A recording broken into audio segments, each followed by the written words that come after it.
All right.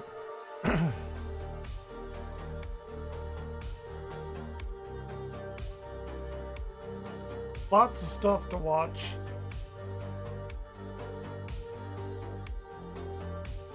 Just got home.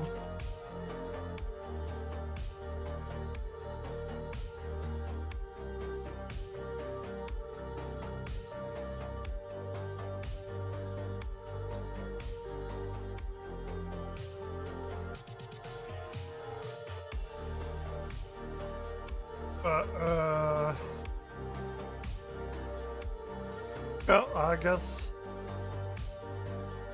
let's just go with the fucking Christian shit. That's all we can do. Can't be helped.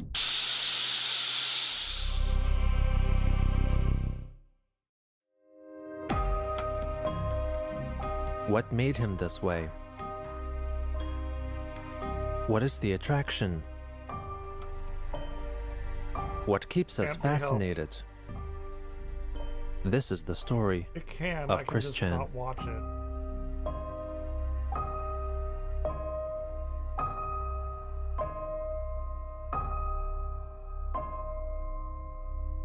part 22, I believe.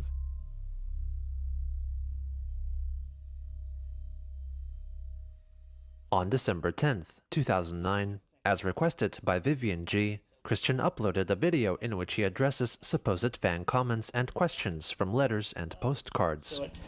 Anyway, first piece we'll look at is the one postcard I got here. It's which came from Panda Halo Sarah Cassandra McKenzie. Next letter we have here comes from the country of Turkey, from an individual named Ray. Anyway, it basically says here, assuming this is you, not another individual who has intercepted this message, I'd like to inform you that I bought the game Half-Life 2 for you. I wish nothing in return other than for you to mention you received this letter in one of your videos and complete the game at least once. It really is a fantastic game that I hope you enjoy to the fullest. And then details about that. And then he says, have a great day. Yeah, I appreciate the gesture, but generally I don't play PC games. I used to, but I don't anymore. I'm more of a console type of guy anyway, because, I was trying to get the orange box. Anyway. What a shitty response. Yeah. I appreciate gesture if it's a downloadable PC game, but generally, you could send me like the disc for console. Or this video, next to this video, I'll add my Wii number, and you can give me downloadable games to the Wii network as well. That's so shitty. Or feel free to send me PlayStation Network cards of a reasonable value, if you feel like it. Anyway, next one we'll look at is firstly the fan art. I showed this in the previous video. Anyway, the lyric and the fan art comes from Allie of Southern Carolina. She says, I know it may seem weird that I know you this when I have never met you before, but I think it would be safer this way than through the internet. Just turned 25, and I'm an art student here in Southern California. Skipping the details for time. If you like my work enough, maybe we could be art pen pals. I could send you more real artwork, and you could send me artwork if you want. Which I believe I have sent you back an original art piece as a reply a few months ago. Anyway, hope you don't mind me saying this to you, and that you don't think I'm a troll, and I'm sure that you are very weary about who you can trust nowadays. Hope I send a piece of art, I am the real deal. Yeah, I don't want to give out internet information. Yep. Anyway, this tells me to take care. Alright, Allie, you take care too, and I appreciate that. So, hopefully you got the one I sent back to you. Here's another piece of fan art that I showed you earlier. It comes from C70 of Canada. Oh, yeah, on the letter here it says Christine. I had the envelope over here, but her first name wasn't on the envelope. Sachi has ultimately unfolded a story of purpose, intrigue, redemption, forgiveness, and hopefully ends in triumph. Hear the call of your fan base. I certainly have heard the call. She asks, could I navigate the perilous time stream and still become Christian Sancho? Yeah, as long as I had the medal or my ring. And then please Christians, after the silence between us, make mine CWC. Hugs and tugs, Christine. Yeah, that's very cute. Good. Very good. Thank you. Thank you very much. It's gonna get crazy. Yeah, Jason Darling. Very mundane. It's very mundane so far. Yeah, send me this clay, the dying replica, which I hung on the wall over that side of my room. Anyway, he says, I love the Sanchi character comic. Please keep up the good work. I made this Sanchi fan art for you. I hope you like it. I think it's pretty good for my first try. Maybe you could wear it or show it in your next YouTube video.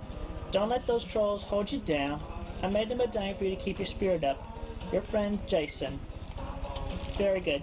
Thank you, Jason. Very nice. So with that, I leave y'all to continue enjoying and have a pleasant day and stay safe. 2 days later, Chris made a video congratulating actor Jack Black for winning a Spike Video Game Award for his voice acting in the game Brutal Legend. Jack Black, won Best Voice Actor of the Year for Brutal Legend. Yeah. But anyway, yeah, I feel for you, Jack. It should have been Game of the Year. I was looking forward to Brutal Legend the whole year long, and I can just see if it would become the Game of the Year as you called it. I wonder if Jack Black knows about Christian. Hey, you still got the award. And maybe you could do Brutal Legend 2, and I'm looking forward to the movie I've heard about. But anyway, Jack, congratulations, and maybe you'll do better next. Maybe you'll do better next time. Do better. Rock on. He won the award. The following day, Christian began fuck? writing a festive short story called A Sonichu and Roastu Christmas. In the story, the citizens of Quickville get into the festive spirit of the season. Interestingly, the homeless population of the town is so substantial that they are taken care of in 10 separate soup hotels, which are a cross between a soup kitchen and a hotel, with the soup kitchen on the first floor, and above it, 9 more floors with 10 to 20 rooms on each one, where the homeless could stay rent-free. Meanwhile, Sonichu, Roastu, and their 3 children prepared to host a special party. After 4 paragraphs, Chris stopped writing, possibly lacking inspiration or a plan, leaving it unfinished to this day. Later that day, he answered Mailbag 17, in which he was met with another correspondence from the troll Alec Benson Leary, apologizing for angering Chris earlier, and as an act of contrition, attached an illustration of Asperchu and Sonichu expressing manly, brotherly love, which offended Chris greatly. Oh my god. On December 14th, as well as continuing to contribute to issue 10, Christian began drawing and uploading pages for issue 11 at the same time. On the 15th, Chris uploaded a video in which he performs an apparently improvised rap song, urged to do so by an unknown online gal pal persona created by members of the private Villa of Corrupted Citizens trolling group, simply for their own amusement. Her name might have been Ginger, but it is unconfirmed. Yo, what is up, homies and homes and homisses, dudettes and dudes? This ain't no update on the science shoot thing. No working on it, but listen up, listen up. Put down your iPods and listen up. I had a test that shows stock market had a rise in hoes. I am the man, the tiger, tiger. You're the sleek, sexy panther. I pounce on you, you run away. I haven't missed the chase anyway. And we chase for a while. And then you wear out and you take it like a gal. And we pump, until we have our little tiger panther cubs. Or since it's Christmas time, let's make like I'm Mr. Yo Mrs. Claus. I have a good old heat, because I took a bit of Viagra. It's no wonder why I have 0 views. Ho. Word. I have a confidence booster. And my confidence is at the max. So there, that's the word of the day. Still an update on the Wikipedia. Hey. Word up. Peace out. On the following day, he went on a family road trip to visit his aunt and uncle, thusly failing to deliver any new pages. Upon his return, he felt tired and went to sleep. After he woke up, he began working on an official Chris Chan page on the Wikipedia to set straight all the supposed lies that have been written about him on Encyclopedia Dramatica. The day after, he performed another rap on video, also encouraged by the PVCC's gal pal alias. This time, he rapped Juggalo Family by hip-hop supergroup Dark Lotus, which featured members of the horrorcore duo Insane Clown Posse, whose loyal fanbase, the Juggalos, are paid tribute to in the song. In his video, Christian dons face paint reminiscent of the kind worn by ICP and the Juggalos. However, his iteration incorporates some Sonichu elements, such as some yellow coloration and red cheeks. He also references Juffalos, which is a term used by Juggalos to describe people who pose as Juggalos, but do not truly embody the spirit of the fandom. Captain's rockin' loud, fans, and we're rocking it out loud with Juffalo Family for my gal here. And he wanted to know if I would trade 10 Juggalos for 100 mainstream fans. Somebody And I said, comes I in would here trade and 10 doesn't know Juggalos who for Chris 100,000 Chan is, they mainstream fans. 10 immediately Juggalos are is priceless. nope I got out. love for my homies, Immediately living on the fucking nope out. lotus. You know, we stand scorching on deadly They're right to forces. do so. Oh, that's what it says. Juggalos, dark lotus, psychopaths. That's what you do. Too many people and Rachel. They're right to do so. Yeah, not these. Mess over love. Throughout the song, Chris struggles to keep up with the music, seemingly reading the lyrics while performing. Lotus, lotus, lotus, lotus, lotus, lotus.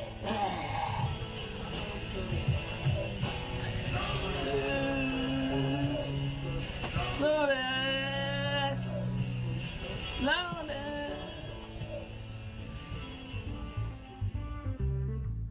The next day, he posted the completed Chris Chan article on Wikipedia, which was an annotated and corrected copy of the Chris Chan page on Encyclopedia Dramatica.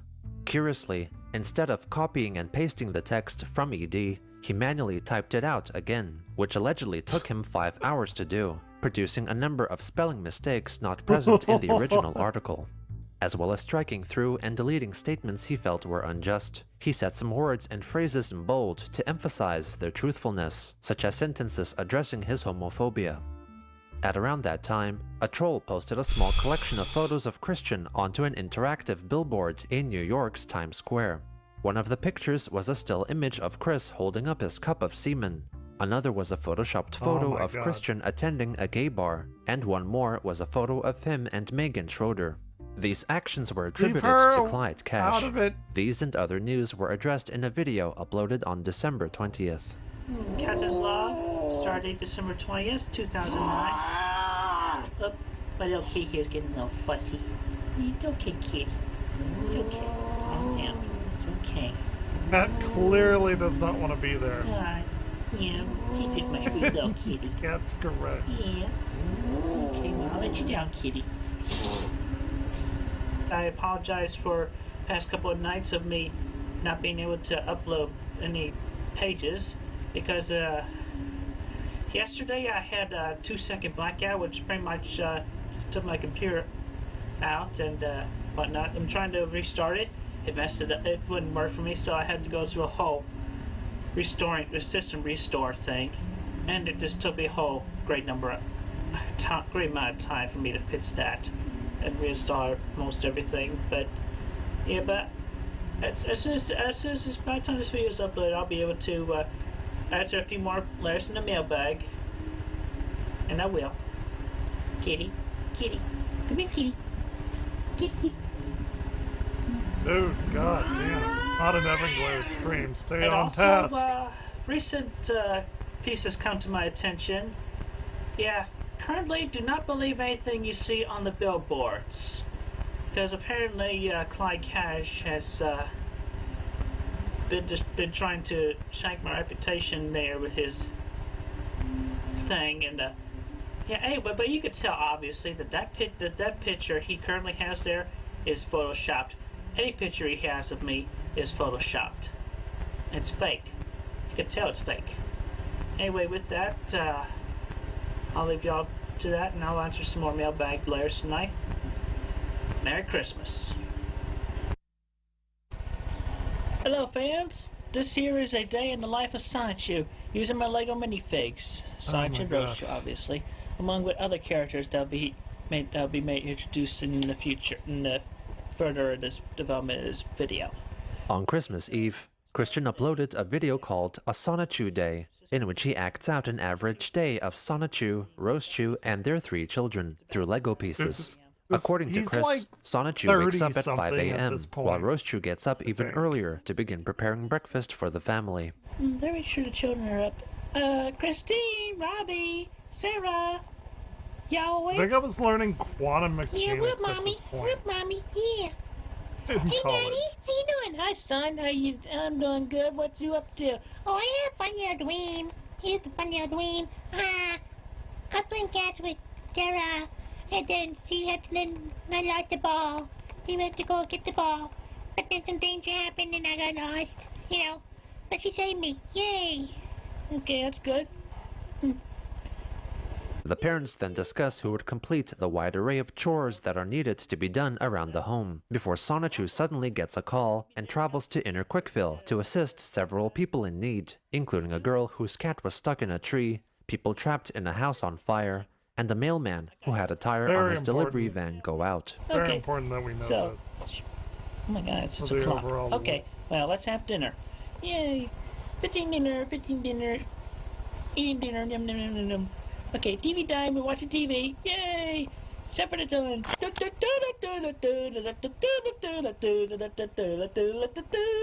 Oh look, The Simpsons.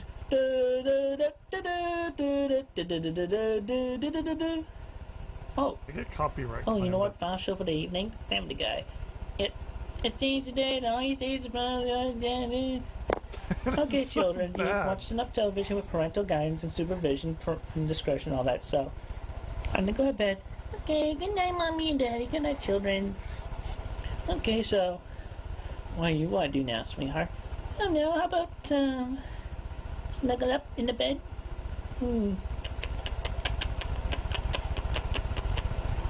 Don't worry, This is it's a clean show, secondhand folks. cringe. Anyway, there you go. That's a day in the life of Sonichu. So, Secondhand y'all enjoyed that. cringe. see y'all later on the Wikipedia. Bye-bye now. Bye-bye. Later that day, he made another video in which he wished for a swift recovery of two of his supposed fans who were in the hospital, based on information brought to him by trolls, which led to Chris unknowingly paying tribute to the two perpetrators of the 1999 Columbine High School shooting, Eric Harris and Dylan Klebold. I just received a message in the mailbag, and I feel like it's appropriate. Yeah, a couple of my fans going to go to a high school in New Mexico by the names of Dylan and Eric. They've just recently been in a terrible car accident, and they're in the hospital right now. So this is to them, Dylan and Eric, stay strong. You'll pull through. It's just a It's small so accident. bad. You'll be okay. Hey, stick around. You got a lot look forward to. And plus, your family and your friends need you. And also, I wish to everyone and Dylan and Eric a Merry Christmas. And happy Hanukkah, all the other holidays to everybody of other religions. Also on that day, Chris wrote Vivian G an email, wishing her a Merry Christmas and complaining about Jack Thaddeus donating to the Wikipedia and posting more explicit pro-gay ads, begging her to acquire the ad space and place her own ads on the website. On Christmas Day, 2009, Christian filmed a video entitled Kill Dead Jack. I'm not going to be around the bush, even though the topic of the video is not very Christmassy. I have to use the camera that skips in the audio, because my camera's battery is being tilted. Anyway, I'm very angry at that Jack Thaddeus. He needs to get away with drinking the Video's Wikipedia like the down into a time- hellhole with the Time ads he jumps put in up there. Futurama. Makes me sick. Anyway, he thinks he's all high and mighty with that dying voice of, I'm thinking like that. I look like that, and I can agree the information, but he don't get back because he don't look like that. Blah, blah, blah, blah, blah. We're watching it. Anyway, We're doing it. I'm so sick of that. Jack Thaddeus is nothing but a sniveling coward. A goddamn coward. And he does not even have even €1 to his name. Only American dollars. Like about 200. And you know what? That doesn't even cover 2,000 euros. Which unfortunately the euro is stronger than the American dollar at the time. Sad, really. I want those goddamn homosexual ads down. And also, no, I'm a little bit frustrated about that billboard too. That's a lie. Set up by that stupid Clyde Cash. He uses another Photoshop picture of his and puts it on a billboard. Everybody on the internet knows I'm straight. This is the funny part of the And do not Christian story. It's listen to generally anything that's on benign his nonsense. YouTube account whatsoever. Anyway, I'm more angry at Jack Thaddeus and those dads. Those dads are going down. They are going down. I'm gonna The stay on those camera's fucking homosexual awful. ads. I have to Oh my god. do what I can to cope with those freaking ads nowadays. I have to cover a whole section of my computer with a piece of paper. So I don't have to look at those goddamn things. Maybe that live. I don't work as so much nowadays. I miss the days when it was just simply the audiobooks from Vivian G. And by the way, she's working very hard to upgrade them to be of better quality and not to mess up DVD burners and all that. But anyway, Jack Thaddeus, you're going down. Really, I'm not even going to talk to you anymore. So, fuck you, Jack. To everybody else, hope y'all had a Merry Christmas and wish y'all a pleasant day. Peace out. The next day, Chris revealed that he would be making his custom Little Big Planet level available for download. I'm going to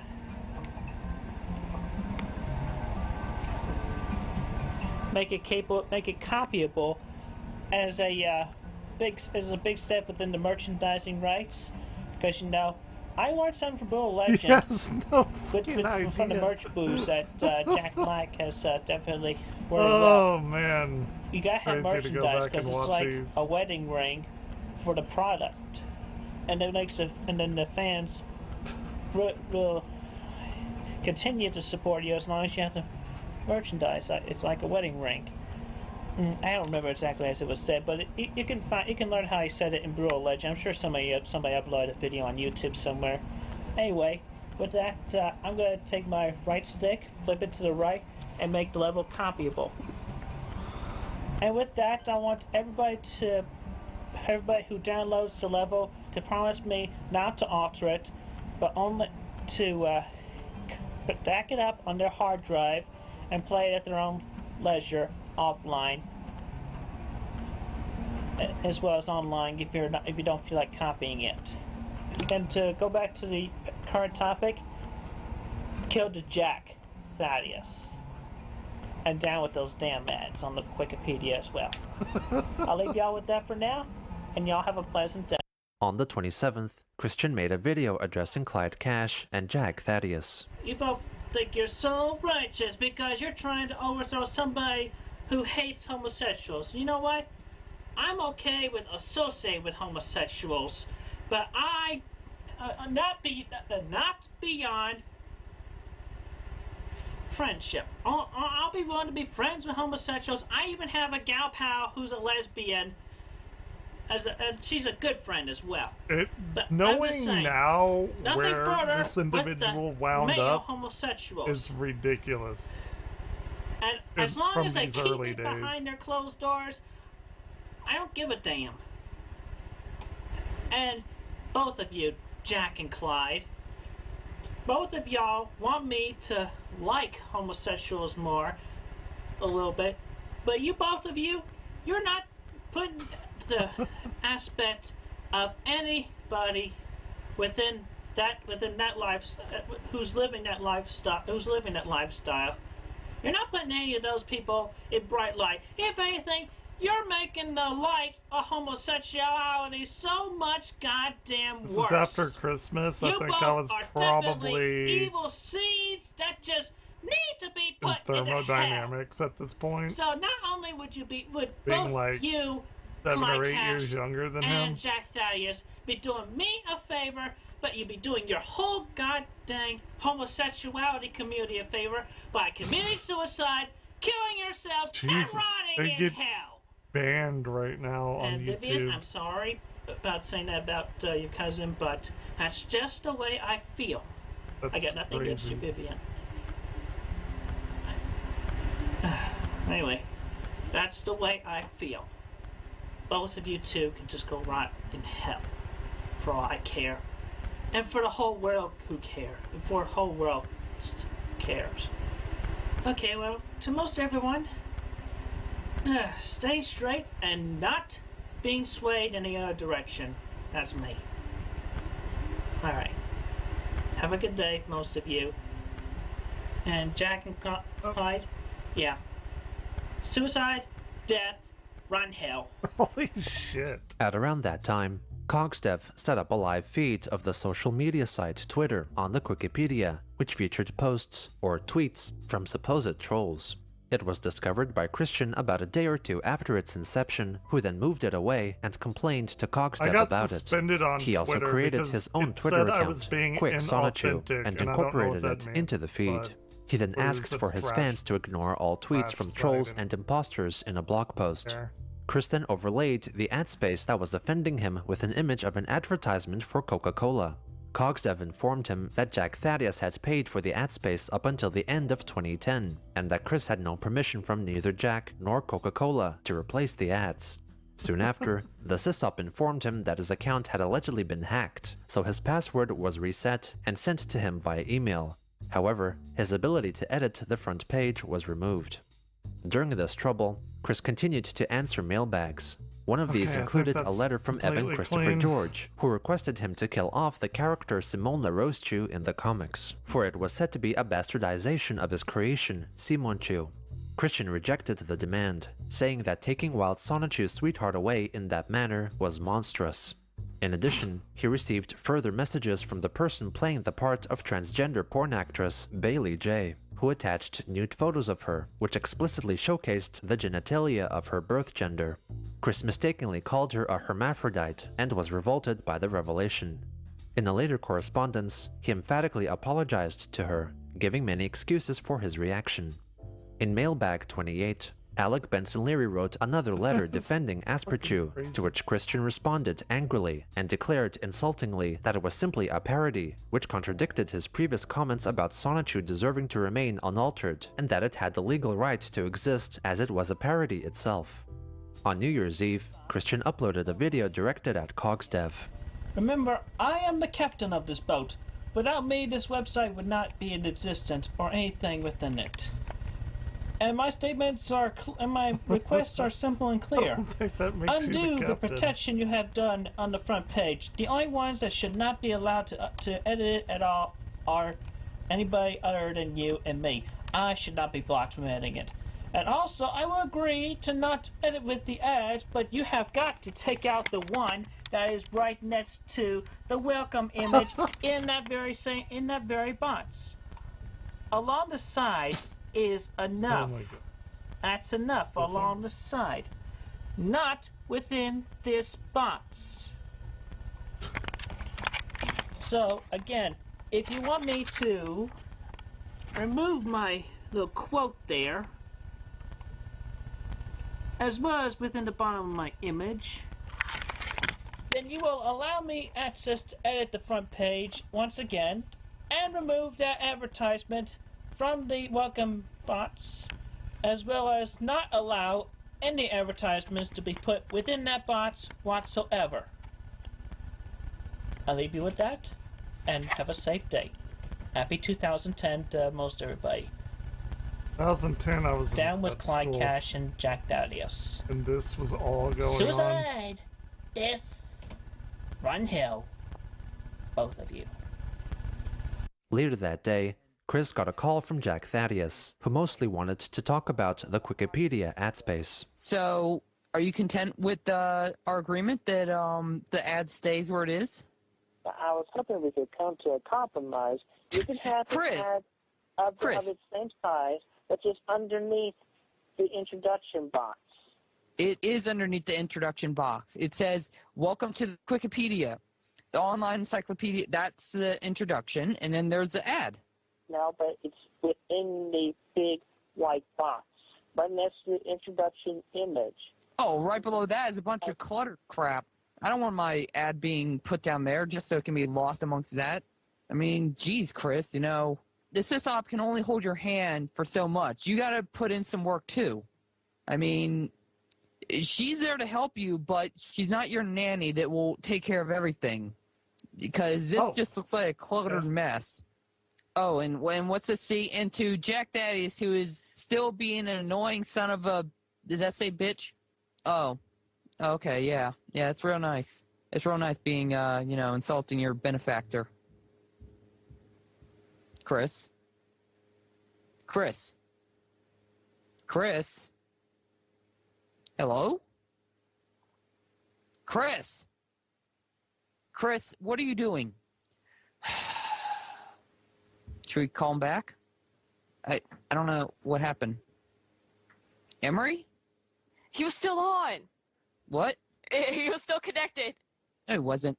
He wasn't there. Well, I don't... Okay, well, anyways, I'm calling him back. All right. Oh, boy. Hello. You have reached the cell phone of Christian Weston Chandler. I'm sorry I cannot answer right now, but please leave your name, message, and telephone number, and I'll get back to you as soon as possible. Have a good day. I'm going to leave Please begin recording at the tone. Chris, this is Jack. What happened there? Did I lose connection, or did you, just stop wanting to listen to me? Because this isn't how we solve problems in the adult world, Chris. Just telling you. All right. Talk to you later, This I isn't suppose. how you do a lot of stuff. Happy New Year. Bye.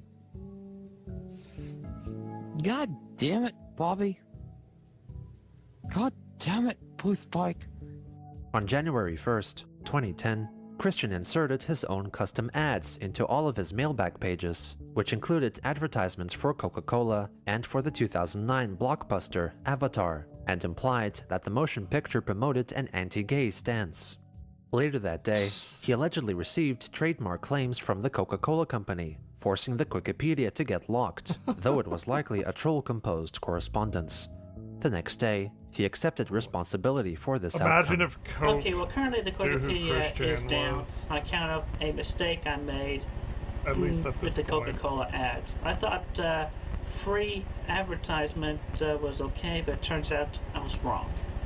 But anyway, I put the majority of the ads on there because, number one, of the mislabelings, and I'm sick and tired of those. I'm straight, goddammit. And plus of Jack Darius, I'm putting What more we know offensive now ads is so that were on there crazy. before the less offensive ads that we So have, insane. he has left up there now. But anyway, with the addressing the Coca-Cola company, I hope it isn't. I pray that it is not too late, and that they get this. And that they get this.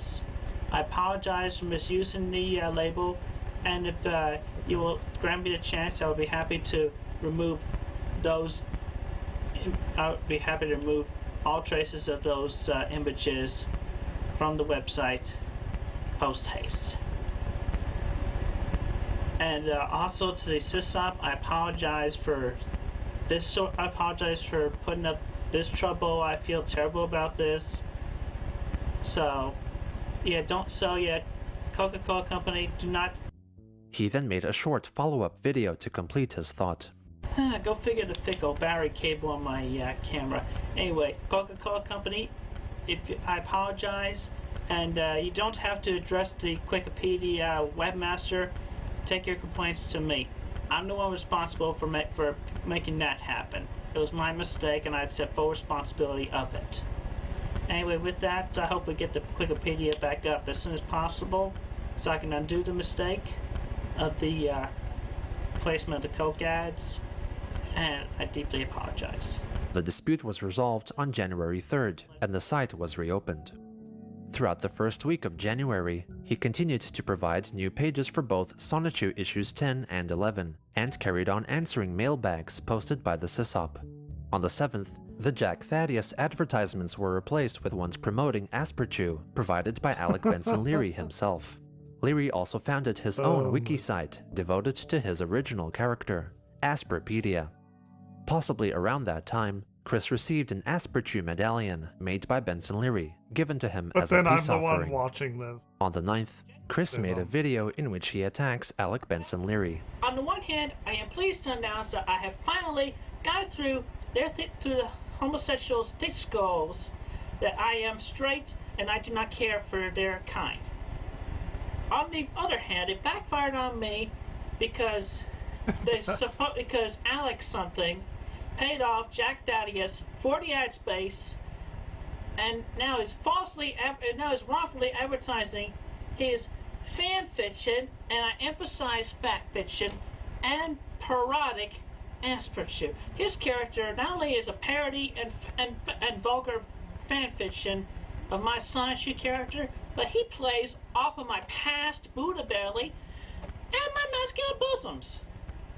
He is not to be trusted, and his comics are not to be read.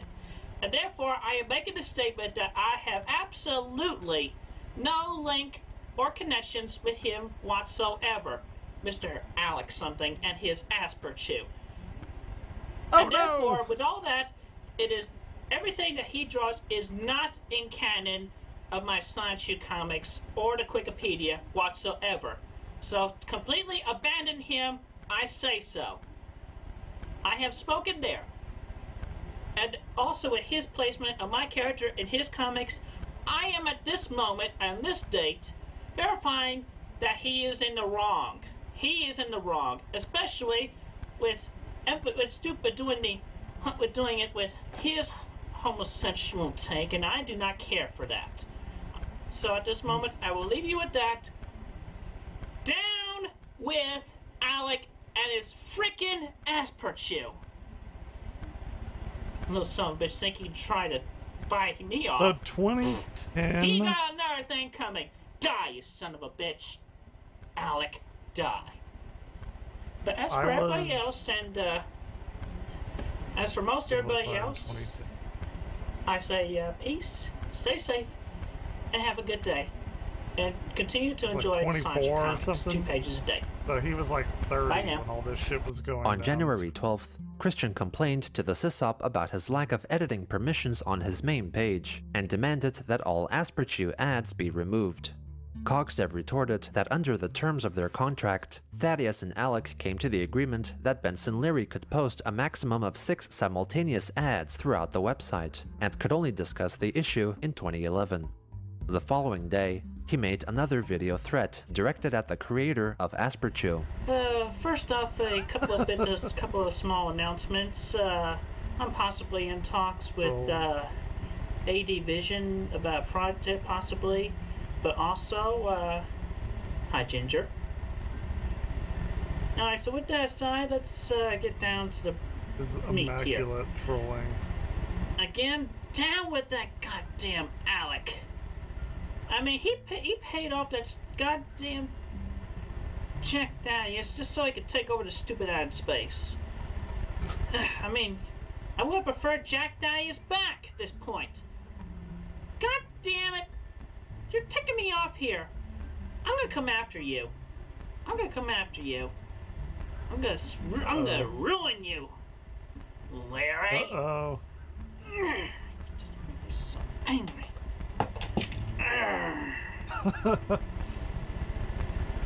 Gonna go Super Saiyan. Chris then proceeded to address the so far unanswered mailbags 36 to 39. He deleted many letters which he did not care to answer, while giving others very brief 1- or 2-line answers, often in a livid tone of delivery. There was a significant number of comments accusing Rosechew of being a man, due to the fact that her original form, a Raichu Pokemon, possessed a pointed tail, which is only seen on male Raichus.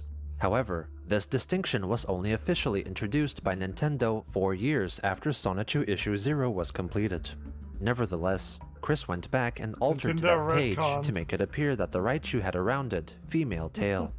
Growing increasingly troubled from addressing comments regarding her true gender, and possibly from having to see Asperchew ads as he read, he abruptly stopped answering letters halfway through mailbag 39, and went to make a video releasing his frustrations. I am so sick and tired of having to deal with all these people who have so many goddamn misunderstandings and mislabelings. First off, Asperchew is not mine. I am sick and tired of being misassociated with him. He is not mine, and I would never care to associate with him, because he is a bunch of crap. He just looks like a parody of me with a Buddha belly and exaggerated man boobs. I am so sick and tired of him. And also, Rosechew has always been a woman. If you look on page 3 of book number 1, it says right there that Raichu was a girl, quote-unquote, girl Raichu. And Sonichu has been straight the whole time. He's always been straight. Rosechew's always been a woman.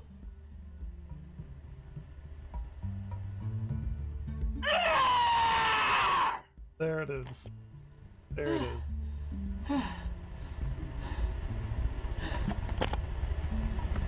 If only people would just understand me better and quit the mislabelings and the misunderstandings and quit making offensive comments and offensive questions and offensive statements, then maybe I would feel more at peace. Leave it at that for now.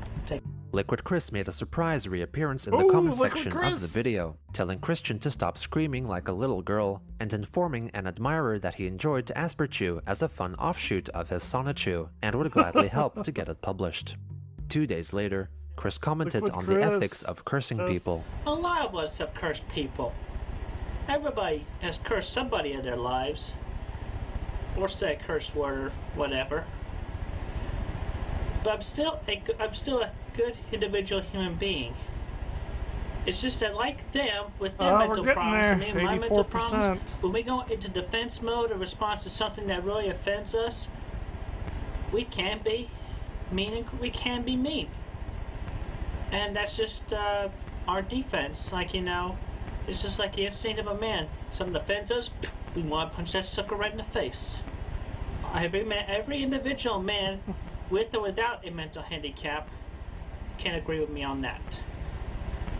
But still, I don't think I I've have ever given you cursed Sonichu for the past almost 10 years now. Oh no, the Well, up to episode's anyway, coming because to the a website close. didn't go up until I have other shit to 2004. watch, But still, We it had to will get be this out almost of the 10 way. years now since I first started him on March 17th, 2000. Or the 10-year anniversary, March 17th, 2010.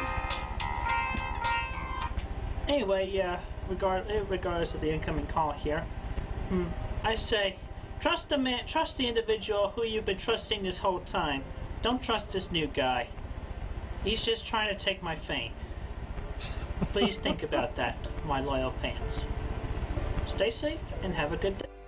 With the rise of Asperchew, Christian began seeing Alec Benson Leary as his arch nemesis of that time, effectively Alright. replacing Liquid Chris and Clyde Cash before him, showing that he had not learned The from his lore- mistakes the and lore past drop. actions, and practically guaranteed that he was destined to repeat them. that was a relatively tame episode, to be fair. Alright, Big Tug, what do you got for me? How astrology shaped the world.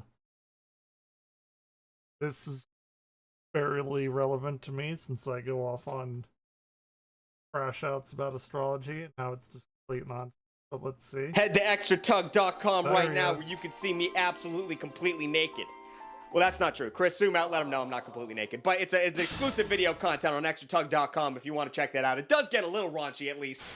I don't want to piss anyone off, but today we're talking about astrology or astronomy. Marty. I don't. Which one No. is science and the other one's not science? Okay, astrology. You know, not science one. Once again, there's a very specific group of people I'm gonna piss off a little bit in this video, and I'm kind of Good. just okay Yes. with that. I really don't think too much about those people. Astrology is like a religion for Good. the folks who like to wear a lot of rings and shoes that they can kick off in public at a moment's notice. Seeing a Let's hear Gemini another crash myself, my inquisitive nature leads me to skepticism, meaning I don't believe in this shit even an iota, not even at all. If you want to blame world problems on Mercury being in retrograde or whatever the hell, just pipe down while the adults are talking, if you don't mind. But the wild thing is that for thousands of years, Yes. astrology was taken really seriously. It was technically cutting edge science for the time. And even after we discovered real science or better ways of explaining the world around us, Very powerful people, like monarchs and politicians, still used it to make world-altering decisions. so Tuglets, grab your star charts or whatever the hell, and we're just gonna jump into this. Once charts again, are I don't real. like being a dick. I don't like when people get mad at me in the comments, but it's But- gonna happen, so I just gotta buck up and take it. The roots of astrology began in ancient Mesopotamia around 2000 BC. Zoroastrianism. Babylonians created an organized system for recording celestial events like eclipses and planetary movement, which they used to track the movement of the sun, moon, and planets like a diary. Ancient people were really interested in this stuff because they didn't know what space was. So they looked up and they saw balls moving around and they were like, that's God. So they were really into it. Over the next few hundred years, they began linking these events to human affairs and natural disasters. Because once again, it was scary up there, and it's really easy to make connections between shit that doesn't need connections because you're stupid, and it's 2000 BC. The results were upwards of 7,000 omens etched into 70 tablets. And this body of work was called Oh fuck. Enuma, Anu, Enlil.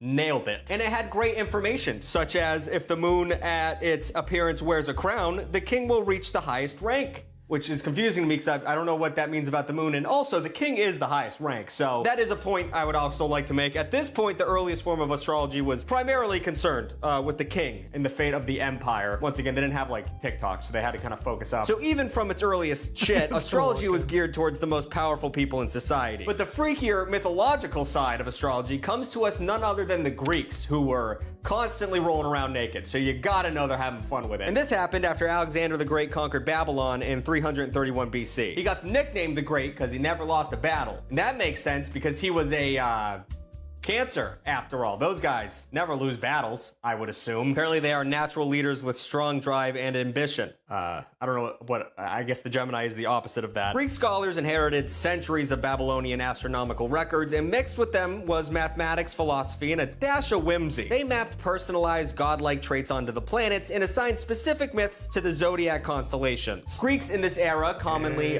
went to astrologers to, you know, read the future, or find some lost shit, or just get a vibe. And it got so big that it even got incorporated into their medicine. Like, you're like, doctor, I have a cough. And they're like, well, I'll talk to the stars about that. They believe that certain planets held powers over specific body parts, and they use this information to predict the best timing for medical treatment. And even if that sounds unbelievably stupid and really bad as an idea, we were doing it until the 17th century. So once again, I can't repeat this enough. Medicine until like 1950 was just a guessing game, and it still kind of is. But going down the line, it goes from Babylon, Greeks, Romans, usually how it goes, and it went that way this time too. The Greeks heavily inspired the Romans. They borrowed liberally from many of their ideas, from the gods to arts to literature. And astrology was no exception. You're talking about magic balls in the sky? Sign me up, king. Obviously this is important. You guys keep writing about it. So Augustus was a Libra, meaning he was diplomatic and fair-minded, and it's no wonder that his regime was known for maintaining peace and prosperity. But apparently in true Libra fashion, it was a little superficial, right guys? Libras. After an astrologer and mathematician named Theogenes, that's definitely not how you pronounce that, predicted a great future for Augustus and Apollonia, Augustus became obsessed with Capricorn. And Capricorn is ruled by Saturn, the god associated with mythical golden age of peace, plenty, and abundance. Are you following me? I'm barely following me. Augustus even put Capricorn on his money as a form of propaganda, framing his reign as a Saturn-like prosperous era. So even in this made-up situation where you're kind of born into situations you don't really get to choose, Augustus took it a step further in terms of bullshit and just picked one he liked, which is baller ass. And that random decision changed the world. His successor, Emperor Tiberius, took things even further. He employed a fella named Priscillius, I think that's how you say that, as an official court astrologer, refusing to make major decisions without consulting him. Tiberius eventually became so paranoid that anyone who consulted with other astrologers about the future of the empire faced charges of treason or even death. And of seeing that Tiberius was a Scorpio, that makes sense because he's stubborn and notoriously controlling. This shit's so stupid. But when the Roman Empire finally fell, astrology did not disappear. It survived through the Byzantine, Islamic, and medieval scholars and found its way back to the old royal courts. One of the most famous royal patrons was Catherine de Medici, I think, Queen of France. She supposedly was the goat of the all-seeing, all-knowing Nostradamus. Yeah. Nostradamus tends to be mythologized as some mysterious prophet sitting in a cave writing cryptic poetry, but he was actually a physician who published annual almanacs filled with astrological forecasts. And little known fact, he made a little cookbook. Little Nostradamus muffins, whatever the It was called I'm just gonna say treats on cosmetic and converse, and one of the recipes was a love jam made of apples, sparrows, blood, and eyelets from the arms of an octopus. Okay, well that sounded good until I started reading it. Thankfully, he never had to make a living through his recipes, because that sounds like dog shit. Around 1555, Catherine, demonstrating the bold initiative and direct communication typical for her Aries sign, summoned Nostradamus to Paris after being impressed by his almanac. She asked him to make horoscopes for her children and eventually made him royal counselor. He was then tasked with predicting the royal family's future, which I don't know if you know, but you don't want to get anything wrong with the royal family, especially during this time in history. They will kill you, and that means you have to just make a lot of bold guesses and a lot of vague statements. In one of his most infamous prophecies from 1555, he wrote, "The young lion will overcome the older one on the battlefield in single combat. He will pierce his eyes through a golden cage,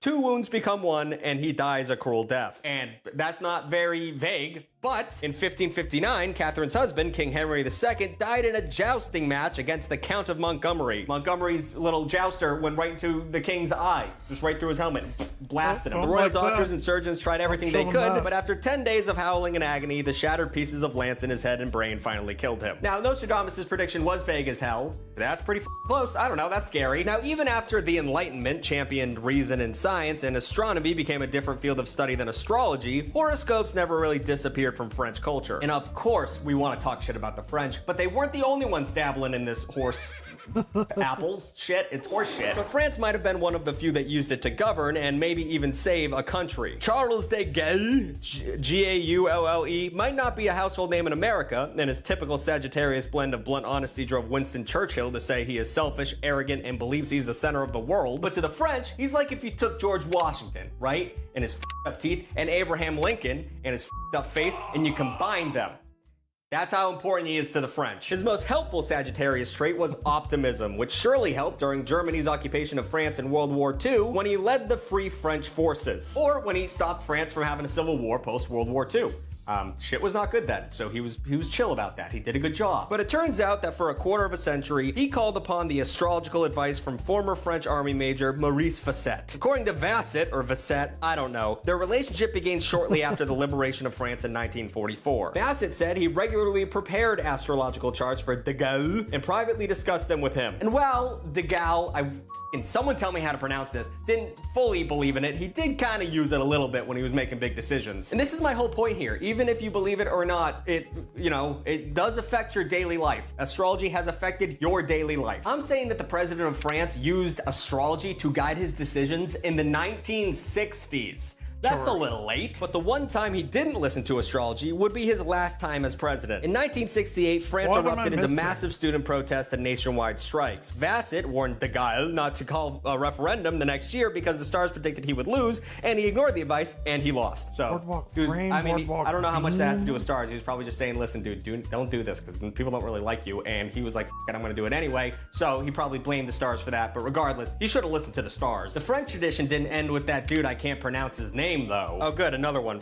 Me. Francois Mitterrand served as French president from 1981 to 1995. That's a long time. And was one of the most influential European leaders of the late Cold War. In public, Mitterrand gave off an air of intellectual statesman, but in private, he regularly consulted astrologer Elizabeth Tessier about politics, international crises, and speeches. And here's something you should know about Tessier, or how I'm gonna just assume it's that French. She was a fucking smoke show, dude.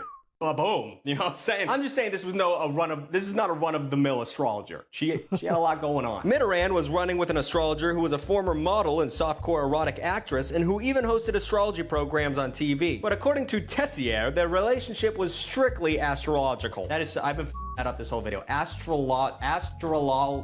Whatever. They compared the charts of world leaders like George H.W. Bush, a Gemini, Saddam Hussein, a Taurus, and Mikhail Gorbachev, I hate these names, a Pisces. That checks out. Gorbachev, Pisces, dork ass. But here's the craziest thing about Tessier's story. She recorded all of the goddamn conversations. And in 2000, she released them. And sure enough, we can hear Mitterrand asking her about Gulf War and the timing of referendums and speeches. But wait a second, do you hear that? It's a bald eagle screaming. Chris put that in. It's a bald eagle screaming, and people chanting USA, USA, because we're done talking about the dumbass French. We're talking about America now. And I'm excited to talk about America, because we're doing pretty good right now in terms of not using astrology to lead. Maybe we should look into it. But it turns out, historically, we were doing some of that shit. Specifically, our boy Reagan. In 1981, just 2 months into the presidency, Ronald Reagan was shot after giving a speech in D.C. Don't worry, we will get back to astrology in a minute, but let's talk about this guy getting blasted real quick. Say what you will about Reagan, you know that he destroyed government assistance for millions of low-income Americans while simultaneously cutting taxes for the wealthy, but he was kind of funny. Reminds you of someone, I don't know. I mean, you gotta have a good sense of humor to crack some jokes after getting physically shot with a gun. According to legend, before Reagan went into surgery while surrounded by a team of doctors, he joked, "I hope you're all Republicans." But that's what you could expect from an Aquarius, deadpan sense of humor, I'm gonna stop doing this. But you know who didn't think it was funny? Known fun haver, Nancy Reagan. She was just 2 months into her husband's administration and was terrified for his safety. And to help ease her mind, she reached out to an old acquaintance named Joan Quigley. Quigley was a celebrity astrologer who made frequent TV appearances, who was introduced to Nancy Reagan in the 70s through television host Merv Griffin. Nancy asked Joan if she would have seen the assassination attempt coming. Assassination attempt. I can't talk today. A question that is such a fastball down the center for an astrologer, because she said, and of course I would have seen that coming. I would have consulted Saturn. At which point she became the unofficial White House astrologer. And just so we're clear, Joan didn't show up, make a chart for old Reagan and say we're cool and just move on. This was an ongoing situation. Quigley was in constant contact with the First Lady. By some accounts, they were on the phone together nearly every day. Nancy wanted her astrological opinion on everything, like the best days to have public appearances, meetings, and debates. They even dictated the departure and landing times of Air Force One, which is the plane the president's in. Now, this would be easy to discount as merely Nancy Reagan's obsession, which had nothing to do with the president himself. However, if you know anything about Nancy,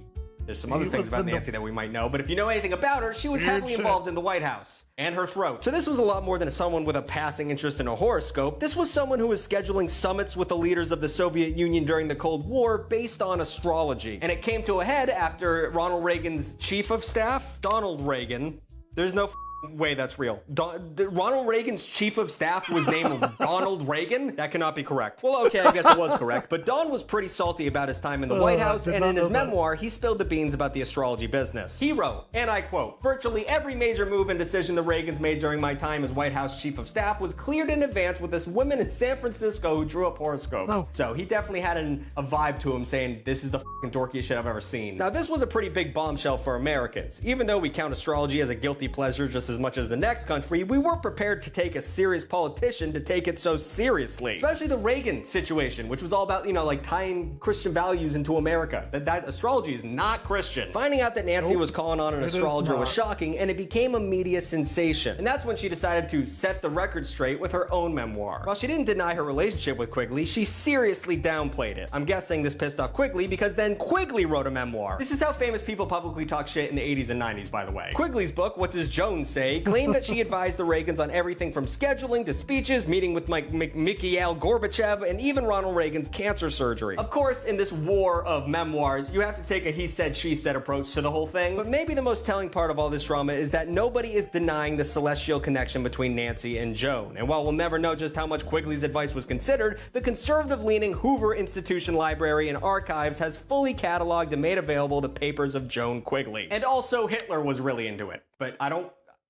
you know, I'm really on the edge of demonetization every video, and YouTube doesn't like that. So Google that dude's name with a star word, and it will come up, and it's very interesting. They were really into like the occult and just like picking random shit and seeing what would work. Look into it. Anyway, what do you guys think about astrology? Do you think what I think about it? I don't think it is good. I think it's bad, but regardless. Like, comment, and subscribe. New videos every Saturday and sometimes Wednesdays. Check out Extra Tug, $4 a month. You get I subbed extra. That one's pretty good.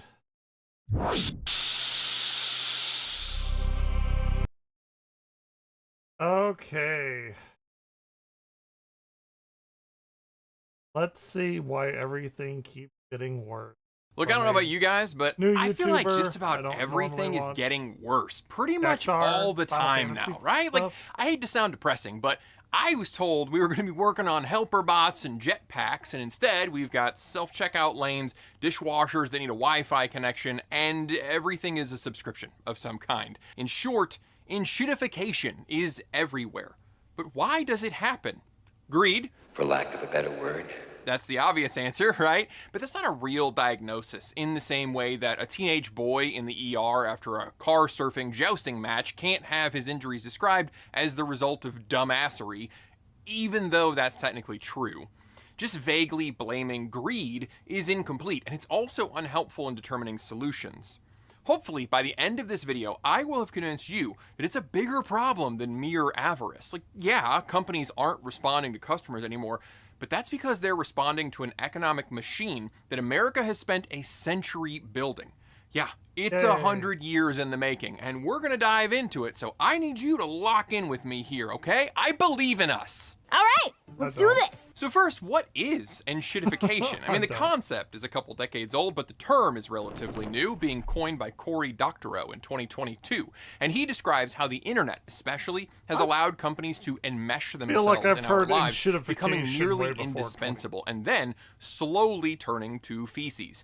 The key, though, is that they don't just naturally decay. See, Cory argues that once they have the customers, they then shift from customer service to customer extraction, trying to squeeze every dollar from you and every microsecond of your attention for advertising purposes. The goal is no longer to deliver value to you, it's to use you in some way so that value can be delivered to shareholders. I told you, they milked you! That is enshittification. Everything is getting worse slowly, becoming just a little bit more inconvenient so that you'll pay a little more for the pro version, teasing you with FOMO so that you'll stay connected, and so will your wallet, becoming just a little less useful and valuable to you while extracting just a little bit more from you. How does it happen, though? What are the steps that got us here? I mean, did every company just wake up 15 years ago and decide to be awful? No. What we're seeing now is the result of several independent events spanning decades that have laid the path for the Huxleyan dystopia that we find ourselves in. Look, I'm not saying any of this to excuse anyone or say, oh, it's really just nobody's fault. What I'm trying to show you is that the problem is actually far more terrifying than one person like a Bill Gates or an Elon Musk running the world. Because if that were true, then they could just be exiled away and the problem would be solved. What's truly horrifying about this system is that it is both self-perpetuating and self-destructive. We are in a perverse incentive feedback loop that has no single emergency kill switch. We can't stop, but we obviously can't go on this way. In my opinion, that's far scarier than any individual or shadowy cabal of evil businessmen and politicians. Now, as we go through these milestones, what I want you to pay attention to is that it's all about incentives, and to a lesser extent, disincentives. Incentives often compound natural decisions. For example, like if there was a product that I already buy with my own money for my own personal use, and then the company that makes it wanted to pay me to talk about it, that would be an incentive that compounds my already natural decision. Come on.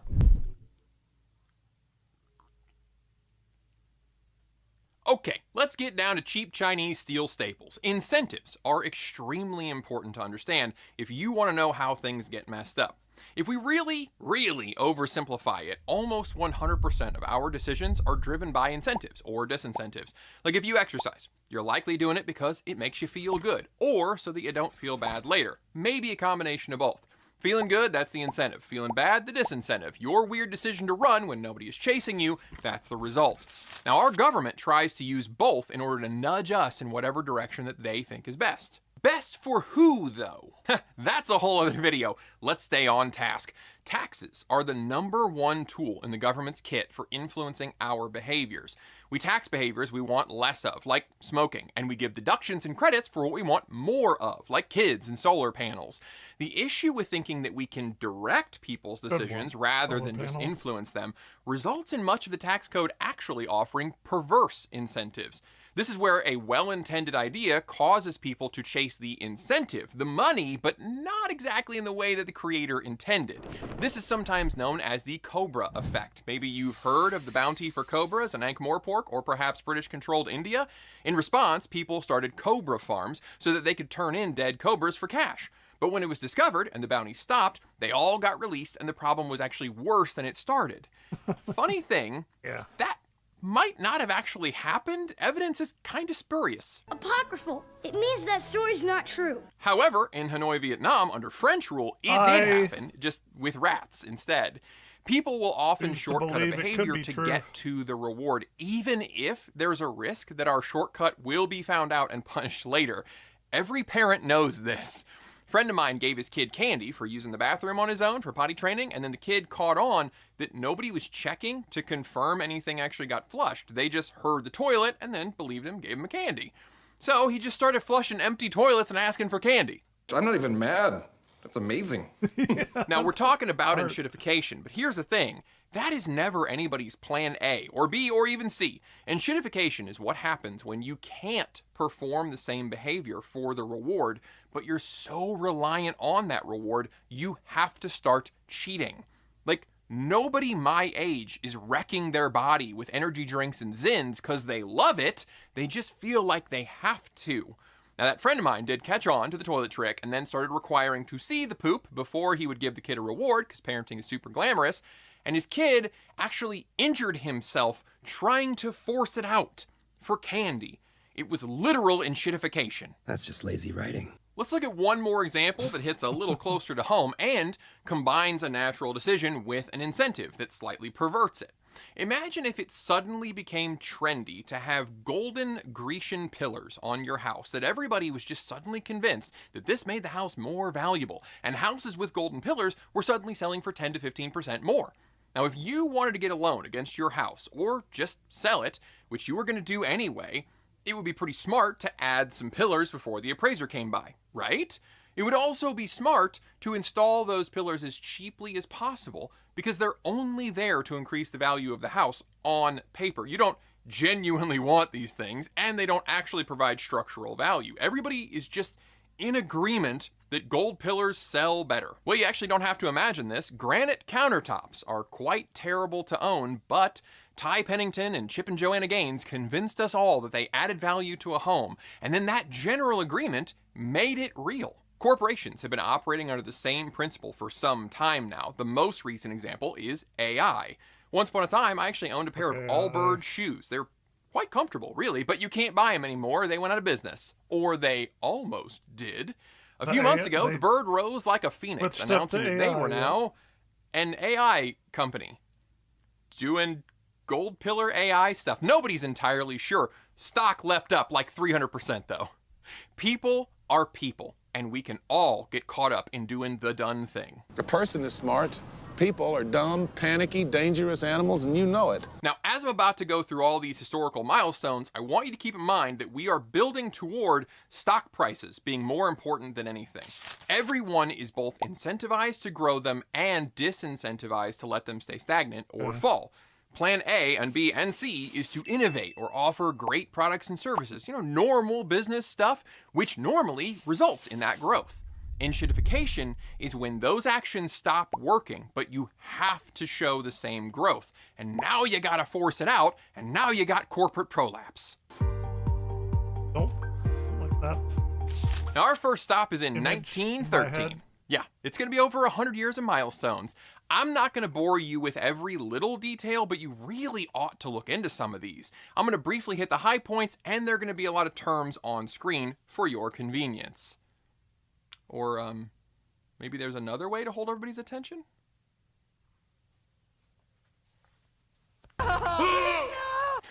No, let's not do that. 1913 saw the creation of the Federal Reserve, which is a name that has libertarians like this. Don't say that word. Now, this is going to be a recurring pattern for the next century, but the Fed was created to solve one problem, which made sense, and then it created more problems decades later. Its original function was to smooth out volatility in financial markets to prevent the extreme booms and busts that you can find all throughout banking history. The Fed was given control over U.S. money supply and the ability to set interest rates on borrowing, which would help it spur growth or pull on the reins when needed. Now look, I'm going to do something the Fed won't, which is be transparent with you. The algorithmic economy is a tough place, which is why I need you to audit that like button. Don't know what that means. It? Now we fast forward to 1919 with Dodge versus Ford. This is not a movie starring Brad Pitt or somebody.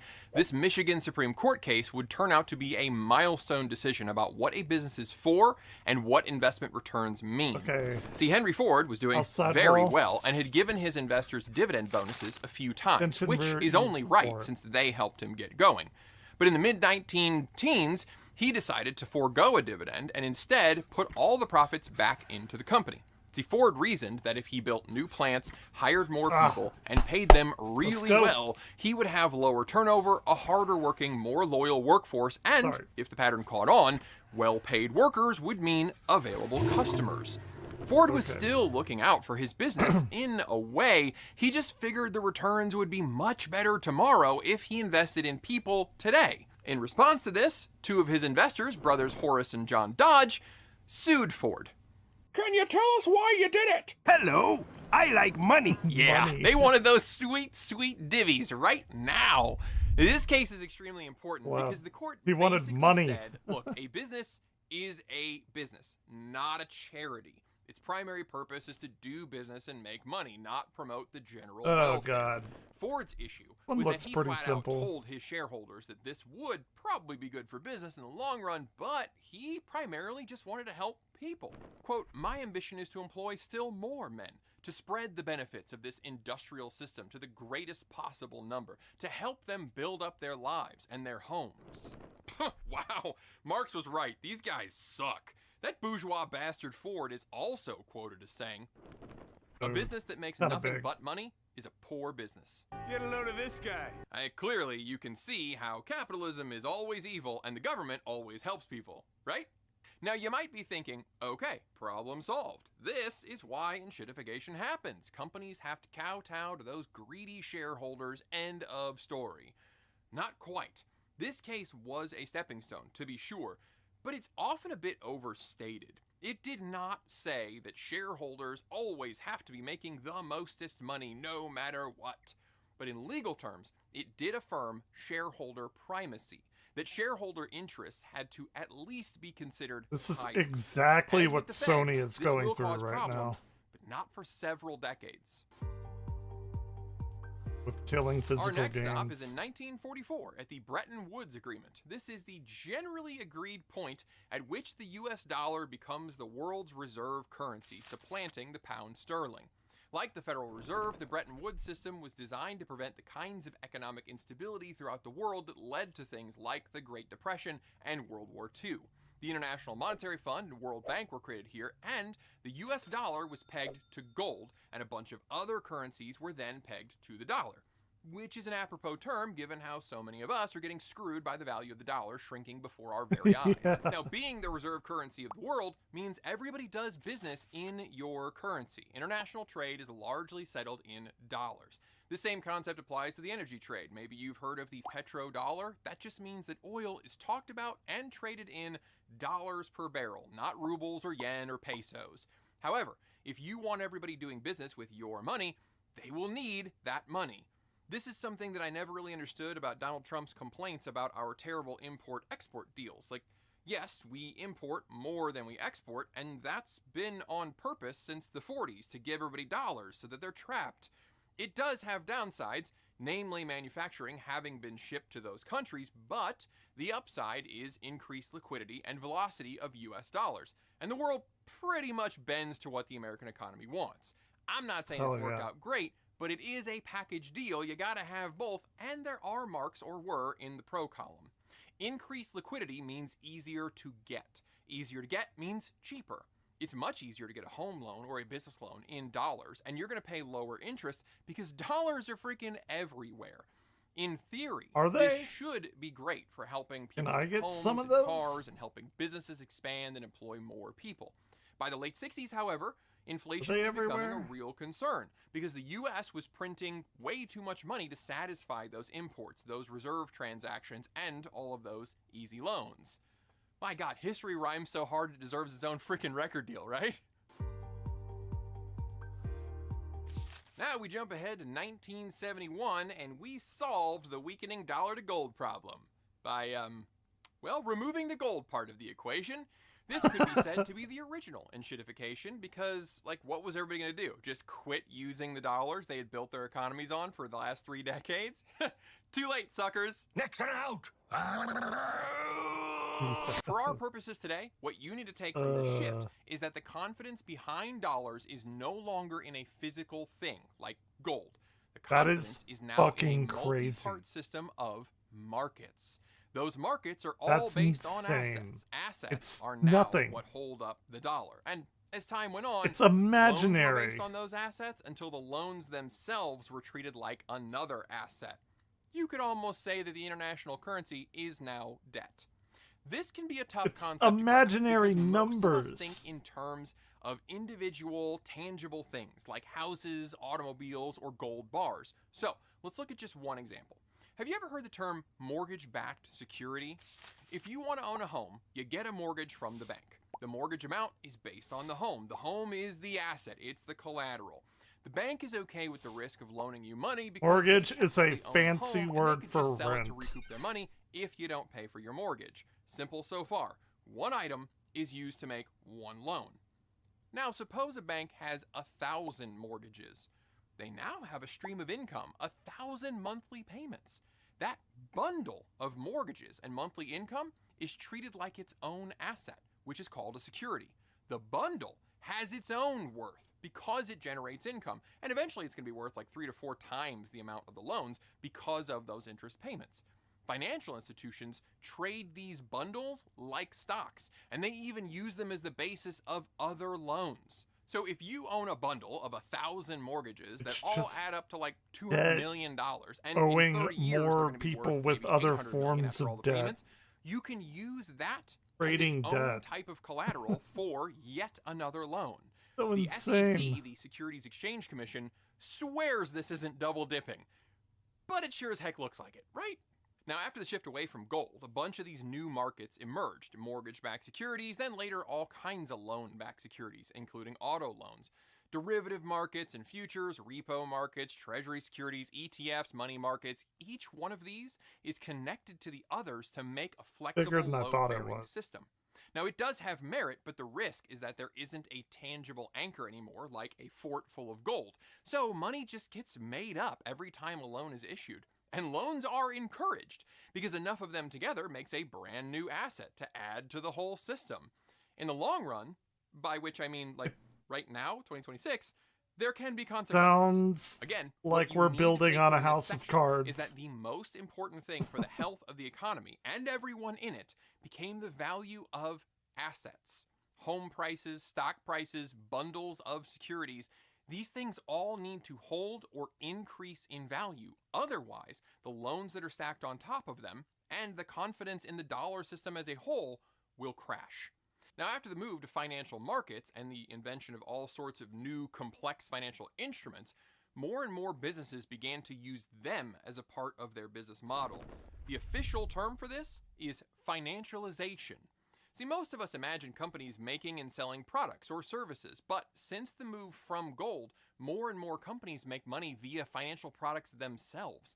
The financial sector is creeping into every other sector. The reason things have gotten so bad since the 70s and 80s is because it is now possible.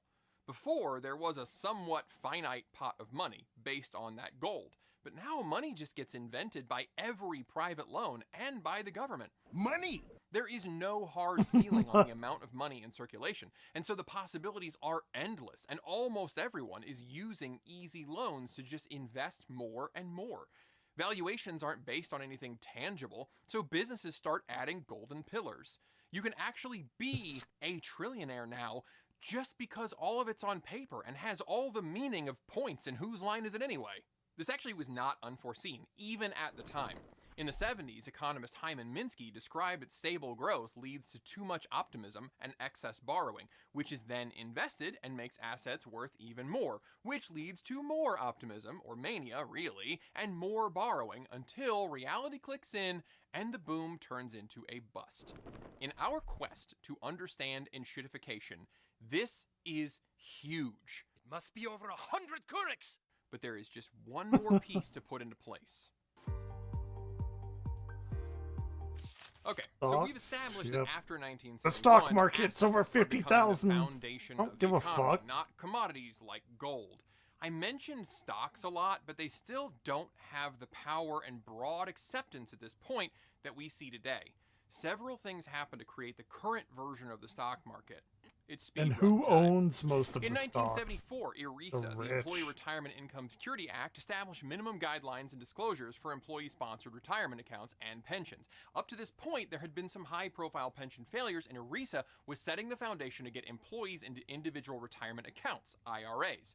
Then, the Revenue Act of 1978 added Section 401k to the tax code. In the early 80s, the IRS would clarify parts of Section 401k, and individual retirement accounts would start to explode. This changed the way stocks worked forever, because not only was there now a consistent and automatic inflow of cash, but that cash was directed by fund managers that were usually going to the biggest companies in the market. Wall Street didn't have to attract investors anymore. They showed up like clockwork every payday. Since the 80s, there have been trillions of dollars going to the stock market, but there's a disconnect as buyers aren't really choosing what they buy. If that wasn't good enough news for the market, the SEC added Rule 10b-18 in 1982. This set rules for companies to follow when performing stock buybacks that would shield them from accusations of price manipulation so long as the rules were followed. Stock Let's buybacks add are a another great way card make to the stock look base. more That'll make attractive it and more raise the price. stable. Plus, it's a way to return capital to shareholders without setting up a dividend. But wait, there's more. Throughout the 80s and 90s, corporations increasingly began to convert some of their compensation plans to stock, especially for executive-level staff. CEOs have always been concerned with the health of the business. That's their job. But now everyone at the highest levels are incentivized to see the stock price increase even more because most of their pay is in the form of stock options or units. All of this lays the groundwork for the enormous institutional investors we see today, like Vanguard and BlackRock. It also gave the government incentive to care about the stock market, and now it's more important than anything. Anything. The Dow has shattered 50,000 for the first time. That's why they want to focus on Epstein. If citizens' retirements are wrapped up in the market, the government has to make sure it's stable Knew and they growing. would bring that Again, up. this was a great idea at the time and still has many benefits today. My own 401k account is the majority of my retirement, and it's an asset that I have borrowed against. It's both security and flexibility, and you don't have to be a millionaire to start and grow one. This is why I think Social Security should be converted to regular accounts that people control with heavy restrictions, because there's just nothing that helps you understand investment vehicles quite like owning and exercising one. Then in 1997, the capital gains tax maximum was lowered to 15%, which actually increased tax I have a revenue for the TRA, government. not a The 401k. downside was that the bar for turning a profit was now much lower, so investing became more short-term. Lastly, in 1999, parts of the Glass-Steagall Act of 1933 were repealed. By the way, this was passed with huge margins by both parties in the Republican-controlled Congress and then signed by a Democrat president. It's a big club, and you ain't in it. Commercial Money. banks, the ones who run checking accounts and home loans, and investment banks, the ones who manage stock portfolios, had been kept in separate rooms because of Glass-Steagall. Now we're full on open concept. There are no more rooms. Everyone can do all kinds of banking and investing. People will be debating for decades whether this was a net positive or negative, but it certainly made all kinds of banking more flexible and available. Financialization took on a whole new layer. Machine is complete. Now, finally, we can see how enshittification comes together. The final pieces of the Got way more financial than I thought it would. self-perpetuating money machine are in place, and it will remain quite operational. Here's what we built. The world does business with the currency of the U.S. economy. Star Wars that economy reference. is now based on assets, like stocks, and also the web of debts secured by those assets. So, it needs to grow in value. The ease of issuing those debts is controlled by the Fed, who encourages growth by setting interest rates just high enough to stop the most reckless of borrowing. It has been established that shareholders take primacy over customers. The biggest shareholders can make big demands because they can throw around the weight of our retirement money. The only way this system can survive is if it continues to grow. And it is going to, because everyone has an interest in seeing that happen. The US government needs inflation to stay ahead of its debts, so it loves growth and loans based on that growth. It also needs to continue growth to support its tax needs. It needs stock and home prices to keep going up so citizens can retire and so the confidence in the dollar that is supported by those markets doesn't collapse and the world starts using BRICS money or something. Investors have to show returns to their clients, and they need growth to outpace inflation. They are addicted to investing with debt and need to outpace the interest there as well. They also have grown so large that investing is actually kind of difficult, so they need the growth to happen in the places they've already parked their money. Companies have to keep their stock price high in order to avoid hostile takeovers and buyouts in the worst case, and avoid being replaced on the board by activist investors in the best of cases. This is exactly what we're seeing in the video game industry, though. Like, exactly. Finally, those of us who are regular citizens still want to see growth in the housing and stock markets because we eventually want to retire or upgrade our homes to fit our families. Look, you don't have to have a grand conspiracy when everyone is naturally incentivized to go after the same thing. In our current system, all incentives point toward increasing asset prices, mainly stocks. We're at a point where it's not even a cool incentive. Our economy kind of requires growth, or else. Now, a big flaw in the system here, in addition to forever growth just being impossible, is And that these while assets the are not continually rising tangible. tide does raise all asset boats, there are an increasing number of people who don't even have so much as a dinghy. If you don't have an IRA or a home or some kind of asset, that rising tide is actually quite deadly. Eventually, though, every business or sector reaches a point where things even out. This is where enshittification comes from. If you can't keep raising the value of your company year over year, you need to either make it look like you are or extract more money from the customers. Somehow, you have to keep increasing company valuation. Doesn't matter if you make $10 billion this year. If you made $10 billion last year, then your growth is zero. So, you inject ads to show more revenue. You lay people off to show reduced expenses. You What start Microsoft is doing. to show continual revenue. It's what Microsoft is Increase doing. some prices, hoping that maybe a 10% price increase will only lose you 5% of the customers, and you'll still come out ahead.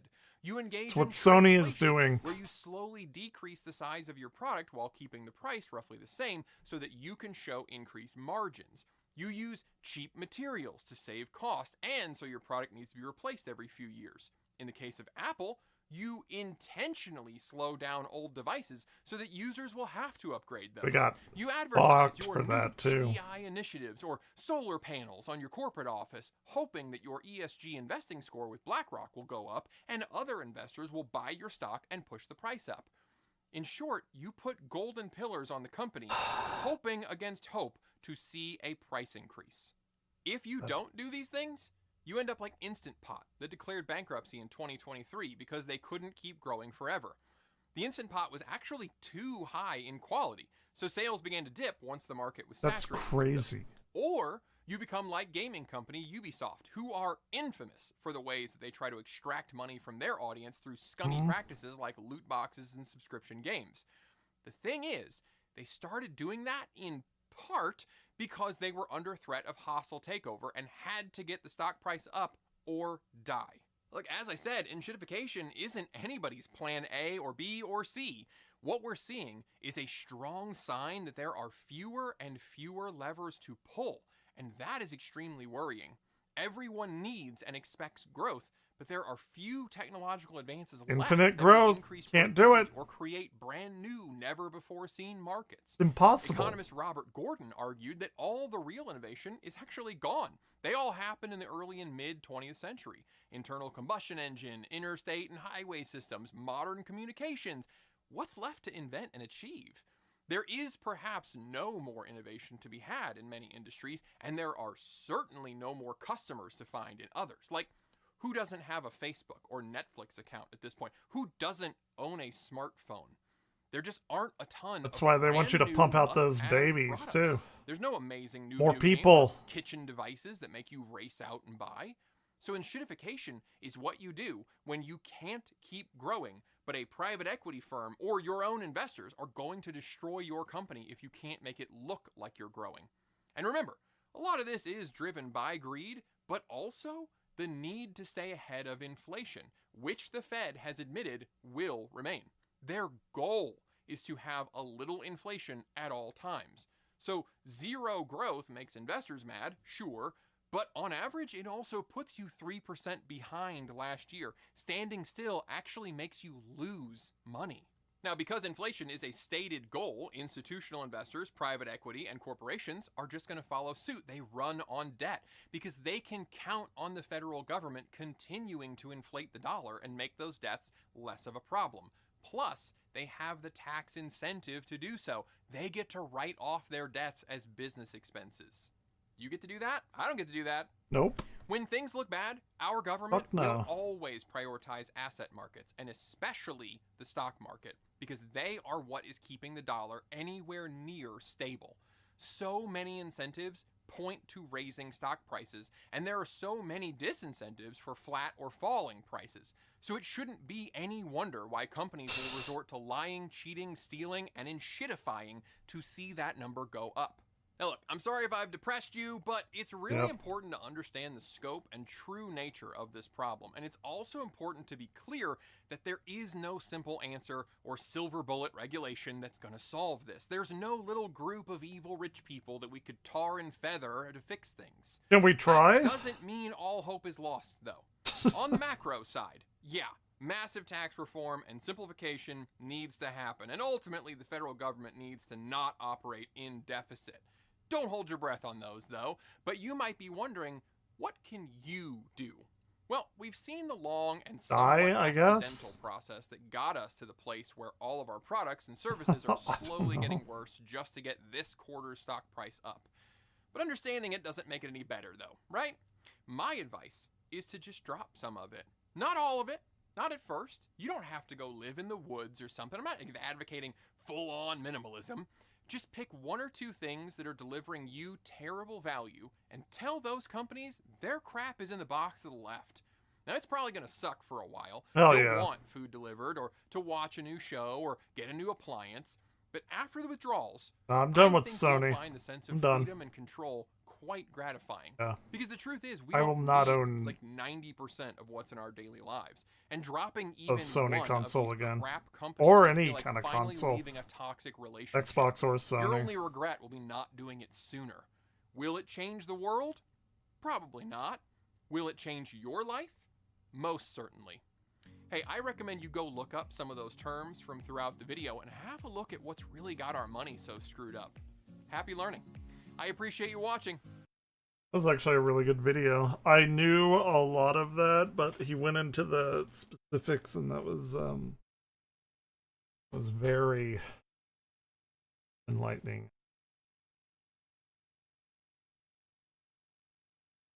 Okay, that was enshittification. That was pretty good.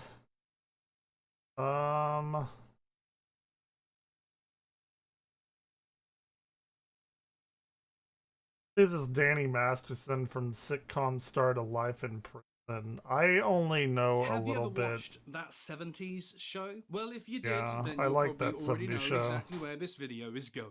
Danny Masterson is a former sitcom actor now serving 30 years to life in a California state prison for crimes against two women in 2003. He was sentenced in September 2023, meaning that for some 16 years, Masterson's career had sat more or less unblemished despite the severity of what he would later be convicted of. Despicable when you consider that the claim against Masterson was not slow in having been made. In June 2004, a woman walked into an LA police station and reported that a television actor had abused her the year before. No charges followed at the time. The actor was Danny Masterson, who kept working steadily in Hollywood without any public shadow over his name. After that 70s show finished its run, Masterson moved on to book a lead role in a Netflix series alongside Ashton Kutcher, until finally, That's that in farm 2020, video or prosecutors farm charged him show. in connection with incidents at his Hollywood Hills home in the early 2000s. It took a further 3 years of prosecution before the 30-year sentence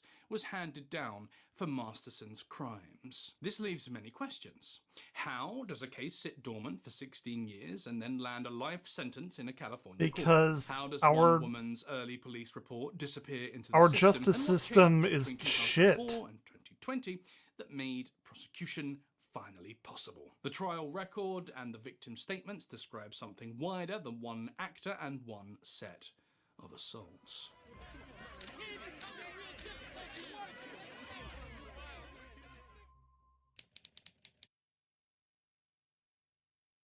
As mentioned briefly in the introduction, Danny Masterson's mainstream identity was built almost entirely on one television show that premiered on Fox on August 23rd, 1998. That 70s show ran for 8 seasons until 2006 and became a defining piece of late 90s and Pretty early fucking 2000s funny. television. It's Yeah. centered around the Foreman family, who lived in Watched the fictional shit out town of that. Point Place, Wisconsin, and whose house, especially the Even in basement, college, served we'd as the watch show's main reruns. gathering place. Masterson played Stephen Hyde, the sardonic foster kid parked in the foreman's basement, delivering cynical, flat one-liners just about soft enough at the edges to become a favourite for a generation of viewers. He worked alongside a cast that would go on to define that era of network comedy, including Ashton Kutcher, Mila Kunis, Topher Grace, Laura Prepon, and Wilma Valderrama. That ensemble became shorthand for a specific flavour of TV nostalgia, and the show lived on for years in constant syndication across cable channels. Interestingly,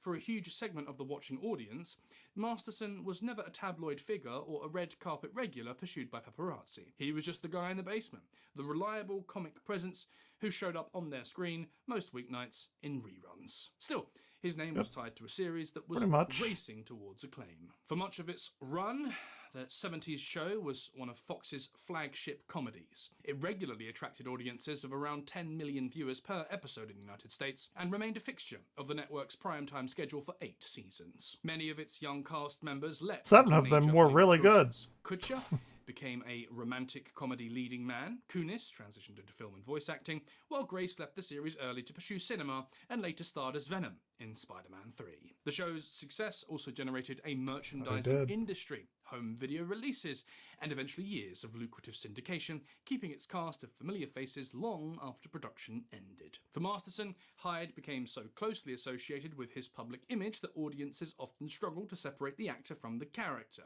But beneath the surface, the actor was involved in some reprehensible darkness. The criminal case that would eventually be brought against Masterson centred on 3 women who said the actor assaulted them in the early 2000s during the peak of his run on that 70s show. Each woman was in her 20s at the time, and each said the assault occurred at Masterson's Hollywood Hills home, when he was one of the recognisable faces of Fox's midweek lineup. One allegation dated to 2001, a second to April 2003, and a third to between October and December of that same year. The pattern the 3 women described in their testimony was strikingly similar. Each testified that Masterson had given her a drink before she became disoriented, unable to move properly, and unable to The old Bill Cosby. which was Yeah. the soul. Prosecutors treated the recurring drink then disorientation account as the connective tissue of the case, arguing to jurors that the similarities across 3 separate women were themselves evidence. Masterson's defense was also consistent. He denied the assaults and framed the encounters as consensual, but before any jury heard those competing accounts, the women first had to decide whether they could report a prominent Scientologist from inside the world of Scientology itself. Oh This yeah, it was a turned out to Scientology become a crucial theme guy. through the That's lurid right. case. You see, Masterson had long been one of Scientology's most prominent That's celebrity right. members. I forgot about Raised in the that. church from childhood, he was part of a family deeply embedded in the organization, alongside several relatives who were also Scientologists. The 3 fucking women who accused him completely were also forgot about that. Scientologists, or closely connected to Scientology when the alleged assaults occurred. And as the accusations against him later gained traction, the church's role became part of the story. The accusers said they had first turned to Scientology's internal ethics system, the church's own dispute and discipline process for handling conflicts between members. But rather than encouraging them to contact police, Scientology officials allegedly pressured them to handle Yeah, the go matter watch Leah internally and Remini's discouraged them from reporting the Scientology assaults stuff. to law enforcement. Crazy That path shit. kept the allegations inside the organization and away from civil authority for years. The women testified that they were told, or came to understand, that reporting another Scientologist to civil authorities could put them at serious personal risk. That risk carried a specific name inside the church, the label of suppressive person, which is associated with a practice known as disconnection. Being declared suppressive could mean being cut off by Scientologist family members, friends, employers, and the community Crazy. that had structured their daily lives. For women whose entire social and professional world sat inside that community, the price of a police report could be the loss of everything familiar. Prosecutors later leaned on this context at trial to explain why the delayed reporting made sense given the specific religious environment these women lived inside. Judge Charlene F. Olmedo permitted limited Scientology evidence, ruling that jurors could hear about the pressure the women said they faced. The Church of Scientology denies that it discourages members from reporting crimes to police and denies That's so any written policy fucked up preventing outside reporting. that they What the deny trial that. record does support is the accuser's own account. They saw the police as an option they were not free to use without risking their entire world.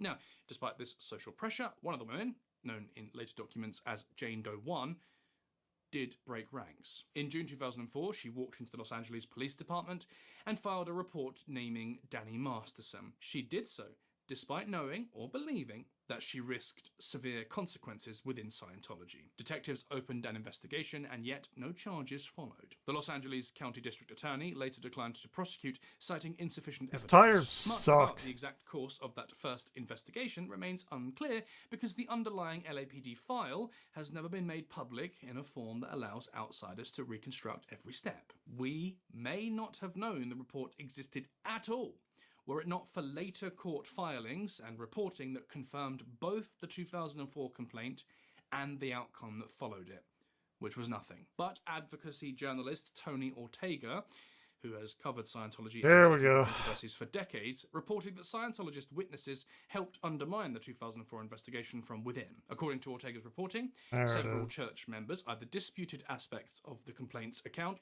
or provided statements that investigators viewed as weakening the case, contributing to prosecutors' conclusion that there was insufficient evidence to proceed. Ortega's account should be treated as reported rather than as an established finding. However, because the underlying LAPD investigation file has never been released in a form that allows independent verification of precisely how those witness statements influenced the investigation or the charging decision. Either way, the would-be investigation came to nothing, and the consequences for Jane Doe 1, as she feared, were severe. Not long after she went to police, the Church of Scientology apparently declared her a suppressive person. Jane Doe 1 described losing her religion, her friendships, and family relationships tied to the church. She had used the legal system exactly the way the legal system is meant to be used, and the price for doing so was her entire social world. Justice was spurned, and life just went on. Between 2004 and 2016, that allegation against Danny Masterson stayed almost entirely out of the public record and out of the entertainment press. That 70s show wrapped up in 2006, and Masterson kept booking work through the following decade without any visible legal shadow. His career did not reach the heights of success accomplished by some of his co-stars, but still, he continued acting, appearing in a steady stream of television shows and independent films. He also became a familiar figure in Los Angeles nightlife, working as a DJ under the name DJ Mum Jeans and performing at clubs, festivals, and celebrity events. Even so, his acting career had visibly plateaued, as Masterson could never quite escape the shadow of Stephen Hyde. Unlike his co-stars, especially Kutcher and Kunis, none of Masterson's post-That 70s Show projects achieved the same cultural impact as the sitcom that had made the whole group famous. But that did somewhat change in the mid-2010s. In 2016, Masterson was chosen to star opposite Kutcher again in a new Netflix comedy called The Ranch, playing one of the two brothers running a struggling Colorado cattle operation. That second show gave him a fresh sitcom visibility and reunited him on screen with his old castmate and, as it turned out, close friend. Masterson did not seem to win the role through a lengthy Hollywood casting process. Instead, The Ranch was built around Ashton Kutcher from the outset, and reuniting the pair behind Kelso and Hyde, the actors' respective roles on That 70s Show, was one of The Ranch's main selling points. Kutcher and Masterson's chemistry had already been tested over 8 seasons, making Masterson an obvious choice to play The Ranch's co-lead, Rooster Bennett. He was brought onto the project not only as an actor, but also a producer, underlining that he was intended to be one of the series' central creative figures. Interestingly, The Ranch gradually became something of a That 70s Show I never watched reunion. it. Besides Kutcher and Masterson, it featured recurring appearances by former castmates, including Deborah Jo Rupp, Kurtwood Smith, Wilmer Valderrama, and others. The nostalgia was clearly intentional and formed part of the show's appeal. And the appeal did work. The Ranch earned mixed to positive reviews from critics after premiering on Netflix in April 2016. It ultimately ran for 4 seasons, and by the time it ended in 2020, it was Netflix's longest-running multi-camera sitcom. That being said, though, Did not know Masterson that. was no longer on set from 2017, because no sooner had his long-sought new career high arrived than old allegations against the actor were beginning to move back towards Los Angeles law enforcement. And it all began with a separate controversy tied to Scientology, involving a different member of the Hollywood sitcom elite. Leah Remini? Yeah!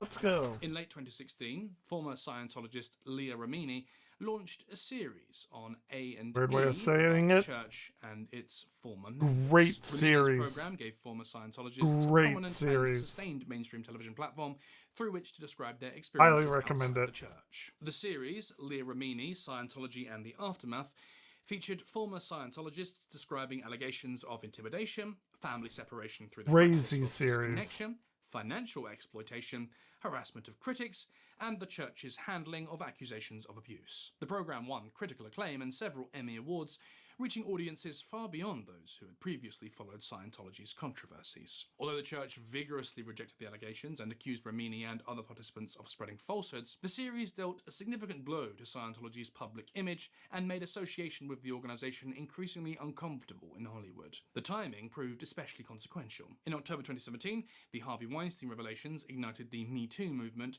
encouraging women across the entertainment industry to come forward with allegations that had often remained unreported for years. That broader cultural shift gave renewed momentum to accusations against powerful men and to scrutiny of the institutions that had enabled or concealed misconduct. For several women who accused Danny Masterson, Remini's program and the emergence of Me Too together created an environment in which speaking publicly suddenly seemed more possible than it had before. According to reporting by Tony Ortega at the Underground Bunker, Remini encouraged at least one accuser to take her account directly to the Los Angeles Police Department. Ortega also reported that Remini had contact with a detective assigned to the reopened investigation, though that detective's identity has not been independently confirmed on the record. On March 3rd, 2017, even before Me Too had broken, the Associated Press confirmed that the LAPD was investigating Masterson over multiple historical allegations of Fortune later credited Ortega with breaking the story of the actor investigation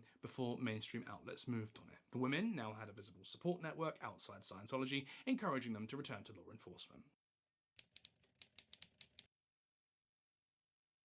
Masterson was still filming The Ranch when the LAPD investigation became public, and Netflix kept him on the show through most of 2017 without visible internal action. But in early December of that year, HuffPost reporter Yashar Ali published a story that changed the calculation for the streaming company almost overnight. Ali reported that a Netflix executive, although one whom Netflix said had no involvement in decisions concerning The Ranch, told one of the accusers at a children's football game that the company did not believe the allegations. The executive, allegedly, did not know to whom he was speaking, and so a woman, who had spent years being told to stay silent, was now being told that the company was still paying for her alleged and that this company did not believe her account. She reported the exchange, HuffPost published it, and the story moved quickly into the trade press and mainstream outlets. Netflix fired Masterson on December 5th, 2017, and wrote his character out of The Ranch in the following production blog. Fortune's coverage of the firing quoted Masterson's calling the allegations outrageous and saying he looked forward to clearing his name. Netflix did not claim to have reached a legal finding about the underlying facts. The firing was an employment decision by a streaming platform, not a legal verdict, and it landed almost 3 years before Los Angeles prosecutors filed criminal charges. But the pace was growing, and soon enough, charges would be filed. Not In looking August good. 2019, 4 women, joined by one spouse, filed a civil lawsuit in Los Angeles Superior Court against Danny Masterson and the Church of Scientology. The complaint alleged stalking, surveillance, harassment, property damage, and intimidation directed at the plaintiffs after they came forward about the underlying assaults. People magazine and the Los Angeles Times both reported the filing when it landed. Masterson again responded defensively, and his representatives called the civil claims a coordinated attempt to damage him ahead of any criminal case. The Church of Scientology denied all wrongdoing and denied any organized campaign against the plaintiffs. The specific allegations reported at the time included the alleged poisoning of family pets and a broken window at one plaintiff's home where a minor child lived. The church initially sought to force the plaintiffs into Scientology's internal religious arbitration process, arguing that, as former members, they had contractually agreed to resolve disputes inside the church. A California appellate ruling later allowed the women to pursue their claims in civil court rather than through religious arbitration, keeping the case alive in the public court system. The civil litigation then moved on a separate track alongside the criminal proceedings, and as the proceedings moved towards criminal litigation, more details, including the identity of one of the accusers, came to be revealed. Of the 4 women who brought charges in the civil case, 3 continued to criminal prosecution. The 3 were identified in court filings as Jane Does, which is standard practice in California prosecutions for crimes of this nature. But at least one of the women had, by now, chosen to speak publicly for years and became one of the most visible faces of the broader civil litigation against Masterson and the Church of Scientology. That woman is Chrissy Carnell Bixler, a named plaintiff in the 2019 civil harassment lawsuit. Bixler is married to Cedric Bixler Zavala, the lead singer of At the Drive-In and The Mars Volta, and the couple have spoken publicly about the aftermath of her coming forward. She has described years of alleged surveillance, pet deaths she attributes to harassment, and a pattern of intimidation that began in her account once she started talking to reporters and lawyers. Bixler has also said in on-the-record interviews that her Scientology upbringing is central to why she did not initially call the police. Finally, the legal wheels were in full motion. On June 17, 2020, Los Angeles County District Attorney Jackie Lacey announced 3 counts of forcible against Danny Masterson, closing a gap of almost 19 years between the earliest alleged assault and the day charges finally landed on a courthouse docket. The complaint covered the 3 incidents already described at his Hollywood Hills home, one in 2001, one in April 2003, and one between October and December 2003. Each count carried the possibility of 15 years to life in state prison, which meant Masterson faced a maximum exposure of 45 years to life, if convicted on every count. Masterson surrendered to authorities, was booked, and posted a bail bond set at $3.3 million while the case moved towards arraignment. His attorney at that point was Tom Messero, a veteran defense lawyer who had won an acquittal for Michael Jackson on charges of child in 2005, and who now issued a firm denial on Masterson's behalf. Messero called the allegations false, said his client was innocent, and framed the prosecution as the product of years of coordinated civil pressure against the actor. Prosecutors said publicly that 2 additional cases had been reviewed and set aside, one because the evidence was considered insufficient, and the other because the statute of limitations had already expired. Dude, fuck statute of limitations. A preliminary hearing in May 2021 brought all 3 Jane Does into a Los Angeles courtroom to testify under oath about what they said had happened inside Masterson's home nearly 2 decades earlier. Judge Charlene F. Olmedo heard the testimony and ruled that there was sufficient evidence to hold Masterson to answer on every count in the complaint. On June 7, 2021, Masterson entered a non-guilty plea on all 3 counts and moved towards a full trial, with his defense team preparing to challenge the credibility of each accuser. The first trial began in October 2022, running through the autumn until the jury retired to deliberate in late November on a case built almost entirely this was on like testimony pretty about recent, events from 20 years like, earlier. On November 30th, 2022, I guess Judge Olmedo declared after a it's mistrial all said and after the panel done. reported that it could not reach an Was this started in 2004? The Associated Press reported Crazy. that fewer than half of the jurors had voted to convict on each charge. This was a striking split because it suggested the prosecution's problem was not one stubborn holdout, but a majority of jurors who were not persuaded by the evidence that they'd heard. The defense had leaned heavily on inconsistencies in the accuser's accounts across a 20-year timeline, the absence of physical or forensic evidence tying Masterson to the assaults, and his steady denial that any encounter had been anything other than consensual. Prosecutors encountered that delayed reporting made sense inside the specific pressure of the Scientology context, and that the 3 women's accounts corroborated one another through repeated details. So, in January 2023, the District Attorney's Office announced that it would retry Masterson on all 3 counts rather than let the case end at the first deadlocked. That decision was not automatic. A hung jury, in which fewer than half of the panel votes to convict, can easily be the point where a prosecutor's office decides that a second trial is not worth pursuing. Clearly, despite the administrative challenges, the prosecution had seen enough to pursue this matter with rigour. The retrial opened in the spring of 2023, and the same 3 women walked back into a courtroom and testified again about the same nights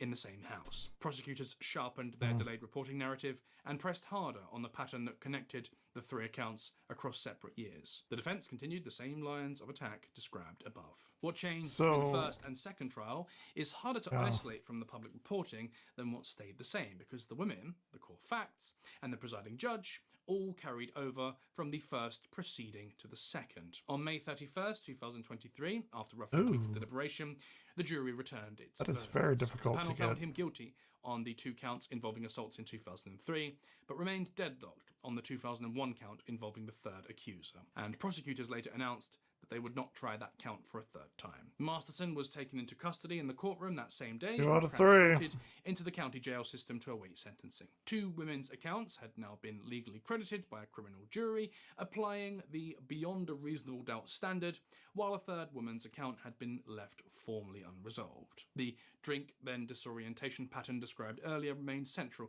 to the prosecution's theory at both trials. 30 years to life.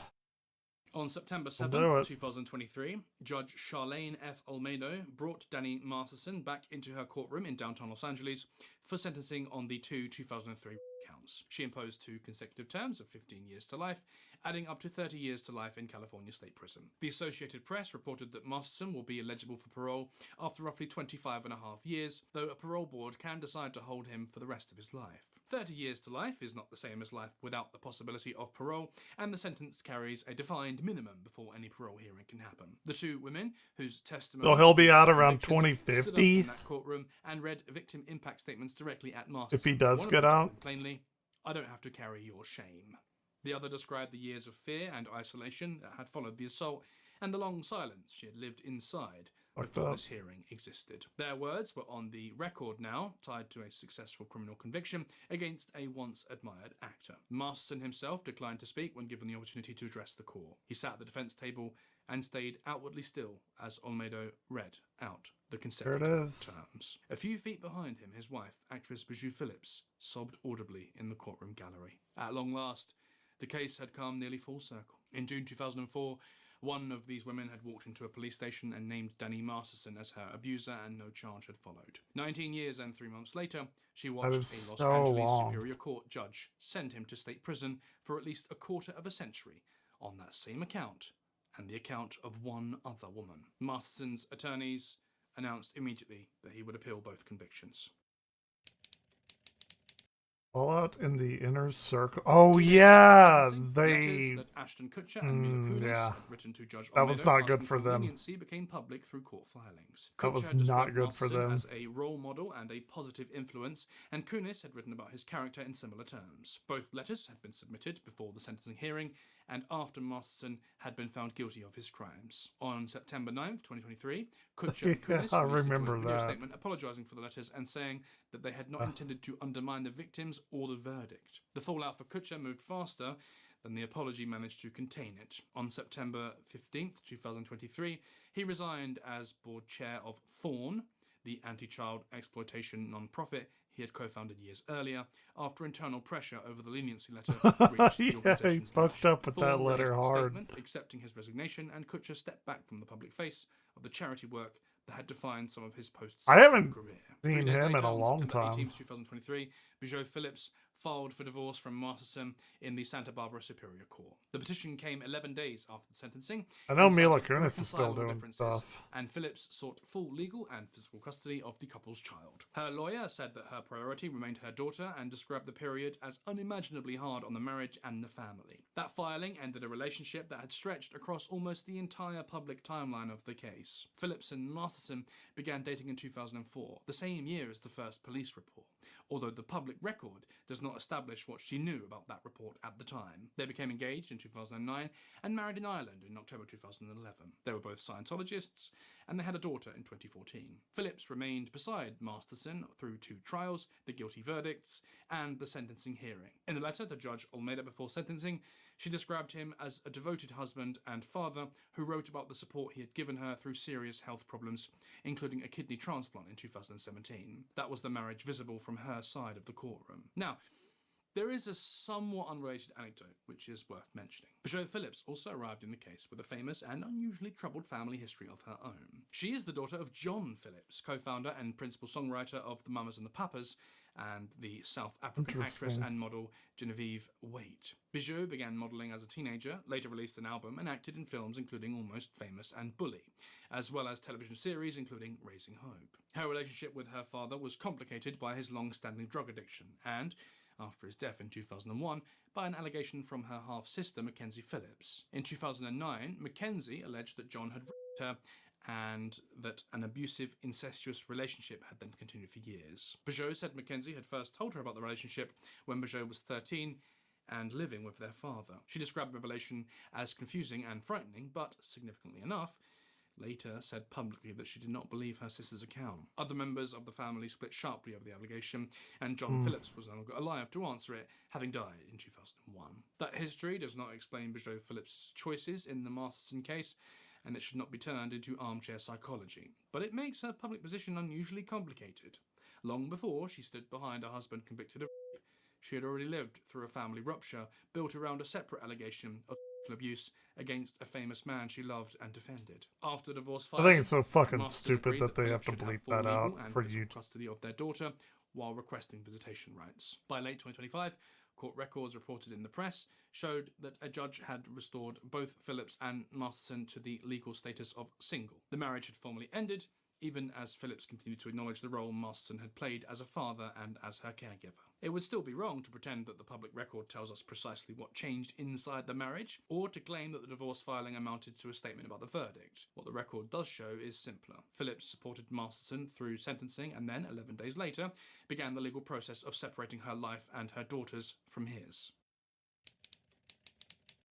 But is still unresolved. Several threads from the Masterson case remain important to the public record, even after the convictions and sentence. The first is appeal. Masterson continues to maintain his innocence through his attorneys. His defense team filed a direct appeal and, in November 2025, a separate habeas petition arguing that his trial counsel failed to present important evidence and witnesses, while also raising claims about the judge's handling of Scientology evidence. The second is the 2001 allegation involving the third accuser. The second jury could not reach a verdict, and prosecutors later chose not to try the count again. Her account remains formally unresolved in a way the two 2003 counts do not. The third is the 2019 civil litigation against Masterson and the Church of Scientology over alleged retaliation and harassment. That case sits on a separate legal track from the criminal prosecution. The church denies the retaliation and policy allegations. Its precise docket position is also the part of this story Why is that which is likely to change, but the central distinction will remain. dirty on the outside? Convictions are established criminal judgments, while the claims about what allegedly happened to the women after they came forward must be judged in the civil courts. And that brings us back to the question at the beginning. How does a report made in 2004 become a life sentence in 2003? Not through one sudden revelation, but through a woman who reported and was not believed enough to produce a charge, through other women who later came forward, through the weakening of an institution's ability to keep the dispute inside itself, and our shitty fucking justice system. What he's talking about. Right. A few more. Finish up this massive fucking truck.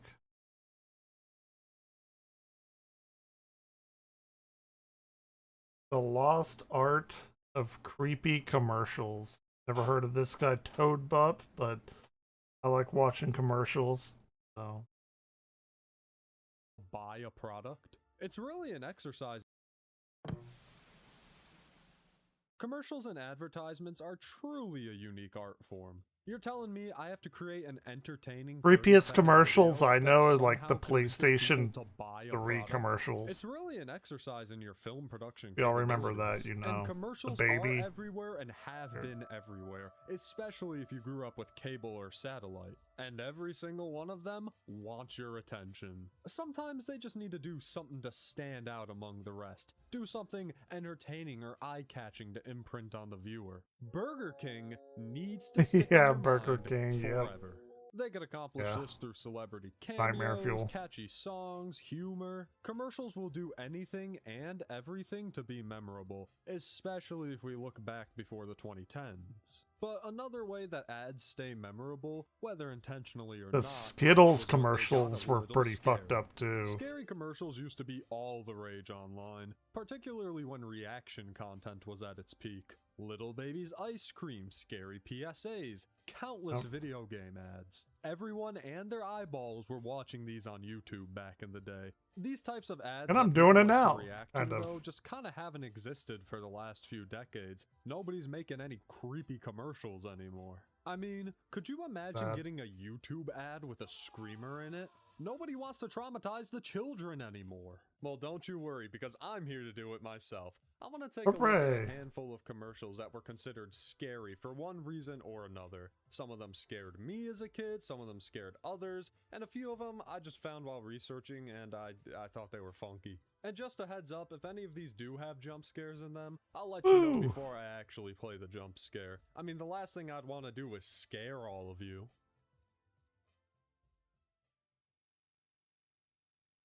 I can't do the jump scare. I know you paid me and everything, but this is just too much. I've got kids at home and, you know, I'm not comfortable Figured as much. seeing me in this kind of role.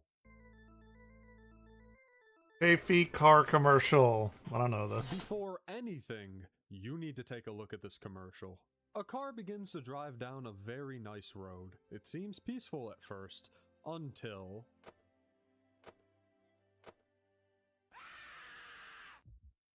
Oh, okay. Some of you Cool. have never seen this before, and that genuinely boggles my mind. I've never was seen a it. German coffee company that made these coffee energy drinks of varying strengths. We're talking espressos, they made caffeinated gum, and of course, the turbo drink. It's a little hard to determine what happened to them, though, because they've just been wiped from this timeline completely. I found another company named Kayfee that's still active and makes coffee machines, so your immediate assumption is, oh, this is the same company. Nope! Now take this information with a grain of salt, but the original company petered out around 2009-2010, and this Kayfee is a different company owned by the Kruger Group. There's not a whole lot of online documentation of the Kayfee drinks just because of how long ago they were, but hey, Frost gave it 4 swigs out of 5. In 2005, to promote their turbo, Kayfee began an ad campaign called Wide Awake. This was made up of many different TV commercials and radio background ads music. with a single constant: jump scares. The idea here was that the unexpected screamer would wake you up just as their coffee drink would. For example, here's a guy fishing, bam, zombie. Here's a lovely couple on the beach, bam, gargoyle. You're driving in a vehicle and hear the ad on the radio, bam. There's been an accident. But out of all of them, one commercial stuck out among the rest, simply titled Car. Being aired in both German and English on television and on the company's website, this one really took off. The mid-2000s was the era of the internet screamer. Videos or games or websites that you could send to your friends to trick them into getting scared for a big laugh. And this Kayfee car commercial had to be one of the biggest internet screamers at the time, with a re-upload of the commercial having over 47 million views. Not to mention this upload added a post-credit scene.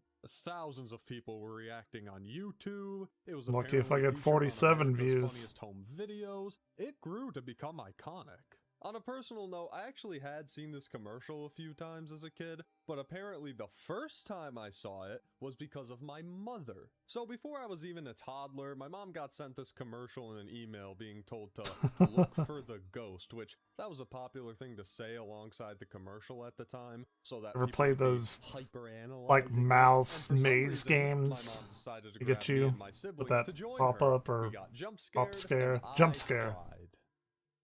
jump scare. Yeah. What a baby, am I right? We also got to see tons of behind-the-scenes material from the making of these commercials, likely due to their popularity.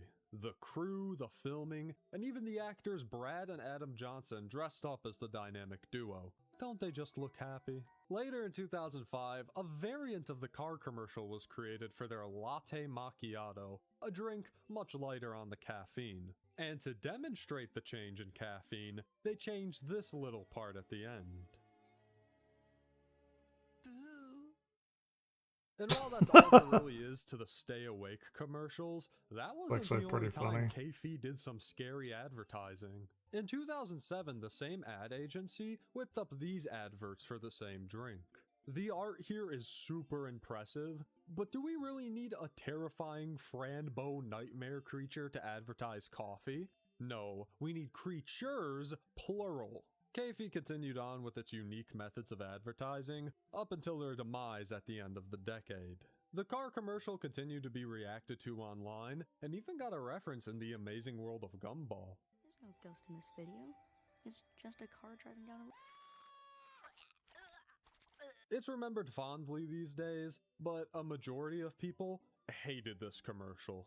I mean, I get it, as an actual TV commercial, this would suck for a lot of people, not to mention old people. But in modern times, we can look back on this commercial as a fun relic of the past and a part of internet horror history. Put it up there in the Internet Horror Museum, up there with the greats.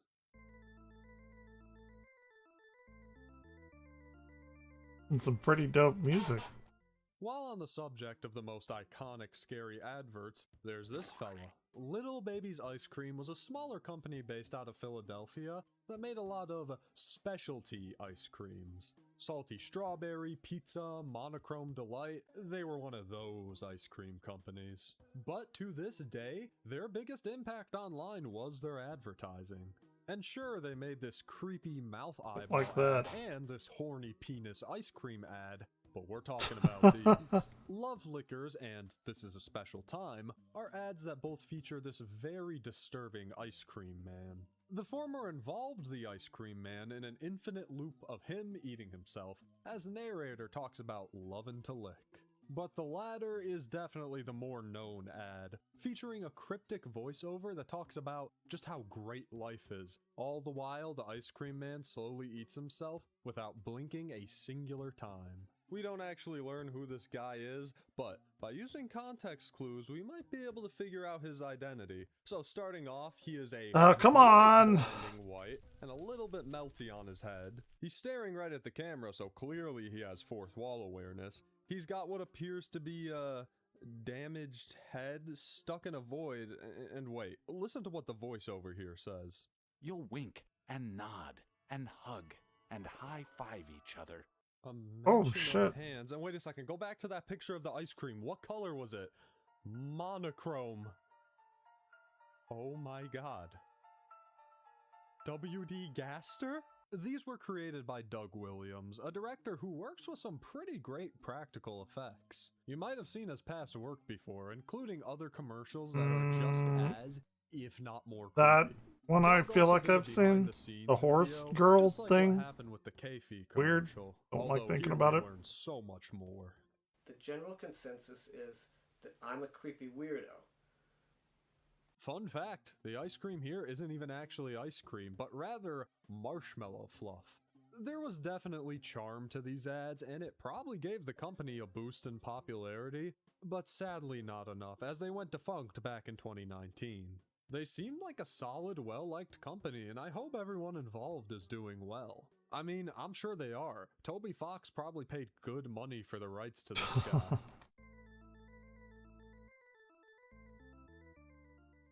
Now, those two are probably the most well-known out of the bunch. But if we want to look at more iconic commercials, there's also this one by Autoway, a Japanese tire company. You know, the sign of any good commercial is that it claims it's not liable if you fall ill.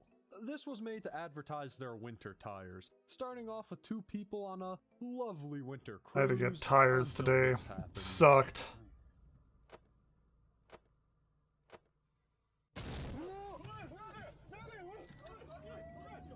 Oh my god, this makes Keifi look like Baby's first Screamer video. Well, actually, it was Baby's first Screamer video. It's supposed to show that having on proper winter tires is helpful and can even save your life. This was another big one for reacting, this upload by Andre Andrea being the most viewed. Why did they include the Live Leak logo? Did they want people thinking this commercial was real? Oh my god, did you see the news last night? That sick freak was advertising! I couldn't find any behind the scenes for this one. However, I did discover that the woman here isn't an original invention for the commercial. This is Kuchisake Onna, or the Slit-Mouthed Woman, a Japanese yokai who goes around at night seeking out victims and asking if they think she's beautiful. And if they Come say on! get scared, she kills them. Now, the folklore dictates that you can escape Kuchisake if you throw money or hard candy at her. However, all you need now is a good pair of winter tires courtesy of AutoWare. This Japanese Kleenex commercial from the 80s is another big one. You've got a baby on the left who's been spray painted red and dressed like an Oni, as a lady dressed in white kinda just does whatever, mostly horsing around with the Kleenex. And all of this is topped off with a soft singing of the song, It's a Fine Day. Do not play it in your videos, it's a bad idea. A few of these Kleenex commercials existed with minor variations, and they just don't really make a whole lot of sense. Some even believe that this commercial was dangerous to watch. Many rumors started floating around online about how this commercial would curse whoever watched it. It had been pulled from circulation pretty soon after it first aired, and not many people had seen it until it was eventually found, so that really didn't help with the rumors. Some even said that watching this commercial after midnight would make it even scarier and possibly even end your life. Now, if that's not effective marketing, What the fuck? push me in front Where of a is it? moving vehicle, because clearly I don't know what is. No, not that one, not that one. Shouldn't have to say this, but yes, the rumors were false, as were any stories surrounding the death of the cast and crew. Hey, at least it gave the commercial more of an interesting reputation. It was so weird that people thought something supernatural had to be going on. There's a lot more intentionally creepy commercials out there, like this Adult Swim one for The Heart She Hollers that my mom said she hated. Making this video has made me realize how much experience with scary commercials my mom has. One of my favorite and probably the funniest examples one more. is this Halloween Kmart commercial from 2014. You can't upload a commercial for children's Halloween costumes and then put in the description of the commercial, "This isn't suitable for children." What are you doing? You know what? Everyone just watch this. Flashing lights warning. You all just need to watch this entire commercial right now. Okay. Ooh, it's Samara. Oh, this is actually pretty fucking horrifying, like ring shit. Okay.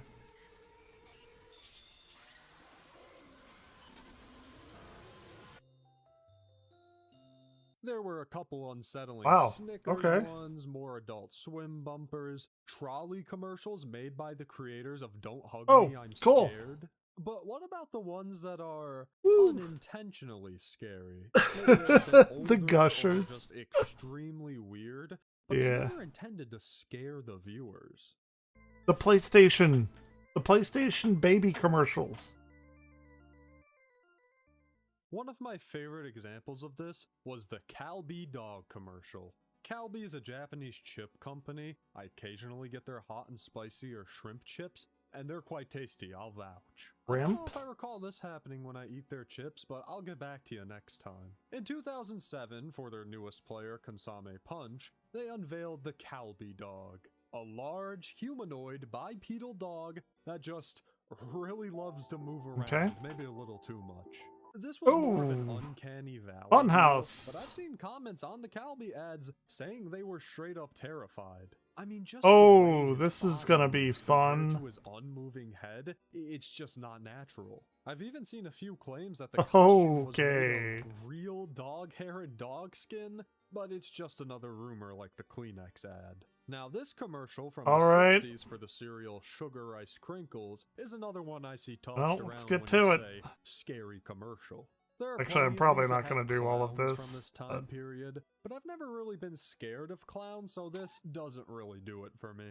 To all of my clown haters watching this video right now, do you think this is scary? The only scary part for me is that they isolated this poor guy in a room with some cereal, as he's just forced to talk to the camera. I don't feel frightened. I feel like I'm about to watch him be executed if he messes up one of his lines. It's so good, I crinkle every time I eat it. Yep. The doll commercials were 100 times worse for me than the clowns. Such as Mattel's Baby Secret doll, also from the 60s. The doll's whole gimmick is that they whisper, and they can whisper such phrases as, "I like to whisper in the dark," and "Don't so loud. But even that is not nearly as unsettling as Baby Laugh-A-Lot. I can't believe this was a real product. A doll that's uncontrollably loud is way worse than a doll that's quiet. That's some For nightmare some fuel. reason, they chose to edit and record the commercial in a very strange way. The doll's laugh is playing the entire time. Not to mention the narrator sounds way too excited for a toy commercial. She's the funniest doll you've ever seen. Some Joker shit. And she starts to giggle. And of course, Humpty Dumpty Kinder Surprise. Made in 1983, we Oh my see God. Humpty Dumpty enjoying a nice Don't like delicious that. Kinder Egg, while he speaks utter gibberish. Chugga-dooby! Doobly chugga-dooby! Even as a kid, I always found this one more funny than scary, but apparently I was alone on that. This commercial was allegedly pulled from air after viewers complained it was too creepy, but very few sources corroborate this. I mean, if he really did scare that many people, sure, but It's I just can't comprehend weird. hearing this big ol' sack of joy. The Humpty puppet was actually created by Mike scary. Krug, the puppeteer who not only worked with Jim Henson's Creature Shop, but worked on Labyrinth, The Muppets, and even played Nien Nunb from Star Wars. Another fun fact, Humpty actually got his own Kinder Egg toy after this. I cannot find it for sale, please let me know if you do. Now, if you're a commercial Charlie, you might notice I left out one key type of commercial, and that's because I was saving the absolute best for last. Video game commercial. There it is. Nobody did odd and creepy. The PlayStation commercial. It almost felt like it was a requirement for them to be Burger new. King, I PlayStation. mean, what does any of this have to do with the GameCube?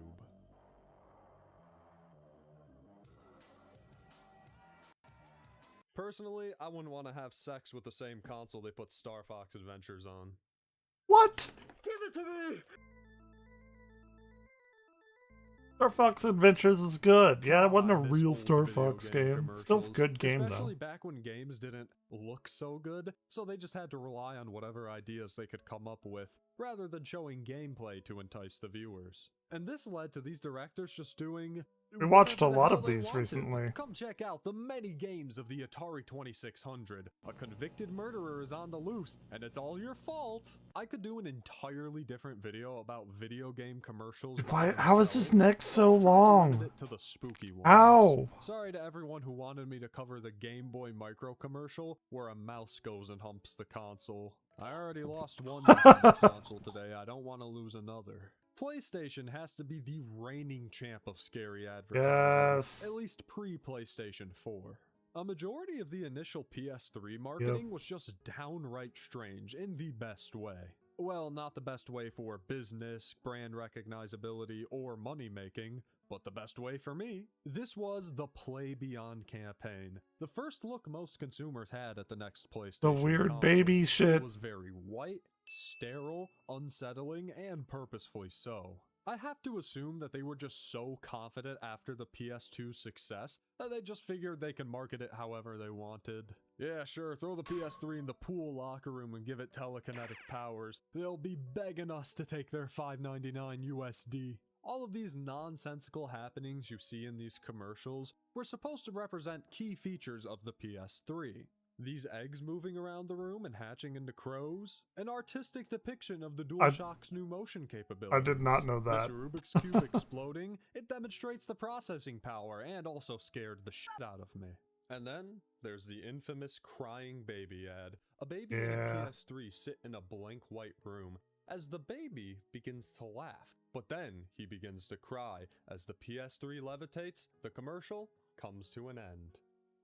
Wasn't a metaphor, wasn't a console feature, this was nothing, it didn't make any sense. I understand they wanted to be memorable, and hey, I can respect doing something unique as well, but when you've got a console coming out that is double the price of your competitors and also has no games whatsoever, don't you at least want the consumer knowing what your console is? What do It's any of weird these ads baby. tell me besides don't leave your kid Weird alone baby with this console. bewitched artifact? Unsurprisingly, this ad campaign, it didn't go over too well, just like the console itself. The average consumer probably found out the PS3 had a CF card reader before the fact that Metal Gear even existed. Once again, I can respect that they were cryptic and off-putting on purpose. Commercials aren't nearly this experimental anymore, and it sucks. But there was also just too much stacked against the PS3 at launch. Fuck that Liberty Mutual commercial. Liberty Bibberty. Fuck off. I'm still talking about it decades later, so maybe I stand corrected. But these are far from the only creepy PlayStation commercials. In 1999, we got the Mental Wealth ad for PS1.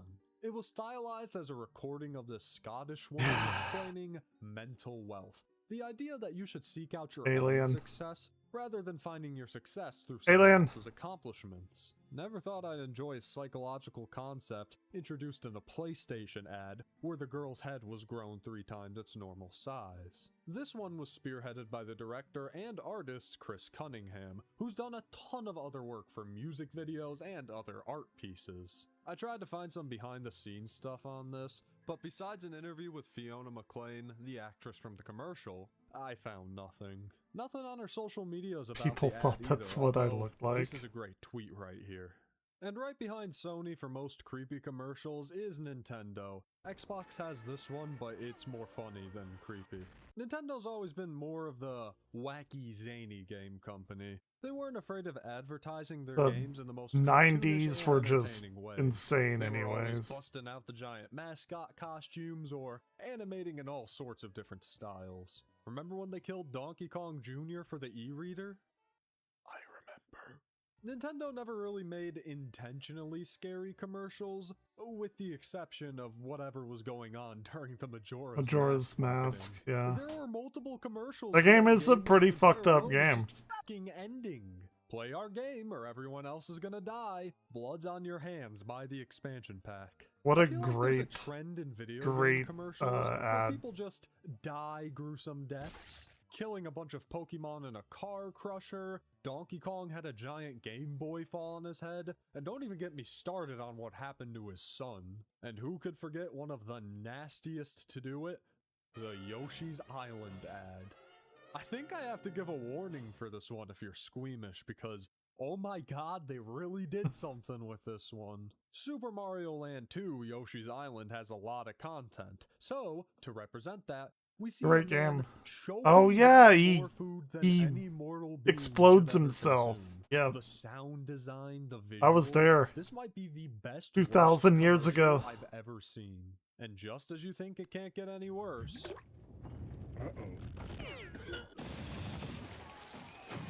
Yep. This guy was about to die and all he said was, uh-oh.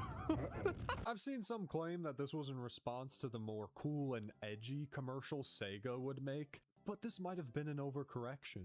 I would have at least expected a food commercial like this to be for Kirby, not Yoshi. But no, Kirby got his own weird Super Nintendo ad in the form of Too Much Kirby. To promote the game Kirby Superstar, a similarly creepy ad was made about a hospital where all the kids are infected with TMK or Too Much Kirby. Nintendo, I don't know what you're putting in the Super Nintendo cartridges, but you gotta stop. People are falling ill, they're going into psychosis. The kids are made to look like Kirby, big rounded pink, almost like Violet from Willy Wonka. And for some reason, the only cure is to pop them like a balloon.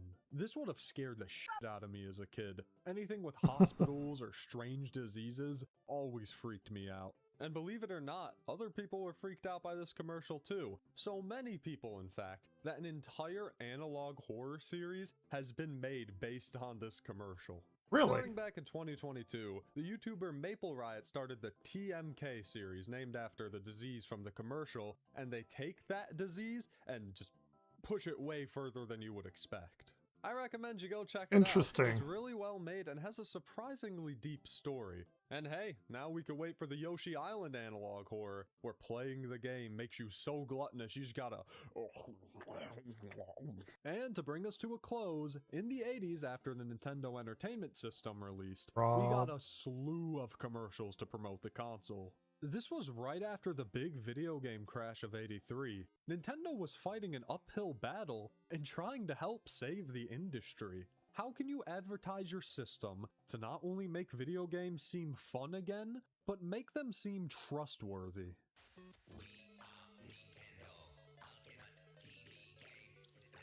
Yeah, I trust him. Nintendo of Australia released this horrifying commercial in 1987, featuring various enemies from NES games. The dog from Duck Hunt, Bowser, We watched like Lakitu, hours and of these the lastly, other night. a Smick from Gyromite. This is the first I don't think and we only saw time any that of this character has the appeared outside of Gyromite. Oh, from I Australia. know who I'm dressing as for Halloween. And of course, there's the ringmaster, this guy. I don't know if he's supposed to, like, represent Nintendo. He's constantly saying, "We are Nintendo," so maybe this is like Mr. Nintendo? He doesn't have an official name, so I'll call him Nintend. Nintend was already taken, sorry bud.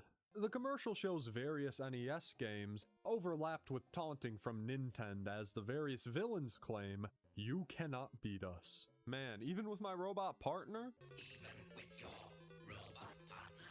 Damn. The super early CGI combined with the threatening message, the distorted voices, and the slow music all leads to an ad that's just fucking freaky. I mean, check out this ending.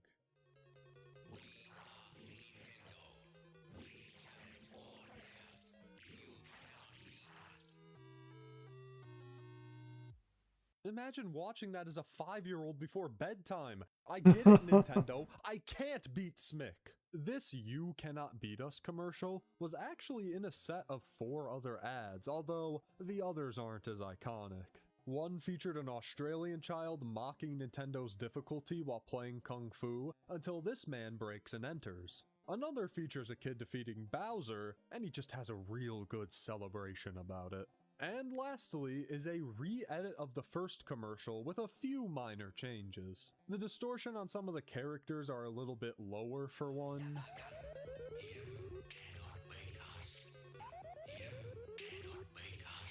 They shortened the introduction, and for some reason, they took Lakitu Seems out back low. and shot him. Now, this Low commercial effort. had a lot of notoriety online, just like other scary commercials that I've talked about. But as the years passed, and like any other semi-viral video online, discussion pretty much stopped.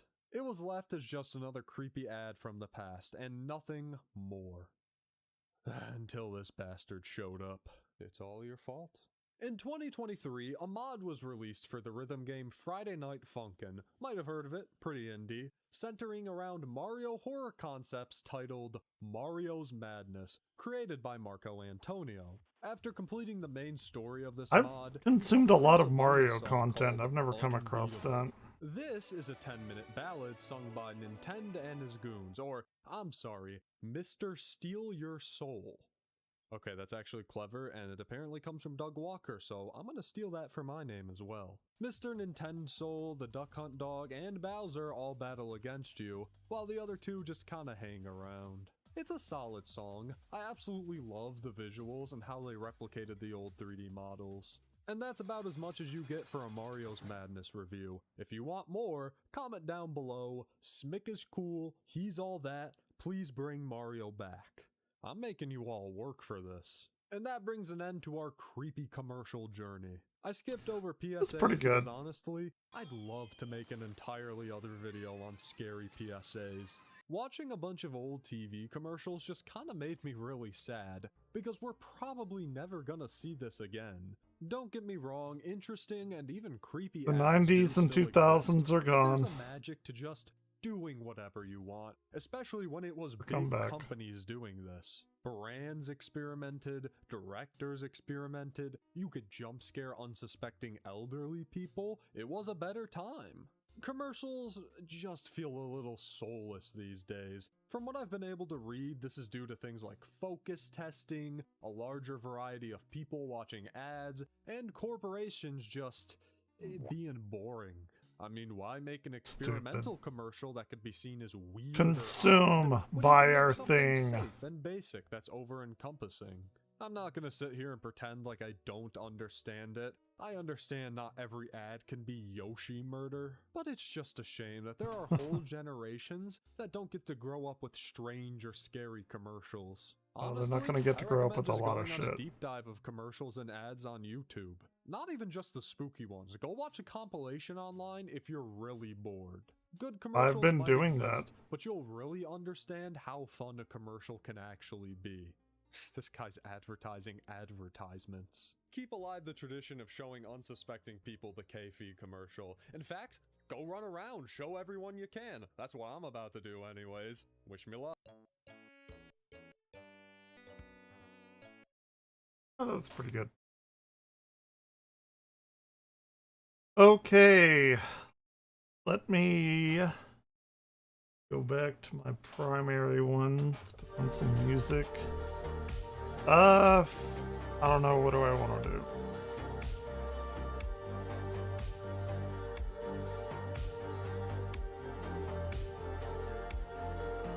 I'm gonna go get some more ice right now. I'll be right back.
Alright. Sorry that took long.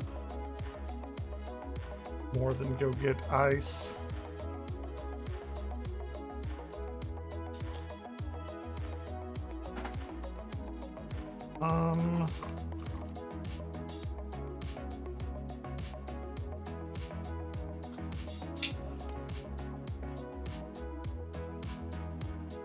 Who is on Steam?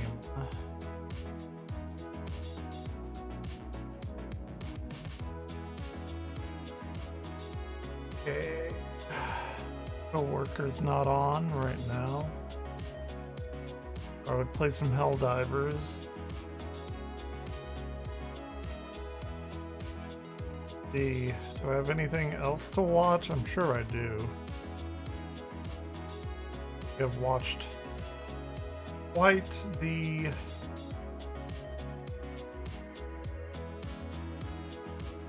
biggest one.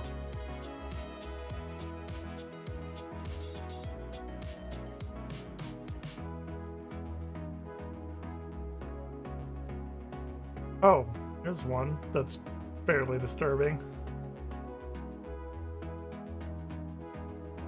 Wife finds husband secretly recording their 12-year-old daughter. Probably not great. In Jefferson County, Illinois, a tip about exploitation brings Detective Child Tiger to a exploitation. residential driveway. What begins as a conversation with 36-year-old Marcus Leyva quickly reveals a dark secret hidden in his phone, one that involves his own family. It's not gonna be good. You doing okay? This is not gonna be great. Well, messed up thing because of what happened to me. And as I understand, you're kind of a victim in this. So I wanted to get In you a ways, yes. I know, I get it. You have anything on you? You care if I patch you?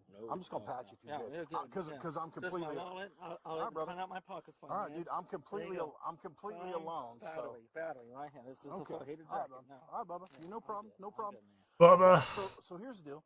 You're not under arrest. Right. You're not in trouble. Right. You don't have to talk to me. I'm Yet. talking to you I would like to talk to you anyhow. Yeah, we're talking like Because- two two grown men in your driveway. Because there's this Oh, he looks What's your name, brother? Marcus. skeevy.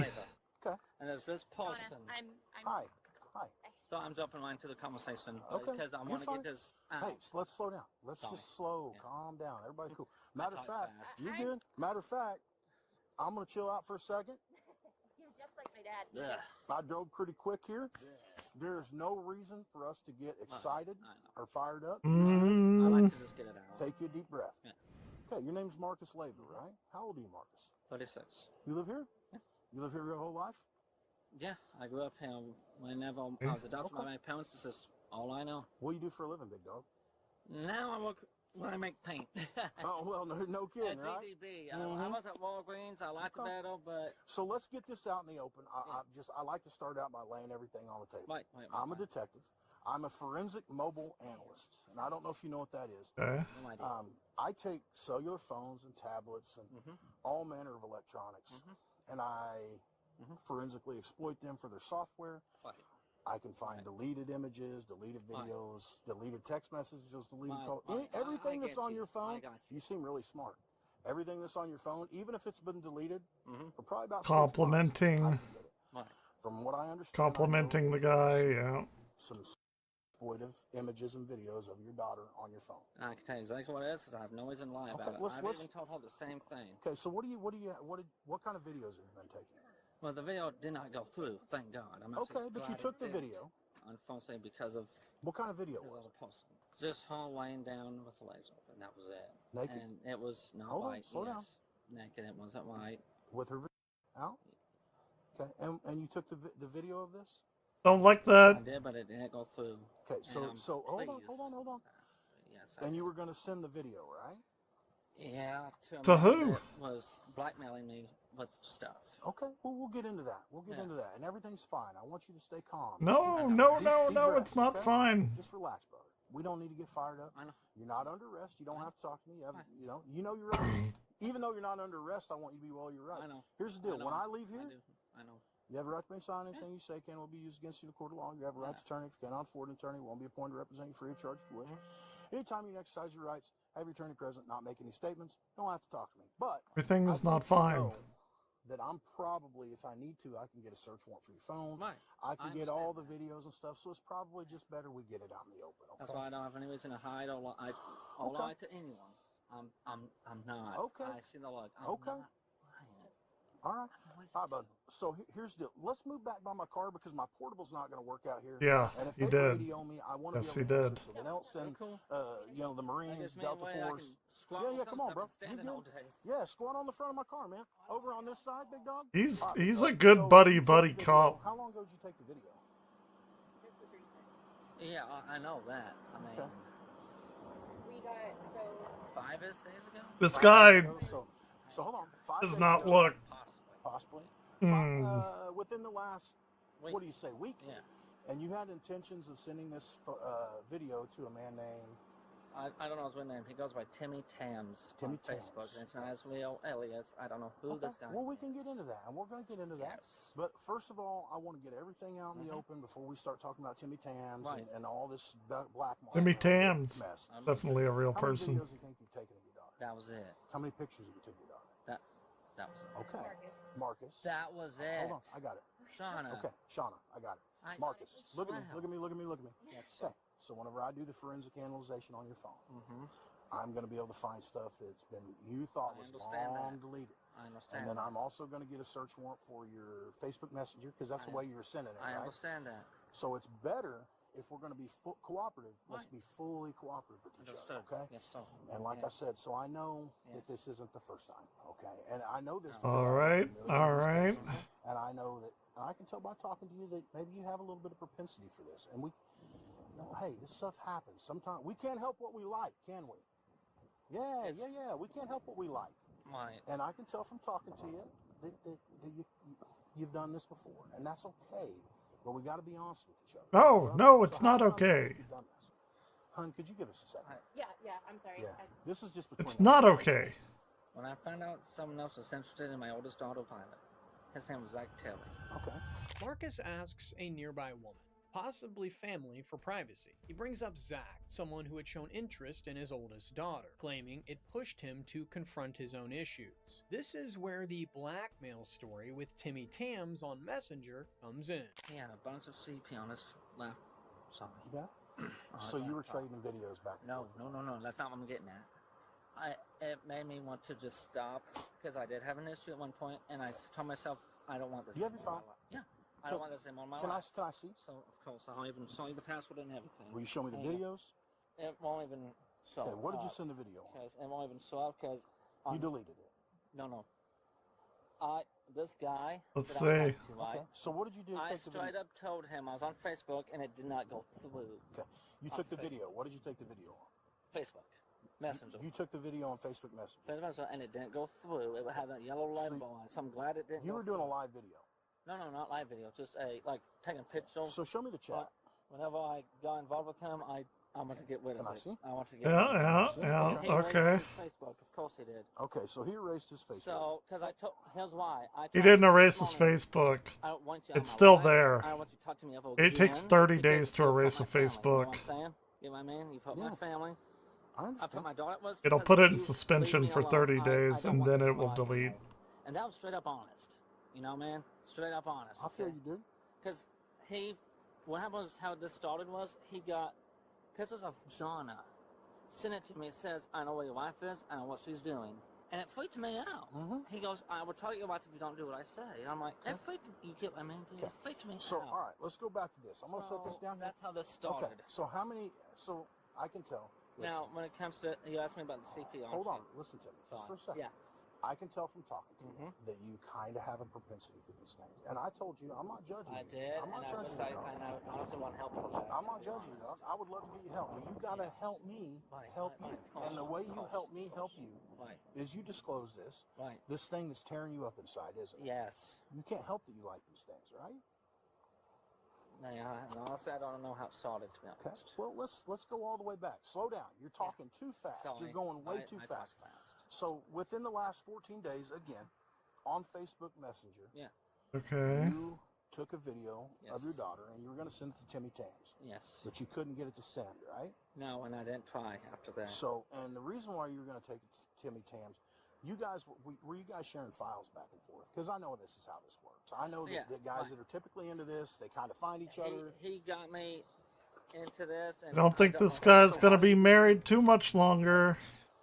He sent me some stuff at first, and then I was like, I was like, no. Hold on, slow down. Yeah. So he sent you some stuff. How did he send you some stuff? He sent me a picture at first. Okay. And then on what? Facebook. Yeah, okay, so he sent you a Facebook Messenger picture. Yeah. Okay. And first, what was this picture of? I can't remember. I know it was. Oh, you remember. Well, I can tell you it was underage. I know that. Blonde hair. And I was like, no, I don't. Okay. And I told him I'm not interested in that. I know that you are, though. You like what you like, and we can't help that. Right. So, like I said. Well, at first I did. At first. Right. But I understand. That's why I want help with it now. So let me ask you something. When you see these images, he's already videos, cooked. depictions of this stuff. He's already done. No. It actually. How does it make you feel? How does it make you feel? I also, honest answer. Yeah. Honestly, I first wanted to find people to put it up and get rid of them. Okay. Well, then what happened after that? Get rid of the stuff. Yeah, but what happened after that? You started to like it a little bit? I don't even know. He started talking to me and asking me if I could save stuff. I'm like, why? Okay. And cooked. Then he started the whole. Okay, you got to understand. I do this a lot, buddy. I'm really good. I'm really decent at this. I'm not bad at it. And I talk to a lot of decent people like you that have a problem. You just have a problem. But what you're saying, you're jumbling everything up and you're not making sense. And that's what happens when you're. That's what happens when you're what we like to call in this business minimizing. What you're doing is you're minimizing the involvement that you have. You're minimizing the feelings you have for these pictures and videos. Right. I don't want you to do that. I just want you to be honest with me because honesty. Yes.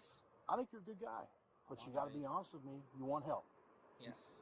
Yes. I can get you help. Yes. But we got to be honest because we don't want help. Minimizing. So bad. We just don't want to get in trouble. Bad. So, if you want help, just be real with me, brother. Yes. How many of these videos and pictures have you taken? Rough estimate. Taking pictures myself, like taking a photo of your kids. That's just what you know. Okay. So you took approximately 7 days ago. it's all like tried to send to Timmy Tams on Messenger. reprehensible, but like doing it to your own kids is somehow even worse. So you say that these guys have been trying to get you into this. Like it's all fucking horrific. But you've been dabbling with this for a while. Of the horrific, it's just it's so much worse. Somehow, and I couldn't get out of it. Addicted to child porn. And then I would play. Hold on, slow. Yeah. You're going way too fast, buddy. Sorry. You're going way too fast. Sorry. So you got addicted to looking at lewd and lascivious underage females or males. You like girls or boys? It was girls. Just girls. Okay. Hey. What age? What age you like? Be real with me, dog. Honest answer, adults. But no, that ain't the honest answer. So do you like that stuff? Okay, hold on.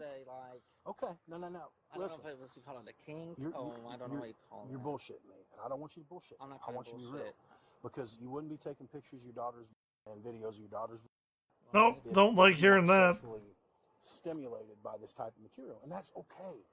I do this for. Hey, look at me. Look at me in my eyes. Yeah. I know this because I've talked to people like you a lot. This isn't your fault. Question: how many of them actually make it out of this with help? Quite a bit. Good. None of them. That makes me feel This better. isn't Nazi Germany, dude. We don't. I was saying it makes me feel better to know that people can recover.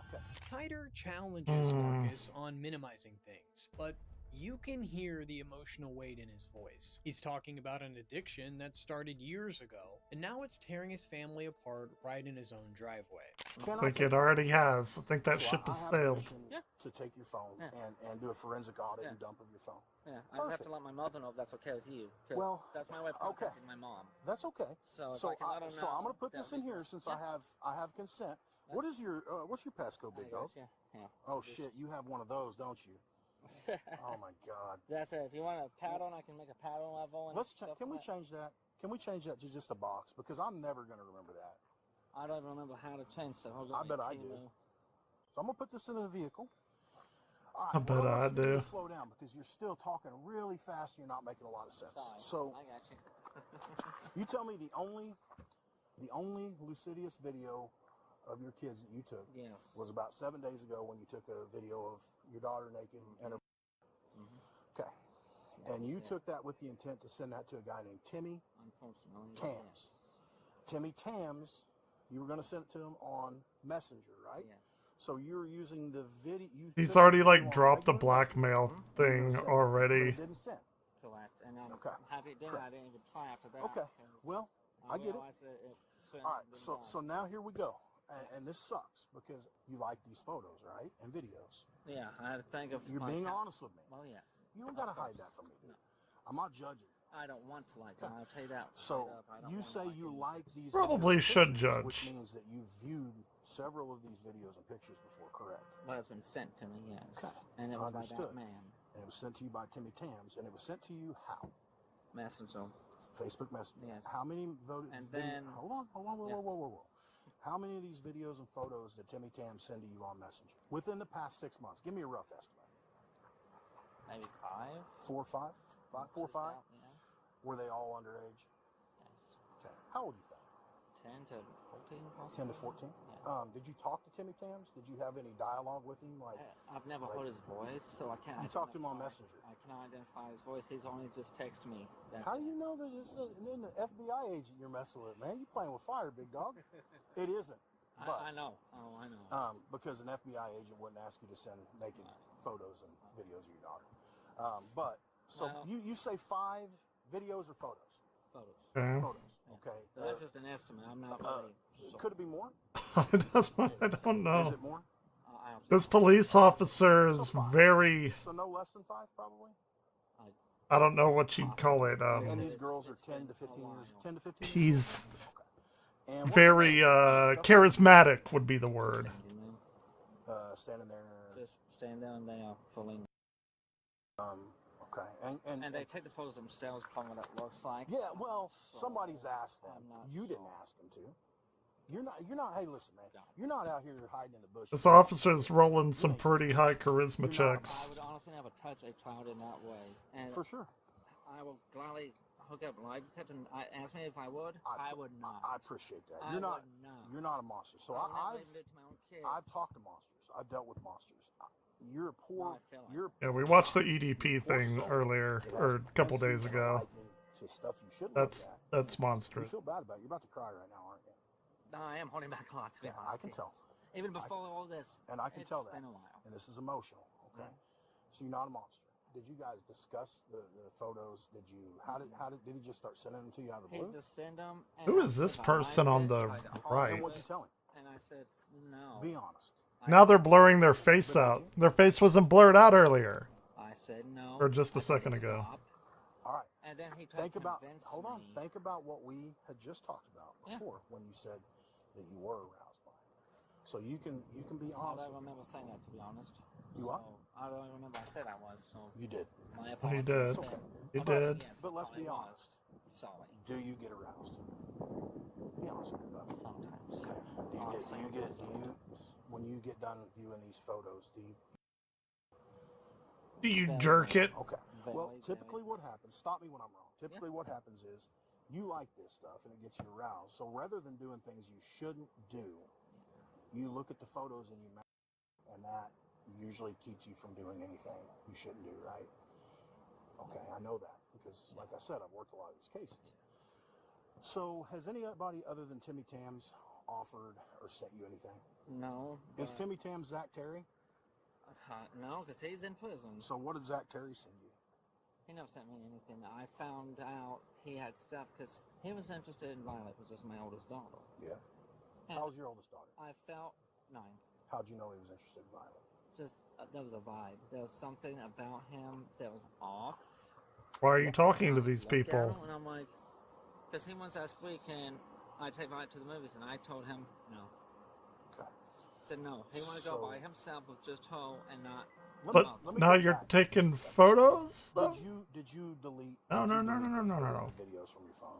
Because I didn't want them anymore. You so didn't yes. want. So you deleted It it. wasn't because of anything Hold on, today. whoa, This whoa, whoa, was brother. Yeah.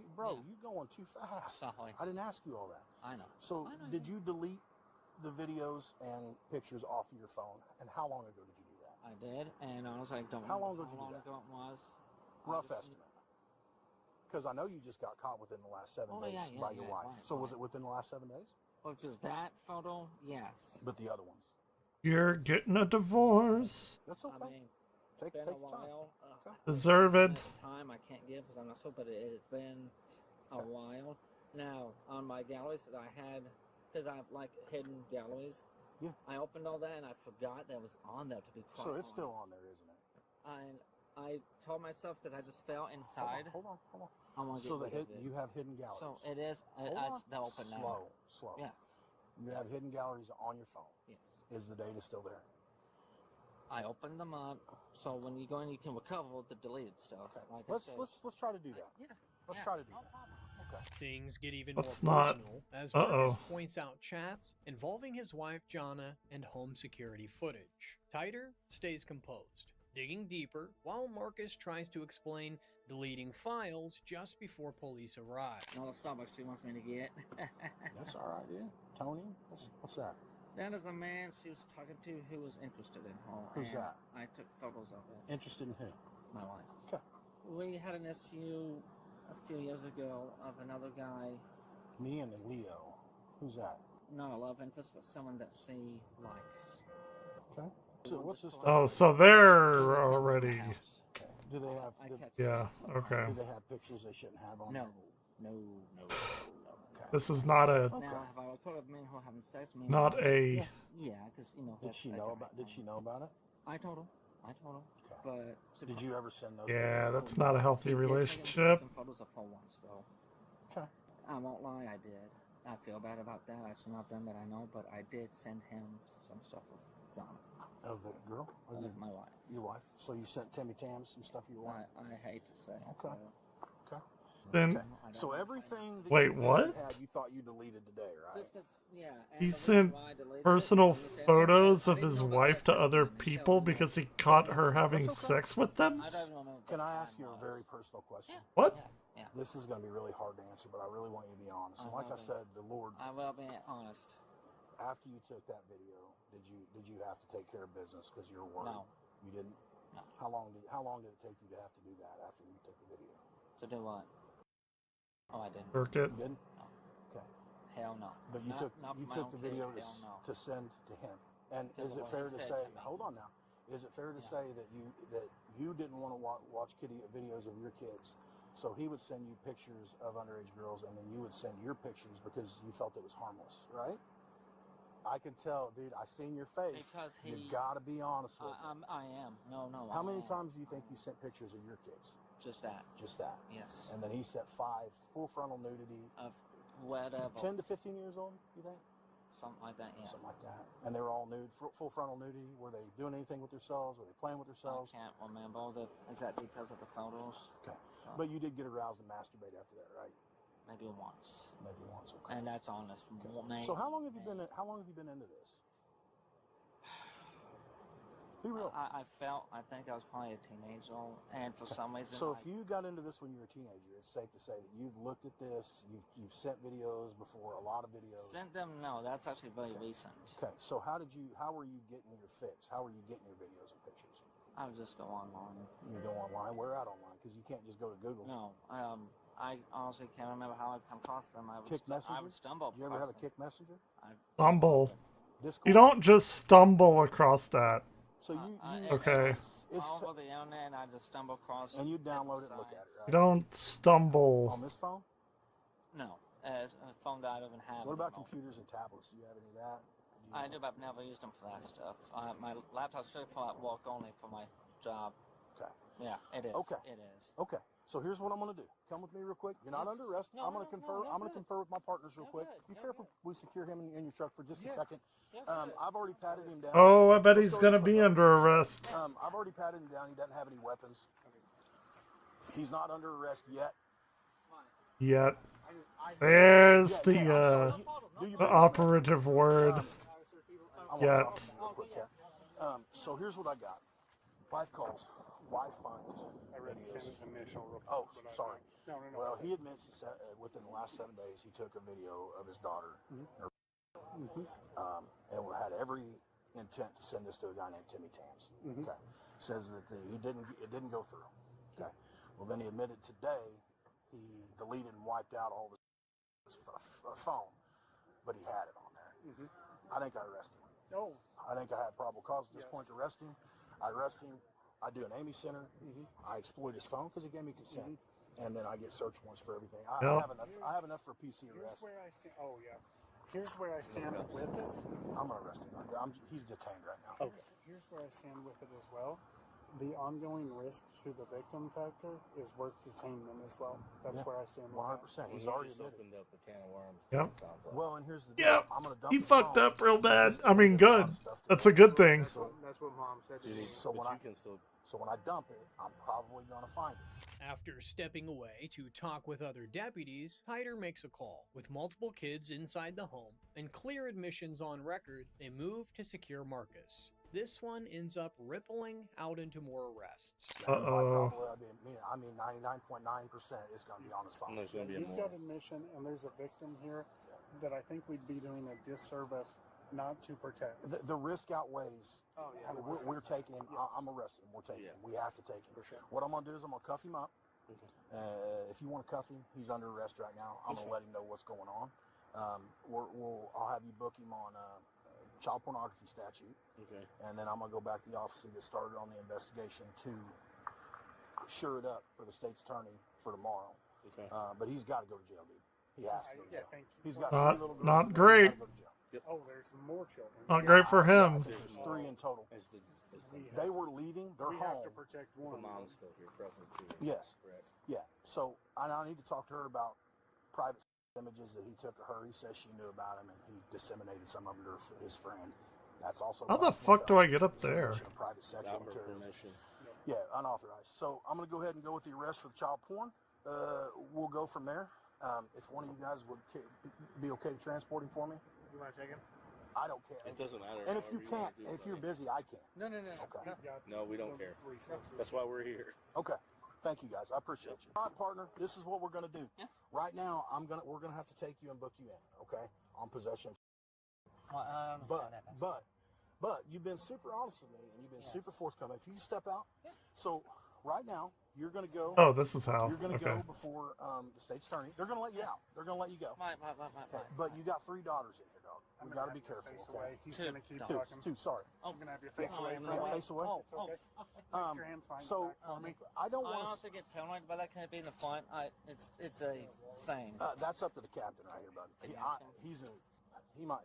Nah, it's our policy. We have to. I know. Just like So, all right. Scarlet. Hey, no. You're good, bud. You're You're fine. old. But listen, brother. What I want to do is I'd like to talk to you again if that'd be okay, because I think you've got a lot of unresolved stuff we need to work out. And honestly, there's even someone else that knows me at the jail, and my one of that's where I'm going is Boat Haynes. Well, we'll talk. Bert's gonna be there. That's great. We'll talk He's to my Bert. sensei. Okay. So No I kidding. mean, I won't mind talking to. So what we're gonna do? Right. I have permission to dump your phone, right? Yeah. Okay. Can you take my wife my wallet if you don't mind? I can. Just because what's in it's this pocket, my hand, the front. The very cooperative pedophile. I wanted you to know we're going to book you on the child porn. Right, I'm going to exploit your phone. We're going to find out the extent of this, and I would love to help you, man. Sorry, fine. I would love you to get you some help because I think you need some. Yeah, get that to her, too. You need some psychological help, brother. Yes, and I would love like to help. get that. I'll come talk to you after a bit, okay? We're going to head to my truck. Guys, thank you for coming. No problem. Marcus W. Leyva Okay. was arrested on the spot and initially charged with possession of. As the Initially. investigation expanded using his phone and other records, he faced 2 counts of Class X felony dissemination of and 5 counts of Class 2 felony possession. The evidence from his residence helped authorities arrest 2 others, 25-year-old Cody J. Shepler and 29-year-old Leo R. Barnett III, both charged with multiple counts of possession. No public prior criminal record has surfaced for Leyva in this case, though online comments from locals mentioned his involvement in cosplay. Yeah, he doesn't and look community too. events with kids, Yeah, not raising great. concerns after the arrest. Family reactions aren't fully detailed in public reports, but the body cam captures the immediate tension, with mentions of his wife Jana discovering issues and other relatives in the background. It's clear this devastated the household. As of now, Clearly. all 3 men are presumed innocent until proven guilty. Cases like this Well- can lead to long-term consequences. Sex offender registration, restricted contact with minors, and major family separation. The Jefferson County Sheriff's Office emphasized protecting the children involved, and the forensic work here shows how one tip can dismantle networks. If you're dealing with anything similar or need support, Gotta feel reach bad out for the to local kids, authorities man. or organizations focused on Be child like, protection and addiction recovery. oh, what was your stands out childhood to you like? in this No. footage? The detective's calm approach or how quickly it escalated? Tell me your thoughts below. If this hit hard, like and subscribe for more. Yeah, that was a fucked up one. That was a pretty fucked up one. Not gonna lie. See, it was another one. Married teacher caught having sex with a 17-year-old football player. The woman is the perpetrator this time. Something did happen. You were on top of him. Were you facing or facing away? I was facing him. A limping football player gets pulled out of class. 10 minutes later, he's in tears, confessing something he says he tried to bury weeks ago. What'd you do? Why are you gimping? Oh, football. Oh. Here, we'll take the elevator so you don't fall over.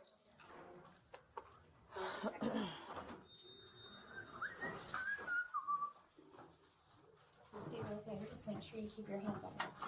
Okay. Earlier that day, the Charlotte County Sheriff's Office got an anonymous tip sent through a form on the school's own website about one of the teachers at Port Charlotte High. This 17-year-old football player is the student at the center of it. The deputy walking him in hasn't been told much either, only that the detectives need to talk to him. So I'm not in, I'm going to be honest with you because you know I'm going to be. So I'm not in complete knowledge of what it's about. Okay, but some members of law enforcement Not great. are talking about some stuff. Again, I don't know what it's about. They're just here because you go to school here, and I'll be there if there's anything that goes on. But that's why we're getting you, and that's why they requested that we hold on to the phone. So do you know the process of this? So I'm going to answer questions. And they're gonna walk you through it. So, like, I'm the same thing. I'm not sure about what's going on. All right. Yep. We're just cut through here because it's easier. Shit. So, do you need a fever? We'll have you sit. Hey, sit there. Yeah, if you're good with it. And then, Taylor, if you wouldn't mind, can you guys hang out there? 100%. All right. All right. Well, I'm not going to keep you sweating. You're fine, okay? You are not in any trouble. All right. But we got a tip about something. It was brought, your name was brought up. Again, you're not in trouble. All right. But Something's happening here at school. Sir, something's happening here. Yes, sir. Yes, sir. I'll be completely honest with you. Okay. Won't sugarcoat anything. Anything you guys need to know. Okay. You will know. All right. I guess I just got a simple question. Is there anything going on between you and a staff member at school? Currently, no. Currently, no. Has there been anything between you and a staff member here at school? Has. Is that your mom? Yes. Yeah. Just answer it. Tell her you're in with us because I already called her. Okay. So I told her you'd be much more comfortable, more than likely, just talking to us than having mom sit behind you. Yes. Right. Oh my goodness. Hey, Mom, I'm already in here sitting with them. I'm telling them they're gonna get the full truth and everything. Yes, ma'am. Yes, ma'am. Understood. Yes, ma'am. I know. Yes, ma'am. I'm not. I promise. I promise. I have to get through talking with them though. Yes, ma'am. I know. Yes, ma'am. Love that he says yes, ma'am. I love it. Love it. I love you more. But I love Yep. yes, ma'am. No, ma'am. Yes, ma'am. yeah, Like big manners. Big manners. Yeah. All right. So what's going on? So they're not currently now, but I'd say about a week ago, week and a half ago, that there was something between a staff member, and it did happen. What are you guys looking to know? Yeah. We're freely talking. And that's Just tell me the basics. I know. So I was in contact with a staff member. Something did happen, and it was not right. I mean, whether I'm in trouble or not, it was not right by me. She did not want to cut it off. I did, because it was not right. So I stopped it about a week ago. And, You know, she has most been 17-year-old boys getting probably contact, wouldn't. but I've not contacted her. The double standard, man. Okay. fucked up, but Now, we're being vague as far as something happened. Is it something sexual in nature? Yes, sir. Okay. And who's the staff member? Teacher and BB, Miss Mashburn. Okay. And how many, like, did it happen here at school? Yes, sir. And it was last week? At Has it school? happened off campus? Yes, sir. Just Okay. Yes, sir. All right. That's all I need for right now. Yep. You said teachers try to, how does she try to contact? Like through phone, social media, text message? Yes, yes. So I did. On that device? Yes, sir. But Okay. I did block her and kind of everything off of her. Okay. Okay. All right. That's it. Okay. I don't think I need to ask anymore. No, we're good. Nope, we're good. That's all we. Yep. Okay. I'm gonna have some detectives come talk to you and just get further detail. Question. Yes, sir. Will this And it's confirmed. affect football or me? I don't see any reason it should. I don't see any. All right. All right. it's gonna get out though. Something like that. All right. School, whatever school may or may not do, or whatever, we work with them. We don't work for them. So I don't see. I personally don't see any reason why this would affect or anything like that. But again, that's the school. We don't meddle in their affairs just like they don't meddle in ours. Certain things we'll help each other out with, we'll work each other out. Other stuff, it's like, sorry, we got to go. This is our road, that's your road, and okay. This isn't gonna come back bad on you. No. Like, you're not going to jail or anything like that. Okay. While one deputy sits with the student, a second team is already inside the teacher's classroom. All right. This is Heather Mashburn Smith. She's 37 years old, and she's the teacher really? whose anonymous tips we're pointing to. Right now, the detective is pulling up those messages and the IP addresses behind them, locking down exactly how the school was first alerted.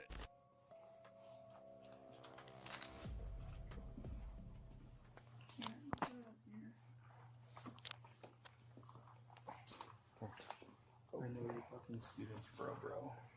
And this, can you, okay, that's the IP. This is the IP. So it's 10759. Can you scroll up? All right, so I see it's from Hi, and the email address assigned to it is at outlook.com. The message states, I know you fucking students, bro. And this came through Parent Square, sent via a former Port Charlotte High School website. That's Parent crazy. Square is not responsible for the contents and assumes no liability for the message. Like you know it's gonna get out. Like you know how gossip travels, especially in high school. Come on. County Sheriff's Office? Yes. Okay. Your email. My email. Yeah. Here, I have a card. It's easier to type. I have 2 last names. So just the email address. Perfect. All right. And that was the only thing you need to show us? Yeah, let me just make sure I haven't gotten anything else weird. Oh, here's another one. If you would just go ahead and lock it. Weird. Oh yeah, I got a lot of weird shit on here. On my school email. Whatever you had, however you found it is how I prefer you to leave it. Okay. I just received the emails, okay? Okay. Do you want your card back or? Yeah, you can leave it there. It's fine. To keep it. I'll be case agent, so that will go with your property just in case you or your husband have any questions or I can answer them. We're not gonna touch anything else. Okay. If you would just show us generally where in the classroom did so this I see 2 doors back here. One door has a window above it that appears to go outside. One door does not have any window above it. Which door is the back door that you mentioned that you would come through? This one, that's just a closet. Okay, so the door with the window above it, that's the back door that you would come through. And can you identify the door that is the front door that you would come through? Mm-hmm. That's this one right here? Mhm. Okay, there's like a drape covering it right Yeah, now. and the reason I have the drape on is because students are disrupted in the hallway, so I normally have the window covered so that we can focus in class. Right. And then, can you just show us where in the room the sexual activity took place? Yeah. So, You gonna get I fired. realize it's been a while, like 9 days or so, but it felt farther back here, but By this point, Mashburn Smith has already given detectives a full confession. What follows is the walkthrough. Investigators confirming the details for the record, and one thing that she makes clear to them, she knew he was her student and she knew he was underage. That's it. The pat down, the cuffs, Done. and the walk to the cruiser.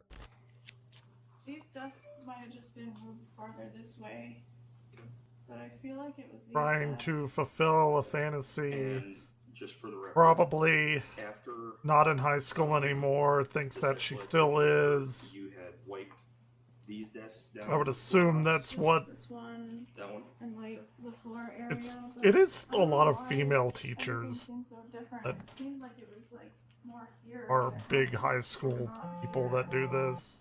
So I think everything shifted a little bit. Everything slides a lot during the day because the kids don't push their chairs out. They push the desk forward. So the desks get moved around a lot. But I think these might have just been moved farther because I don't. Originally I was thinking it was those, but that doesn't make sense to me. So I'm pretty sure it was these ones. And is this the one where he had just put the tip in, or is this okay? And then where else? Where was the other actual? Like Okay. What the chair? Or like would it be a That is student chair? very explicit. Okay, so it's not this one that's pointing right there towards towards the mirror. Okay. All right. And which? So I know you stated you were on top of him. Were you facing or facing away? I was facing him. Facing him, and were you facing this back So wall, I was, side wall? I was facing this way and he was facing that way. The chair was facing that way. Okay. So I was like sitting on top of him. Okay. And then regarding the digital penetration and the blowjobs and stuff, where would that have happened? Everything happened right here. Kind of right in this same area. Okay. Were these desks always in low? Like just leaning on, or? I mean, I guess you can say sometimes we leaned over. Like we're gonna have to burn all of that now. I mean, Can't have students sitting in those desks. this was the desk I leaned back on. And was the desk, I assume, oriented the same way, although maybe slid over? Okay. And did you lay on it from the front this way? They are getting very detailed. This way. Okay. Okay. And he would have stood here? Okay. During the actual sex part, you had mentioned that when he just stuck the tip inside of you here, you had addressed that you just had to pull up and pull panties to the side. Who took his penis out at that point? Did you take it out, or did he take it out? He took it out? Okay. What about for the sex that occurred in the chair? I'm pretty sure he did. Okay. Was that fairly common for him to take it out, or did you sometimes take it out? Common, interesting. They're establishing a pattern here. Would he masturbate in front of you, or? No. Okay. There might have been like one time where I took it out, but I remember him mostly taking it out. Okay. All right. You're gonna lose your job. And where were you waiting for? Be on a list. Coordinate to be in the class after planning period or after his football.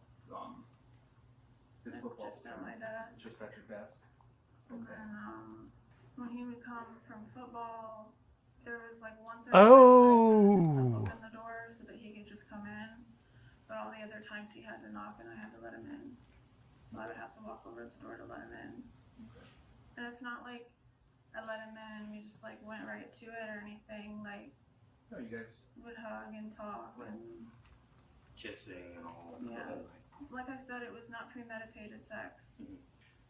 Okay, similar to what we did with that interview, the second interview after you'd written the letters and stuff. Yeah, I'm sure it I'll wasn't. ask you a couple of questions. First of all, did we promise you anything? No. Are you here giving this information of your own free will? Yes. Okay. Did we make any threats or coercion of any kind? Okay. And you understand that you're still under oath and everything that you told us is the truth, the whole truth, and nothing but the truth? Is that true? Yes. Okay. And you've already been advised of your rights, is that true? Yes. Okay. All right. And just final recap, everything that you told us in here has been information that you freely and voluntarily gave, understanding your rights. Yes. Okay. All right. All right, cool. That's it. All right, we're gonna go ahead and head back. You can keep. Yep. Keep going. We're gonna head right back down. I used to do some writing to clear my thoughts after sometimes when things would happen. And I might have like a piece of writing in a folder on my desk. Am I allowed to get Man, that? you are just giving them all the evidence. Student or a teacher or something coming across. Where would it be? I won't touch it, but I'll show you. These are very cooperative pedophiles. There's a folder here, like right here. Is this the dark colored folder? But files. Is that like the proper term or whatever? There's nothing like graphic in it, but it's just like thoughts that I would write as if I were writing to him. Okay. To. But I never. To who? But I would never. The kid. Like I really just want to throw it in the trash. It's not anything that.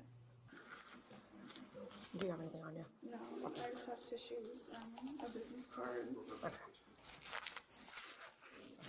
Okay. Alright, so nothing in your pockets, right? Well, just besides that stuff. Tissues and Okay. a business card.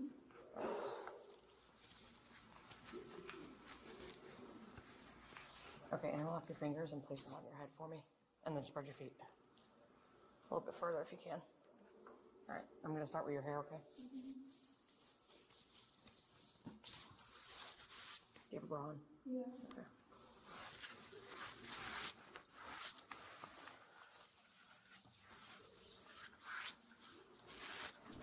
It's very rare that I've seen like a woman get caught for this stuff. You can put your hands down and then turn around for me. Yeah, can you unzip your shirt for me? Okay. There are like little hidden pockets in there, isn't that fancy? Okay, alright, you're good. Alright, where the fuck else is Are this? you gonna want to keep your sweater on when you're in the car? Okay. Okay, yep, just roll up your sleeves then. That's all I was gonna ask. Is just yeah, just roll up your sleeves. Alright, just turn around for me. Big old room light tube? Yep. They're not gonna be very comfortable. If they're too tight, let me know.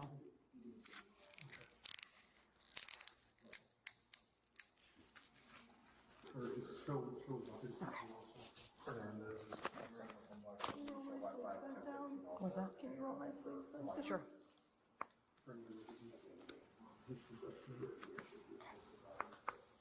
Okay, alright, yeah, if you're working on this.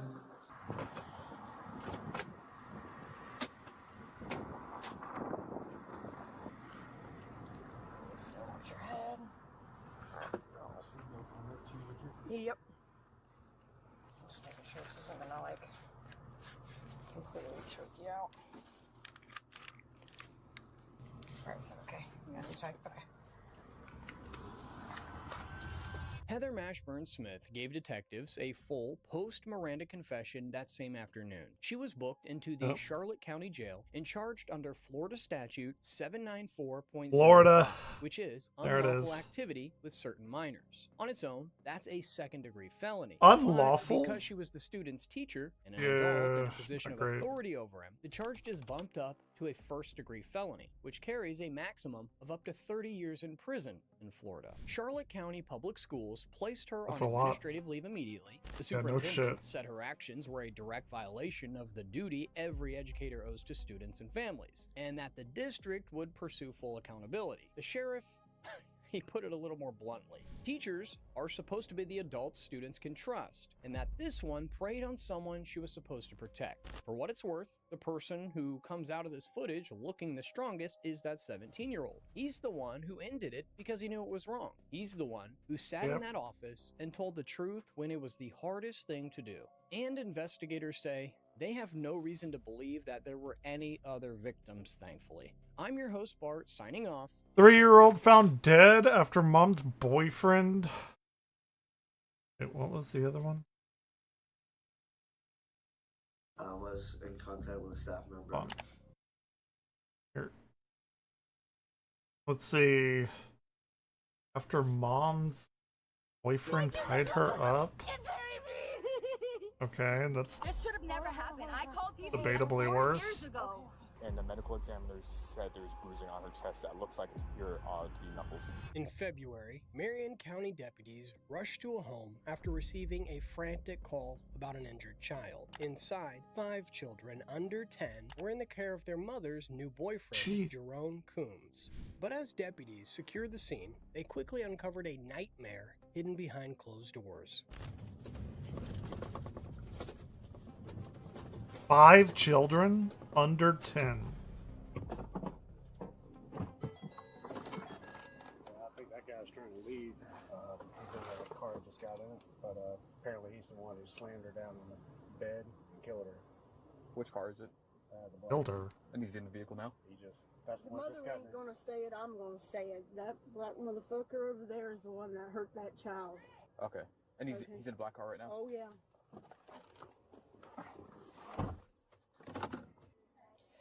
So I just got here and apparently this guy, the vehicle I'm behind right now, he pretty much killed the child. So I just got on the scene and apparently the mother says there's a black male in this car right in front of me that apparently took the child and pretty much killed him.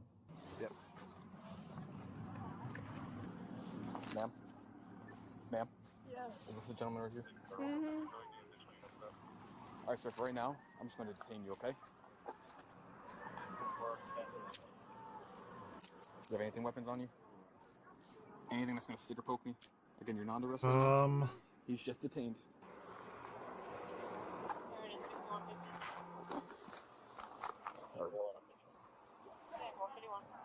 Alright, go ahead and face my car for me, boss. So you have nothing on you that's going to stick or poke me?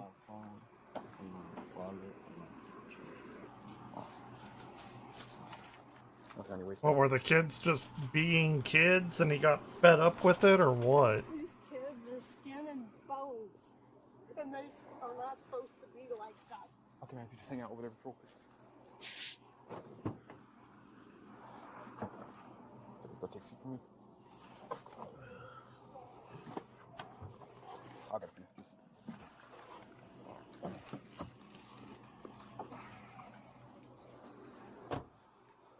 Ma'am? Ma'am? Am I able to talk to him? No, you gotta go. Just until more deputies arrive, then we'll get to that, okay? Ma'am? Yes. Are you able to hang up for right now and so I can talk to you? Yes, I need to get off of here. So, what happened? Okay, this is my Bad place. shit? I'm letting my niece stay Oh, here. hey. Okay. Is this your niece right here? Yes. Okay. I had custody of and the baby, and I gave them back to her 2 months ago because she couldn't care for them. Okay, she had gotten out of an abusive relationship with the baby daddy, and I took them in because she has 5 kids or 4 kids altogether, and she couldn't deal with them all. Well, leading up to this, she met a new guy, this man right here, and he brought his son to live here, which I wasn't too happy about. She was working, and he was watching the kids. Okay, autistic. Okay, he needs a lot of support, the one that's in the ambulance. I know, I had her. She was supposed to have been seeking help, you know, through counseling and stuff because she's really bad ADHD and autistic. They have not done that, okay? The woman speaking with the deputy is the property owner and the children's aunt. She explains that the mother, Jennifer, recently moved in with her new boyfriend, Jerome Coombs. The aunt had previously held custody of the children to keep them off the streets, creating a highly tense dynamic as she suspected Coombs was dangerously controlling, refusing to let anyone near the kids. I was coming over because I was fixing on the trailer a week. We've been here a week. And I was like, how are you keeping them so quiet? Just give me 1 sec. Is anybody else in the house? Which house was it? This one? Just the boy. All right, 99%. I'm gonna need everybody out. And Just give me 1 second. I gotta. Hi. Ma'am, I need everybody out for right now. Is there anybody else inside? No, he was grabbing his shoes. Okay. I can't even go in my house.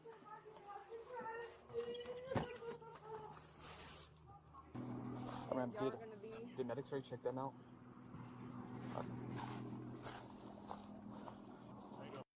Not too bad. How are you? So apparently, Guy I have detained. It wasn't my killed phone. the cigar God, I company. hate it when So, they ping right now, I'm phone shit like that. close down house. I guess the girlfriend is losing her mind right now, so. Okay, we got everybody and their brothers on the way. Guys, if it's possible, can I get you guys to pull the van just on the other side of this pole for me? I'm going to go ahead and lock down. Can I pull my car out too? Is that yours? Yeah, that's Was fine. that related to him at all? No. Okay. Well, actually, hold on until we can get that released, if that's okay. Yeah, I had just got home. Okay. Just let us clear it. Oh first. shit, there it is. Thank you, sir. Hey, boss, do you have your ID on you? Did it say where this was? Is it in Florida again? Are all these in Florida? And who were you to? They all seem I own the place. pretty Florida coded. She is, my wife and her mom's been best friends since they were kids. So Tap is your wife? And so it's like we're family. Balcony basically, but barrier not rail? Literally, you know what I'm saying? Okay. And then the black male I detained, who is that? The only thing I know is his name. ID, is that like her boyfriend? Yeah. Do you have your ID on you by any chance? You need to get in your seatbelt, baby. Dude, the worst thing I have to deal with is like projectors malfunctioning or something. Ma'am. Fuck this shit. Just the man and the children. And the children's who came to me and told me. And what did they say? They said, the oldest one said that he Ah, to all of her in the this. chest in her playpen. And I do believe that because, like I said, me and my husband's been here for 2 to 3 weeks fixing on the place. And like I said, I have custody of the one that's, I don't know if she's passed or not, and then the baby. And I just recently gave them back to the mother because I gave her a place to live. She didn't have a place to live. So I'm trying to give, her an opportunity to be a mother. So- She has a lot of kids. All three of them saw Yes. him punching him? Yes. Okay. And they're literally skin and bones. When I dropped these 2 children off, they were hefty. I have doctor's records to prove it. I took them to the doctor. They hadn't been to the doctor in forever. This baby hadn't had her formula since she was 6 months old. They're still in my name, actually. And I got this lady over here, notary, signing papers up to put them back into my care, and she's going to sign off on it so that way I know what's happening with these kids. Okay. Give me 1 second, right, man. So, apparently the 3 signal 44s saw... Where are the kids? Okay. They saw the black male I detained punch the signal 44 3 times. What is Signal 44? I think she Like the was in the car. deceased child? She said all 3 in the car were all the ones that were inside. Okay. And this is on. Yes. She knows not to talk to the kids? Not yet. Well, she hasn't talked. She's just been putting them in car seats, stuff like that. Understood, but they need to stay on scene for a minute. With Coombs detained in the patrol car, deputies face a heartbreaking task. 3 of the older children, who had been locked inside the home, are now sitting in a nearby vehicle. They are the sole witnesses to what happened to their 3-year-old sister, Paisley. Deputies must carefully secure the area to ensure the child's memories aren't influenced before specialized child advocates arrive. All right, ma'am. Just for right now, if you don't mind, also don't talk to the kids, just because we're gonna have detectives come out here. Oh, okay. Yeah, talk that's to them. fine. But if you can, just continue to right into But do you want me to finish what I was telling you? We're gonna clear the house. My sergeant will probably talk to you, and same with detectives will be out here. All right. Yep, not great. Sergeant Batts, okay? Your mom? Mom? Yeah. Oh yeah, the baby. Yes. Yes. I'm You're sorry. okay. Don't apologize about anything. We're trying to figure out exactly what's happening, okay? I ask that we try not to talk too much about the incident, okay? Just until we can, make sure things happen. I'll tell you, one of my really close friends is coming here. She doesn't want me by myself. Okay. When they leave, I'll be by myself. I'm okay with that. And my car is now part of the crime scene. So I understand. I'm gonna ask you, and I'm gonna ask you as well, if you don't mind. At least the kids need to stay on scene, just for now, till we figure out exactly what's happening, and then we'll God get. damn. Where is all this shit? Like it's so tiny, minuscule bullshit. This is the baby in the back seat. If you go, yeah. I had to get child safety locks because she's autistic. That's the baby in the ambulance, and she didn't look like that. She was skin and bones. That dude wouldn't even let me see that kid when coming over here. The guy I have detained? Yeah. Okay. I wasn't allowed to even see both of them. How long has he been in, I guess, her life? 2 months. I had him for like 4 or 5 months, which I'm fixing to get him back because this is bizarre. I had him in school, everything, you know? That was before they went to school. Okay, if you can, just continue filling out that, okay? Yeah, Should I try to get in contact with DCF and have them do an immediate response? What did she say? What did she show me the pictures of? How they used to look into how they are now. Like they used to look. When It's the kind of shit that's like, alright, maybe being single isn't that How long bad. ago did she have them? It was about, she said, I think 4 or 5 months ago, and then now they're kind of like scrawny and. Okay. But I'll get on the phone with DCF right now, see if they can immediate response. Thank you. First name? Jennifer.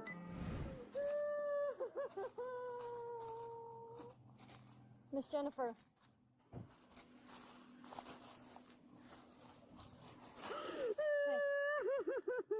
Miss Jennifer. Yep. Look at me. Life's fucked up. I just got the phone with the hospital. They told me that they didn't get no pulse on my baby. Yeah. Yeah. Take a breath for a second, okay? Take a breath.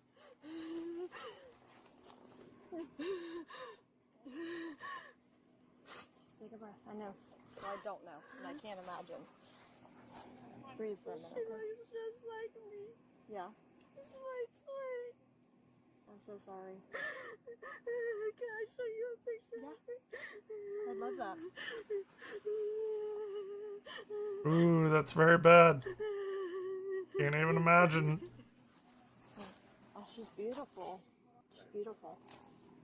You have your who's coming sister? My best friend. How far out is she? She's like an hour. Hour. Okay. Is there someone else I can call for you? My mom and my grandma's heading down here. They Okay. live in Georgia. Okay. Okay. And your friend's like an hour out. Okay. My You gotta be baby used careful to for them. tell me I love you much because she couldn't say so. Okay. So she'd be like, I love you much, mommy. Yeah. I love you much. Why couldn't she say a lot? She couldn't say so. So, okay. Okay. So she'd just be like, I love you much. I'd be like, I love you, baby. She'd go, I love you much. Yeah. Any medical conditions or anything? Or okay. She just couldn't say the word? Yeah. Okay. I haven't been home much because I've been working and trying to get the car right. Okay. That is fucking heartbreaking, actually. Understood. I'm on felony probation, so I paid it off. Yeah. Well, most of it. I only owe like $200. And I was like, man, I don't do anything for myself. I don't get anything or anything. I'm always doing for everybody else. I was like, man, screw it. I'm gonna go get my nails done. Oh, your nails? Okay. Was that today? Yes, ma'am. Well, we're gonna figure this out, okay? You're gonna have a lot of people in and out right now, okay? Unfortunately, I can't let anybody in the house, to include the kids and stuff, okay? Well, we're here if you need something, okay? We'll try to... There's nothing that you could do for No, me not without at all. the respect. 100%. I wouldn't even dare to say that I could do anything for you at this moment, okay? I That's just want to know what pretty happened to my baby. awful. And that's why we're here, and we want the same thing, okay? We want to give you answers. Even if I find out what happened to her, it's not gonna bring her back. No. I'm not going to leave the scene, so if you need anything, I'm here, okay? My deputies are here. There's going to be a lot of other people that come, but I can be your contact. So if you need anything, call me over, yell for me, it doesn't matter, okay? But we'll stay here through everything, okay? And I'll Jesus get the kids out of Christ. here. Hey, kitty! Because I know they're probably not the most comfortable, okay? So the child that was taken to the hospital and pronounced dead was apparently, I think, diagnosed with autism. And yes, and the medical examiners said there's bruising on her chest that looks like it's I really odd. probably So I couldn't. guess the boyfriend that punched Yeah. the child in the chest called the girlfriend, the mom, says, hey, this is what happened. And then that's when they called 911. So from what I was told, when the child was unconscious, the black male that I detained did not attempt CPR or anything like that until paramedics got on scene, and that's when they attempted to do CPR. At this point, deputies step away to discuss deeply disturbing updates from the hospital and the medical examiner. The deputies confirm that 3-year-old Paisley has tragically passed away, and the severe, That is unspeakable awful. injuries discovered by the medical staff directly match the horrifying accounts given by her older siblings just moments prior. Yes, sir. So I just got the phone with Braddock. apparently they said that she was also signal 37 Okay. to the anus and the vaginal area. Ooh, Looks that like her is legs were tied, trippy. and there is multiple bruise marks to her chest, so correlates with what the signal 44s are saying. Did you tell that to Lieutenant Curtis? Not yet, I'm still. That's fine. Oh, and I was trying to see if I could call someone too. So give me a second once I finish answering a million calls. 3 more. I'm sorry to have to keep talking to you. No, it's okay. Can we confirm the child's date of birth? It's February the 7th of 2023. Okay. Should have never gave these kids back to her. How long have they been back? Since the beginning of November. And I should not have done it, but I let her come and move into my house. Gave her a car. You can't know what's going to happen. I know, but I didn't want that boyfriend to move in, which is his dad. I'm trying not to be too it's loud. okay. Because he would not let me see the kids every time I came. We were coming Rotator over room to wall work on shape. this place again because we had been doing stuff. Because I told her I got a place that's not ready, but it'll get you and the kids off the street, you know. And we've been working on it since. Light hallway tube light. And I didn't want the two oldest ones. I had custody of the other two, and she had the other two because Mom has the younger two? I had the younger two. Okay. But Paisley. Okay. Oh, hey! And I let her come and move Let's in go. while we worked on things. And I've been working out with her, you know, on rent and stuff like that. Understood. And then Ski resort on Mount Rushless. let her do the car thing. I gave her This one was fun. I enjoyed this one. I don't enjoy watching these, but you gotta watch something because nobody's gonna watch me power wash Happy House. Let me, I don't want to cut you off, but let me speak with this detective so we can get things rolling. Most Let me likely see what's if- gonna happen, have you ever heard of Kimberly Center? Yes, Okay. Kimberly College. Yep. Most likely the kids are going to need to be interviewed, but I'll leave that up to the detective. But I at least want to let you know what's probably coming down. So I know that they're going to be going. They're not staying here. They're going to be going out to Palaco with me. Okay, and they have that address, the deputies? I'm not. Yeah. Perfect. Okay. I just want to make sure we know where everyone's going. Let me speak with her, and we'll get right back with you guys. Okay? I can't be here. Understood. Okay, let me speak with this detective, okay, and then we'll get a game plan together and kind of. This one looks easy. Happen, okay? All right, so One doesn't look too like big. you know, I'm like mental breakdown, like very close. Okay. So if you And you should be. Your friend's almost here. Okay. It would be weird if you weren't breaking down mentally. Intervention too, which she's 29 minutes. Okay, we have crisis intervention on our way too. Okay, there's someone that can talk to you. I'll make sure to get them. Someone Okay? recover from this. Don't. Hold your other babies close and It's hard. hold tight to what's You important. don't. Okay? You don't. You really don't. Raising hell ain't gonna solve nothing. It's emotions. You can let them out, okay? It's not going to bother us, but just be mindful of the other kids, okay? She knew her letters. She knew her numbers. She's smart. My baby was smart, full of energy. Yes, ma'am. Dude, this is like really hard to watch. Jasmine, when she gets here, she'll tell you. Okay. She'll tell you she's my This family is a couple times. fucking Everybody awful. I've called and I've talked to, my close friends that I can call and trust to tell them this information. That's not Paisley. Something happened. What happened to her? And that's what we're here to figure out. We want answers. I know you want them probably more than we do, but yeah.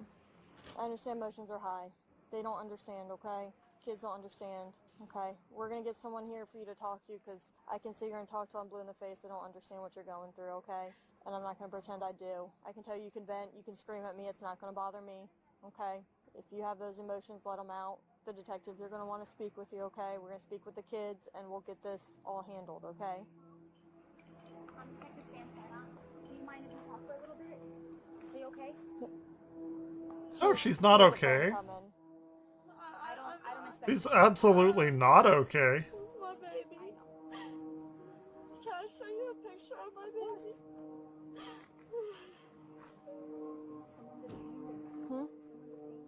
In that car. Mom and then who's this person? That's uncle. But it's uncle of hers, so Where great are all uncles. the kids at? In the van. This is his son. So, and then the other 3 are in the car. There's that picture, and then I had just cut her bangs. She asked if I cut her bangs myself because I don't have the guts to do it. They turned out so good. They did turn out. Oh my god. Look at her smile. Like, I don't know. I'm so uncomfortable. Like, I don't know. We're gonna give you resources before we leave too, okay? Do you mind if we sit down and just like have a little conversation and we kind of just go over, you know, everything? You good with that? Do you want to sit in my car? You got Probably not. You're not taking my babies, right? I'm not taking anybody. I'm just gonna talk to you, okay? And we're gonna try to figure out how we got here, okay? All right, come on. This is Jasmine, the one I was telling you about. Did she work over there with me now? That I'm done talking to Santina or whatever her name was? Santina? Yeah. Thank you for being here. Obviously, just no one goes in the tape, but we got you kids some Gatorade, some chips and stuff, so they're all set. Okay? As the mother waits for the crisis intervention team, the weight of the tragedy begins to ripple through the community. An extended family member arrives at the crime scene perimeter. Overcome with grief and severe anger over what she claims is a history of systemic failures, her arrival pushes an already devastating scene to its absolute breaking point. Okay. Here we go. No. Is the dude here? No one's here. Sheriff's office is here, and we're Victim's the only on. people that's She's at the police department. Can I ask for your involvement? That's my niece that was murdered. Hold on a second. This should have never happened. I called DCF 4 years ago. 4 years ago, when they brutally beat that baby. Okay. They brutally beat that baby. They should have never.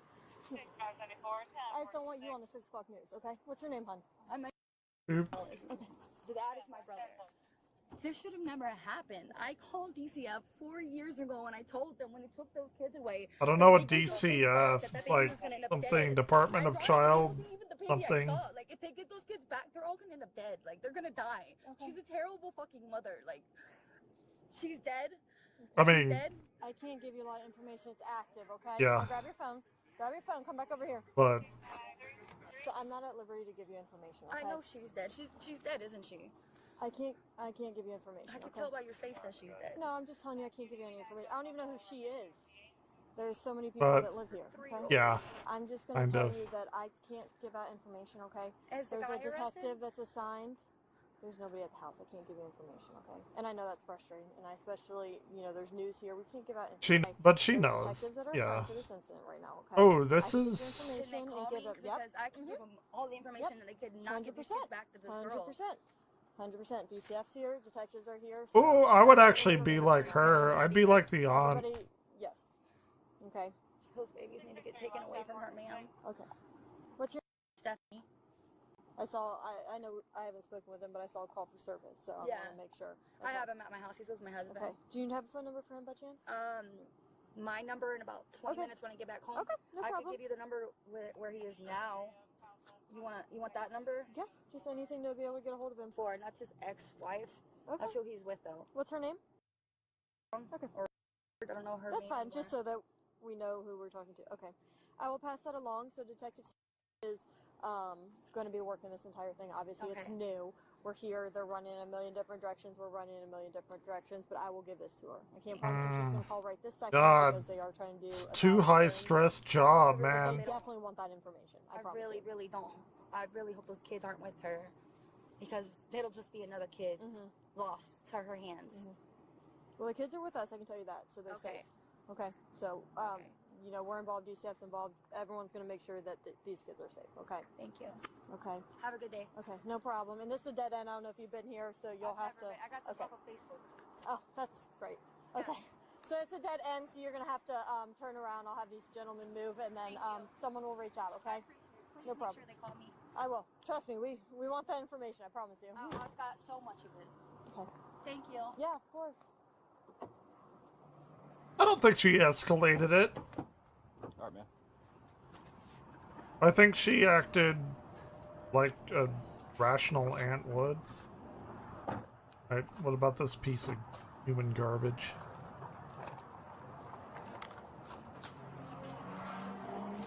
Sir. Thank you, sir. Right through here.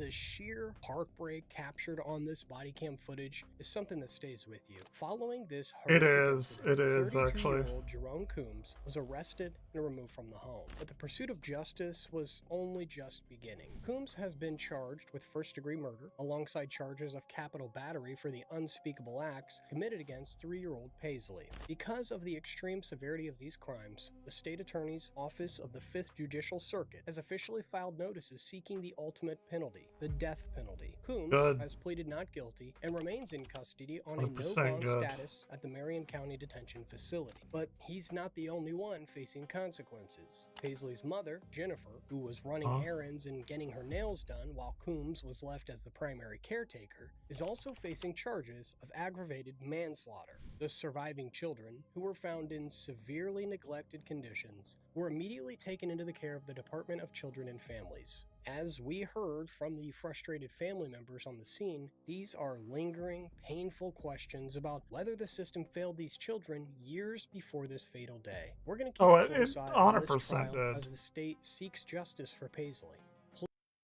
Ooh, that one was a tough one. I've watched a bunch of these.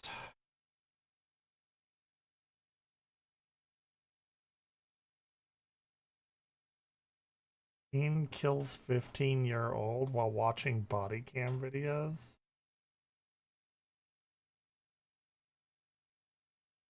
I don't want to watch somebody watch on-crime body cam.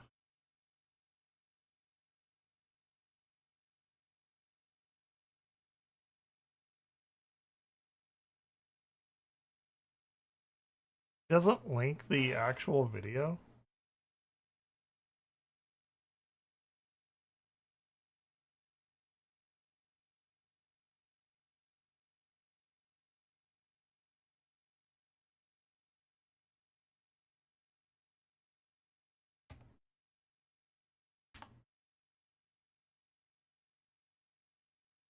Okay, that's no video. It's just before 11 p.m. at an apartment in Lake Township, Ohio, where police respond to a report of a person shot.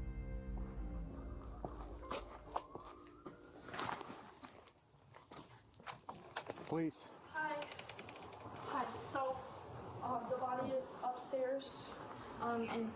Okay, Mom, I'm gonna let you go. Okay. So, it's upstairs, and then, to the right.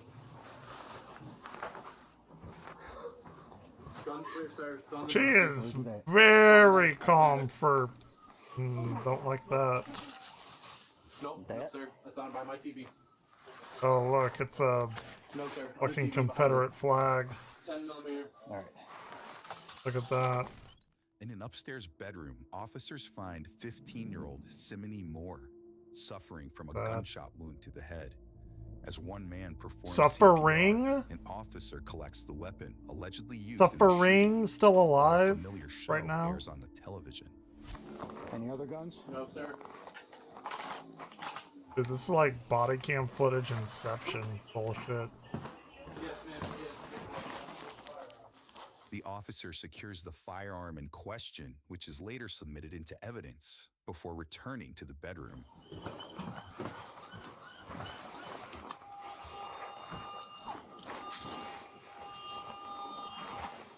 Oh, they're watching what we're watching. Only not Simony was obviously dead on the... scene a short time later, according to an incident report. Next, no shit. more officials arrive as the investigation gets You underway. don't normally survive a fucking gunshot wound to the head. I didn't know, but there was blood on my prom shoe spot, so I touched her blood, and then I washed it off. Hey, what's up? The box come from upstairs? Yeah, it was right next door. Where's Teddy at? Upstairs. How's it going? Enjoying Last Epoch? Is that the gun? Yes. Thought you were playing it earlier. Yeah, it's quick. Police identify the suspect seen here as 18-year-old Jacob Heinzelman, who one officer notes showed, quote, no emotion and was extraordinarily calm upon their arrival. Who am I talking to? Oh, look. Look, yeah, he's... exactly who you think would be doing this. The game. Yeah, I mean, I played Last Epoch. It's fun. I played like a cracked version of it though. I never bought it.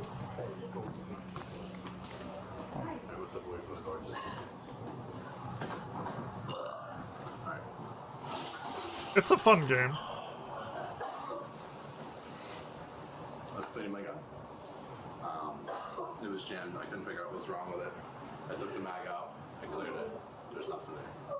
I was cleaning it again. I put the slide Well, off. you shot your girlfriend in the head and killed her while watching body cam footage videos. Fucking weird. This is a weird one. She said CPR. All you guys. That's exactly what I did. I've done that 1,000 times. I've never had it happen that I've done. Oh, he accidentally did it. And look how calm he is. Claims the gun misfired while he was cleaning it, leading to what he describes as an accidental shooting. It was an oopsie doopsie. Fuck off.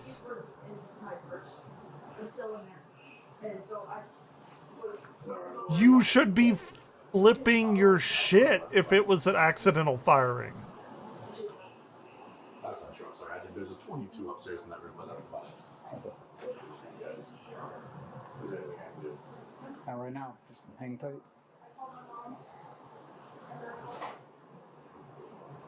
Can you hear me? Alright. I don't know how to say this, but... Yeah, I accidentally killed my girlfriend. His friend got hit, and I'm pretty sure she's dead. Or maybe not his girlfriend. There was a whole gym in the chamber. I was cleaning it out. There were two that were actually jammed. I cleared the first one out, and when I put the second one back on... Why would you... Dude, that's why...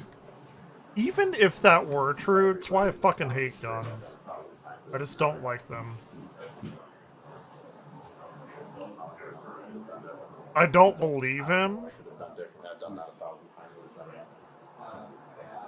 But even were it true, that could absolutely happen. It's why I fucking hate that shit. I don't want to be near him. Before you guys got here, before I started CPR, I cleared it just to make sure I was... Exactly. And two, I bought a bow recently. If you want to shoot something, shoot a fucking bow and arrow. Or the one that you have to string yourself.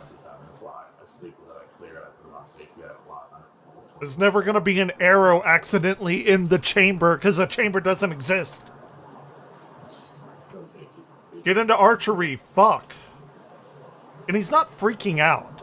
That's the thing. That's why I know, like, this is not what it seems, because he would be freaking out. I don't think, no, I didn't. Well, from what I saw, it looked like it hit her right about Dude, here. he's emotionless. I tried CPR. I checked it 2 or 3 different times. There was no pulse.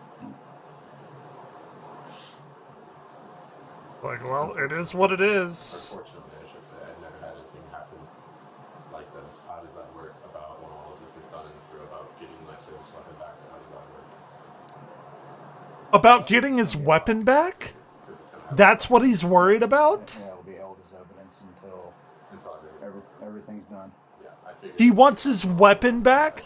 That's the #1 thing? Questions when he can expect the firearm to be returned before making a request. Dude, what?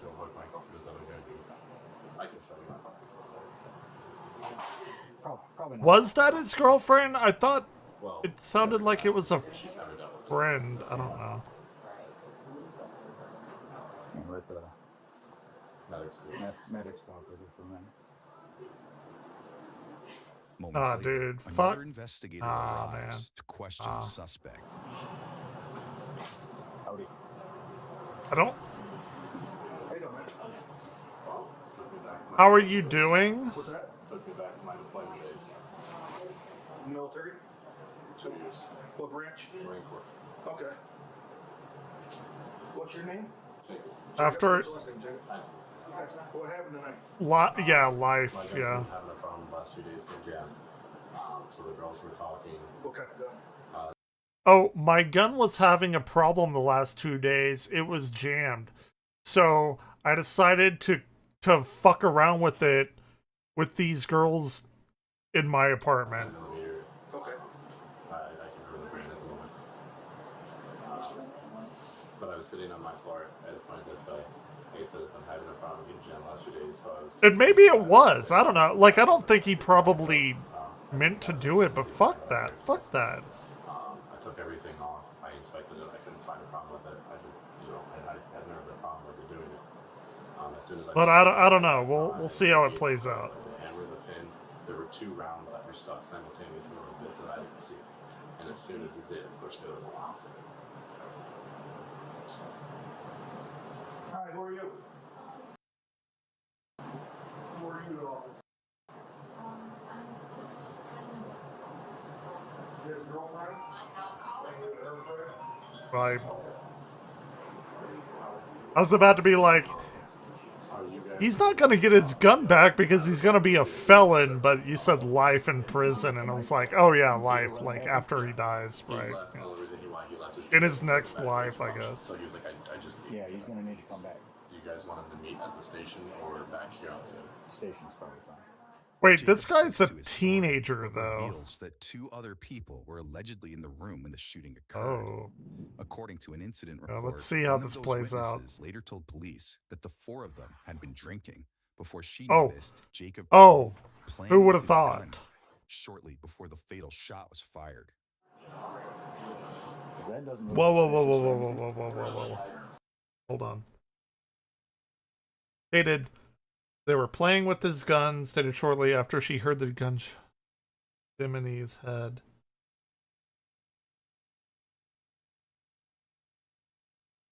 So they were drinking. Yeah, it's always great to be, drinking and fucking around with guns. That doesn't look suspicious or anything. Really? I tried not to, but I was more focused on her because the situation. Next, another investigator arrives with a few questions of his own. Well, as I told the other guy, took me back to my deployment days. Not something I ever wanted to see again. Your deployment How days, old is he? I was in the Corps for 2 years. You were in the Marine Corps for 2 years? Yes, sir. Because if he's still a teenager. Oh, your unit. You were assigned to a unit after training? Yeah. So I went through my MOS, was my 2336 Delta. I went in for EOD. I've been out for 3.5, 4 months. I'll be honest with you, everything's a little fuzzy right now. Okay. So, probably didn't take you this. You have shoes? I told him, I said, if I'm assuming you guys are going to take me down, I would have to go upstairs, grab my shoes and socks real quick and sweatshirt if I could, but otherwise, yeah, I would have no problems. Is it in that room? Okay. I'll grab that. Damn, this place is dirty. Told me there was somebody here that left prior to our arrival. There was. So there were 3 people here. It was me, her, and then it was my other buddy. He served with me. He left simply because of, we saw the same. He couldn't handle it. So we called one of our friends to leave. He's going to meet us. Yeah, he was sitting right next to us. So I was sitting, He shouldn't have left. My bed was here. I was sitting here. My friend was sitting over here. And then sitting right next to me on this side of the closet. 3 of us were sitting. Okay. Do I need to take a phone? Probably shouldn't have left. Do you have C? No, we got C's.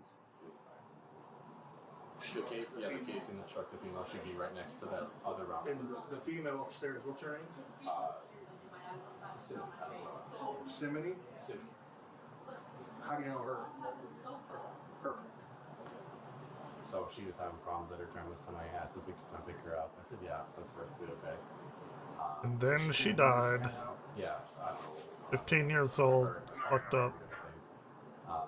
They were leaving actually shortly. I found 11 they were going to leave to go back to the place. Okay. Okay. I just don't understand. I clear that gun every night at the same time. I wake up and I clear it. I go to bed, and right before I go to bed, I clear it. I've never had a problem. You heard Oh, that right. I've never had a Jacob problem. says Simony was allegedly involved in an argument with a family member before Oh, he says okay. she asked to come over. Seconds later, the officer reveals the reality of the situation to the Yeah. suspect. They said she was deceased. Yeah, well, he's not even reacting. He's just unresponsive to a person just lost their life from him, from his actions. Is there any other information I gave you why it's still fresh in my head? What's that? Is there any other information I gave you why it's still fresh in my head? Thank you, sir. At work. Yes, sir. Okay. Was there a pair of socks in that top dresser? I don't remember the top dresser. I'll be honest with you. I don't believe the guy was in the army or Marines or whatever. Yeah, not the first time I've had to do it. He's like a fucking skinhead, dude. He had a Confederate flag, like, on his entire goddamn wall. I mean, it's just. I mean, something like this happens, obviously, we got to cover, you know. It's everything and anything, you know. Is there anywhere blood anywhere else on you at all? There was some on my foot, but that got cleaned off. That was it. And his haircut is not helping him any. There were like literally 3 small dots on it. It was just because from when I went over her and I pulled her off the bed because that's what she asked me to do to give her CPR. I think when I pulled her off and it just flipped over and it was what happened. It was how it got over. Okay. I don't know if it was. We've been having the problem. So like if you look on the spray bottle itself, there's either like rust or some sort of like orange paint or something on the top of the spraying towards where the actual tip of the barrel is. I don't know if that was a problem. I don't know if it was just sticky and it got punched in there. What? Because my buddy, who's like still registered on it, was like. And his buddy left, like, in a real big hurry. That's weird. Now, dressed in what appears to be pro-gun attire, Jacob Oh, prepares yeah. to head to Yeah, the this police guy's a station, gun but nut. not before one investigator shares some thoughts. I've done that 1,000 times. Well, yeah, I mean, you know, like I said, you've been in the Marine Corps, so, you know, you should know first thing about firearms safety. Gun safety, yeah. You know, damn near everything about it, but they still surprise. Did you see this? It happens. For photos. That's what's there. Okay. Was that down here when? No, she brought It was by the bed and I grabbed it because it was underneath, or like my purse was on top of it. So I grabbed both of them because it's my prom shoes. Okay. All right. You want to... Next, Jacob is escorted outside, where his ride awaits. And the plus side is my car should be toasty. Like, the guy was in the Marines for 2 years. Why is he hanging out with... And it said, hold on. This teen, this guy kills 15-year-old. So he's got to be like 19, right? If he was in the Marines for 2 years, why is he hanging around like fucking high schoolers and shit?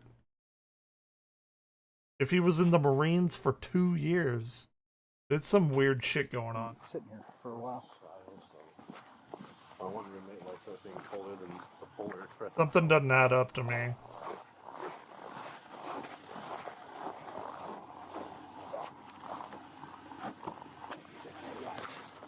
Not a lot of room, so. Like I said, Grandma's cat, I'm used to being in the back. He's acting way too Now nonchalant seated as in well. an interview room, Jacob chats with an officer while waiting for detectives. So, I think that's what it could have been. Because I've never made a mistake with a weapon. I was raised Well, so now you have. Now you have. And what I don't understand is because when I cleared it, I had it on the floor. And as soon as I turned it around, I heard click, boom.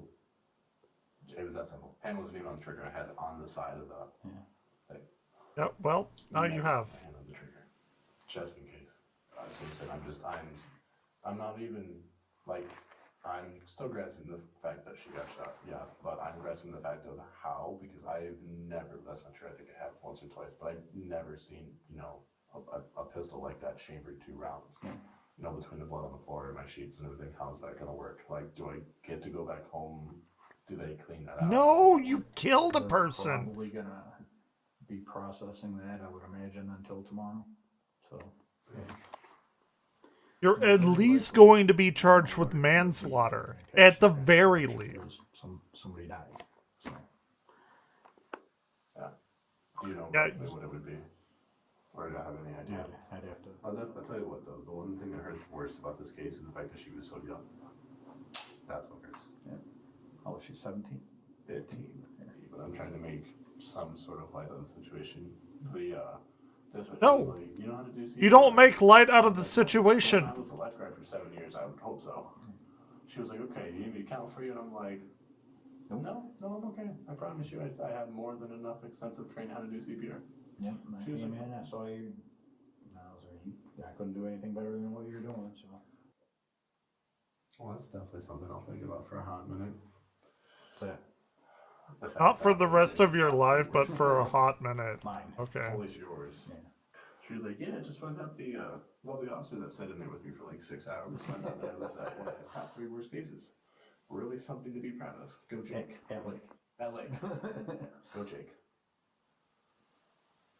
Guy has no empathy or She was so something. young, and the accident happened, seeing it and reliving it, or the fact of how her parents are going to react.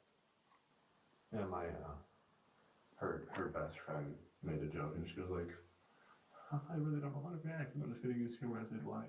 She was like, well, because she is sick. Like, she doesn't have to go in for that shift. She didn't want to go to it. I'm just like, that's really too soon. Way too soon. Yeah, that's where you learn. I guess. See, as much as about the situation that I want to laugh, just because I use laughter to cure that shit. That's just what I do. Like, humor is Yeah, not I my do fault. too, but I recognize... Like, on this situation, I don't want. Bro, you just killed somebody. It'll make me feel a little better. But that's not gonna help, because I'm just like, that's... Oh good, we're glad that you feel better. Seconds after stating he doesn't want to think about the incident, Jacob once again rehashes his side of the story. Because it's like one specific part that's continuously replayed. Mm-hmm. It's like the only part, which is the fact that, like, as soon as I put the slide, because like the way it is, you had to like pull the slide back and then lock it to then. Yeah, I'm a big atheist, it is what it is guy, but I still have like fucking empathy. Lock it. So I like threw it back into it, and as soon as it just hit, it was just enough pressure. I don't understand how, but I was sitting kind of like this, right? And she was laying on my bed. She was kind of laying like, if you were to lay like that way with your head towards me, because she was like laying. Like I'm still a fucking human being. Actually, we were watching Pit Chases, and I'm cleaning my gun on, and I like throw it back into it. And as soon as I did, my hand pushed it up, and as soon as it did, it just was enough to discharge it. And I immediately heard it, and I looked over because I thought, I put it around in my bed. I was like, okay. Scary, terrifying, put around through the wall, put around through the bed. Nobody gets hurt. I would rather that happen. An accident. Big deal. And then the moment I look over, I'm just like, put it around, get everybody out, call the cops. That was the first thing I did. And my friend was like, call the cops, call the cops, call the cops. And I'm just like, My coworker isn't on. He said he was gonna get on tonight and play some Helldivers too, and we could play, but see him I was on. like, you need to get out. It's only 9:40. Maybe he'll get on later. Literally traumatizing. She was like, what about you? I said, I've seen worse. Literally, I promise you I've seen worse. This, as much as it hurts to do, as much as this is going to hurt to do. You've seen worse than a dead human. I said, I have to do this because he can't. What is worse? It's very nice to be here. So it was just, that's the part that's replayed in the head. How dead they are? That's like the only part that has me like continuously shaking my leg because I'm like sitting here like. Oh yeah, he's shaking. If I would have held it a little straighter, pointed it at the floor, like, maybe like tried to like pull it down into the floor or something, or if I No would've played it, shaking. like 30 minutes later, or 30 seconds, or yeah, anywhere in the million. Hold on, let me pause it. I'm gonna go get some ice. I'll be right back.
Alright, I'm back. Had to give Orion and Annabelle treats. The other cat that we don't talk about.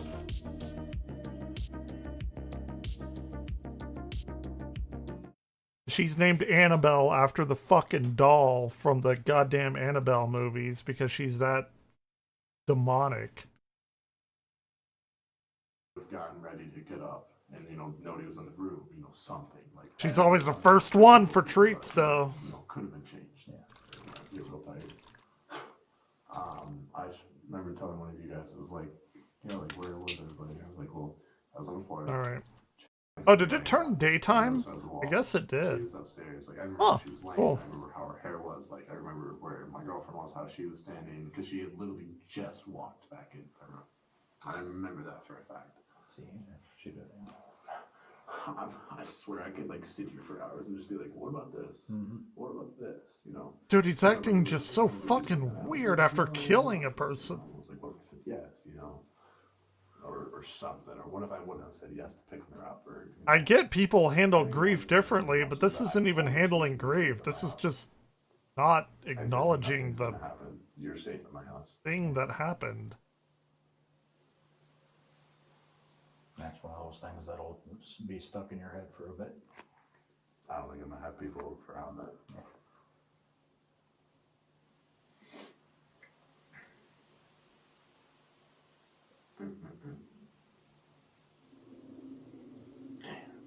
I might have to go back to therapy. Very likely. That's probably a good idea. I would say I'd go shoot some, targets, but that probably is gonna be a minute before I lay my hands on another. The first thing that he asked is, when is he going to get his gun back? That's the first thing he asked the police. Jacob spends the next few hours speaking with detectives, where, according to an incident report, he later dropped his claim that he was cleaning the weapon after detectives noted that they had not observed any cleaning equipment in plain sight where the incident occurred. Oh, Instead, imagine Jacob that. allegedly said the gun simply misfired, while another witness claimed he was, quote, messing around with it by taking it apart and putting it back together. Next, additional officers arrived to escort the suspect to jail. Imagine that. All right. Okay. First of all, He was drinking and fucking around with a weapon, and it got somebody killed. Why are there gnomes everywhere? Can you tell me what's happening, please? Yeah, okay.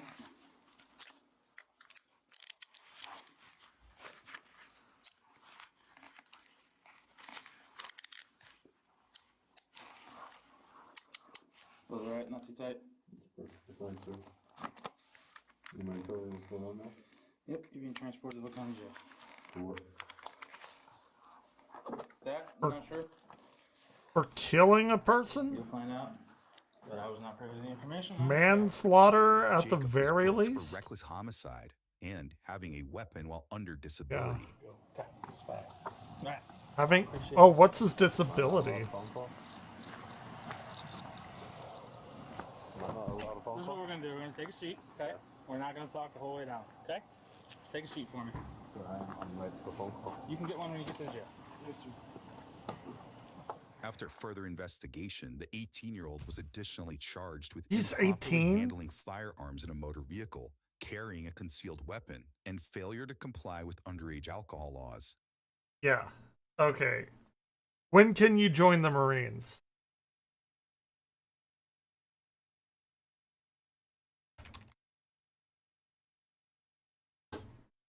"17. He said he was in there for 2 years. He's a fucking liar. Piece of shit. Fucking 17. Okay.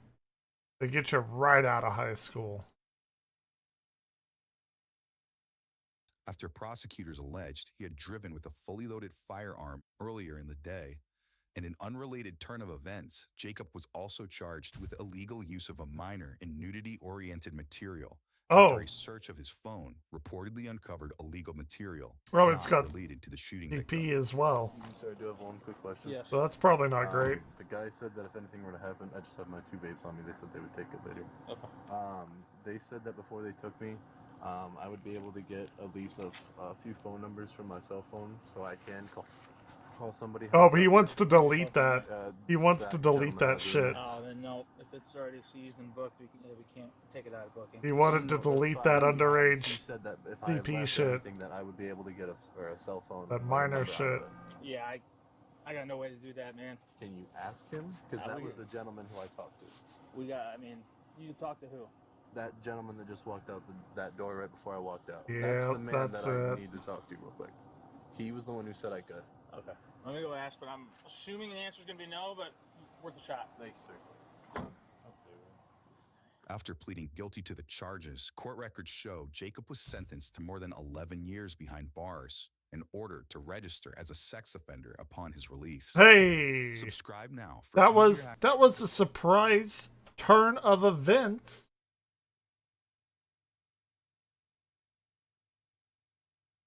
Okay, this one is not as awful. I mean, it's awful, but like grandma kills 67-year-old outside community center. It's awful, but in terms of like titles, it's not like babies thing getting horribly whatever mangled, busted or whatever. Let's see what this grandma has to say. It's a hot July day in Miami It Gardens, is. Florida. where Oh, it's a police Florida responded to a thing. Yeah, report of a okay. hit and run at a community center that left 3 injured. You got old people killing old people. Yeah, she sprayed me on the chest with whatever the mirror was. This lady, she got the worst already. Start from the beginning. What happened? There's a gray car standing here, truck, Tacoma, gray dark color Tacoma truck. A gray Dodge Tacoma? Dark. Dark? Gray dark Tacoma truck. Uh. Yeah, well, see, now, we didn't know. Gray Dodge Tacoma? Yeah, Tacoma. Toyota Tacoma. Which way it went? Kitty! It went east. How long it left? About 5 minutes ago. They could have jumped on the expressway down there. Saw the driver? No, we didn't see nobody because Okay. the car went. First responders tend to the victims, who say an out-of-control driver barreled into them before fleeing Those the old scene. people driving. One woman, identified as 67-year-old Patricia Garner, was airlifted to a hospital in critical condition. where That she ain't no tragically passed away 67-year-old days later, according to police. photo. The other 2, identified as Patricia's adult son and a community center employee, suffered injuries in the ordeal, but survived and remain on scene. I know the Next, we saying, hear from but the that victims, that along ain't with no multiple current photo. I'll witnesses. tell you that right now. Right here, see how he hit this car? And we all was standing probably like right here. Okay. When I heard it hit some wheels, I thought it was coming from the way. Okay. And it scraped me right here. You have an idea? I'm sorry. I said they was just standing right here, sir. They were standing in the street? Right here. Sir, did you see the driver? No, I didn't see the driver. Nobody saw the driver? Nobody saw the driver? I always seen the car. I couldn't describe the car. She asked her. Anybody saw the driver? So now the question is, did she do it because she was old, or did she do it because of other reasons? Please, back up. No, the car came from here. See the track? See the track? Clarence, came out of there. All right. Watch, look, the car rolled up the curb. Yes, yes. Oh, y'all standing there too, so. Hey, let's get this going. This crime scene tape. They walking in the scene. Hello. Anybody who saw what did? My son, that lady right there. Got her ID. Who's the driver of the Tacoma? Yeah, that's her. That's the person. That's the one who did it? That's her. She had just left from out the building. She did it. We watched her when she walked by the building. My son watched. Can y'all do me a favor and you can stay? Who saw it? You? I mean, I saw the whole thing, but I didn't. I need y'all to stay. Please help me out. All right. This the person who To did help it? him out. Miraculously, another community center employee produces a copy of the suspect's information after she says Because she it's dealt what with they him want me to moments do. earlier. Okay. The reason why It's regular crime. We gotta make it look like new. Power Wash Simulator. Are y'all certain she did it? How y'all know? Power Wash Simulator 2. How you know? I was sitting right there. Damn. Okay. I watched the whole thing. Gardens 2. It's a black truck, 12. a black Toyota. The decorative crime. All right, I got a witness advising information on the driver. I don't want the decorative grime. Female The back of the tailgate part is they have a different color. by the name of Sharon Cox. Just like that, police identify their suspected driver as 62-year-old Sharon Cox. There's a who we'll current catch up with photo. later. Now, investigators continue trying to figure out what exactly happened here. You saw her do it. Yeah, Where you I was? was sitting right there. Yeah, was he fucking another old lady? She got revenge? I bet. You gotta do a better job with the tape. Look at it. Now pull it. Yeah, pull it. Go. Pull it. Look at the tape over there. What we got? It's the male victim. You're standing next to his mom with the counselor. That's the mom who was on the floor. Mom's in the ambulance right now, With the head unconscious, but breathing. Correct. Damn, male victim? For information, I'm gonna send it to your phone. Thank you. They took her. Is that the lore? His two children, the one guy, kid, right, and the little black girl right there who's not sickly. And they were just standing right there. Standing right there where the counselor is right now. Right. And they were talking to the counselor. Is that the lore? Out of here, hit them, went over the curb, and continued going that way. How you doing? Damn. Did you get hit? Yeah, I got Which hit, one? but I'm just scratched up that little bit. And that was your mom? Yeah, that's my mom. You were just standing where? Yeah, we was all standing right here. Right here? Yes, right. I just wanted. Yes, And then that vehicle from there. Yes. Dude, those old people, you can't let them. And hit both of y'all. Can't let them be driving like that, man. You didn't see the driver? No, I didn't see the driver. Okay, it happened so fast. Yeah. Anyway, the car was dark. The tinted window was too dark. Toyota Tacoma. I had to get new tires today. Okay. Spent $550 fucking dollars on 3 tires and 3 windshield wipers. I was about to have a goddamn blowout. You didn't get hit? You did. They checked you out? But I got it done. Done. You did get hit though. You got hit. You got hit though. Just like one of those annoying things. Took me like 2 hours. Him and the other man, and she went over them, like over, and she went over the stump too, right there. And They were all fucked up. They said they were fucked up, and they gave me like a really good discount. Was there anybody else in the car that you know? What type of one? Black woman? Black woman. Okay. She had like tinted red hair, kinda. Or are you wondering like why 3? Because I have 2 in the front and 1 in the back. My Blazer. I drove a Chevy Blazer. It's like a puff. Red hair, like natural puff. Yeah. It was her hair. You know what She was an older woman. They were just old. Witnesses and victims describe how the And he gave them to dangerous me for driver like plowed through the $10. parking lot, allegedly striking a vehicle and 3 pedestrians before hopping Discount the curb tire. and speeding away. Pretty But good. moments later, investigators talk to the employee who identified Sharon when she shares a possible motive. Ma'am, you brought me this? Yeah. How we get this lady name? How we know she did it? The guy, her name's Sharon Cox. Right, but how we know how we know that she did it? The guy, okay, when she left, I saw her hair. She was in the inside. I remember. Yeah, she had like purple hair. When I realized it was her, I got her ID, and the young man, I don't know where the young man that was here, I brought it to him, and he said that. I got the new new re-released Lord of the Rings game I want to play. I'll probably play that after this. Because I had just told her she couldn't. Even though this stupid game is very addicting. Yeah, he said it. All right. You have your ID. We'll put you down as a user witness. You saw You saw the whole thing.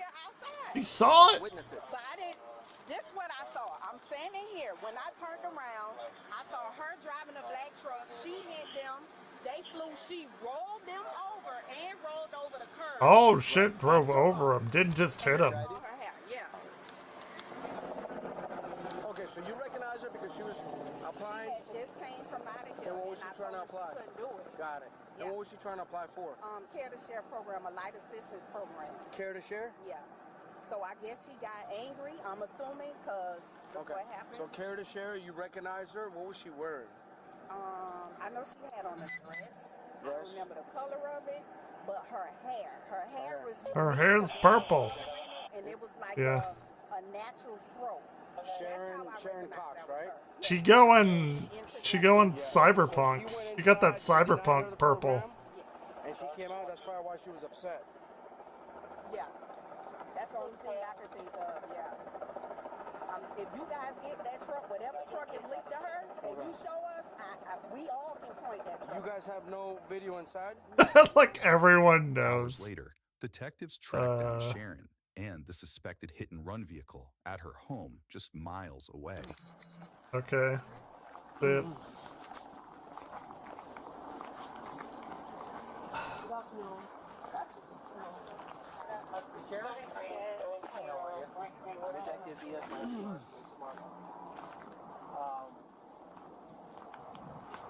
Is the vehicle here? Right there. Yeah, she got that cyberpunk purple. Is it Police identify Sharon as the suspected driver and note in a police report that her license had previously been suspended and that Sharon admitted to being aware of the suspension. because of the accident? I'm gonna have to pull it. Here, we get a look at the truck Sharon was allegedly driving. The black one that they were talking about. The police said was consistent with the scene.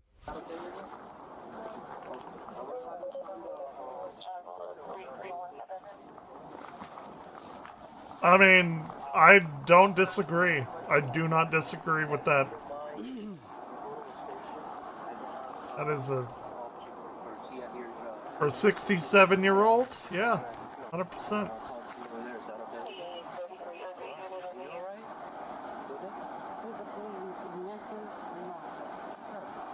I'll take you to the station. I'll take you. You know, he'll take you. I know you feel more comfortable with it. You alright? Yes. These cops still okay? Okay, let me get a hold on. I'm gonna take her 05 and I'll secure right here with her. Okay, just give me a second, alright? I'll take her.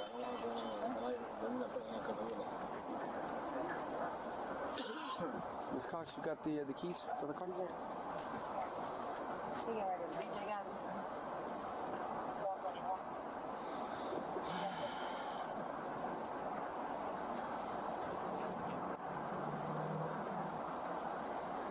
All right.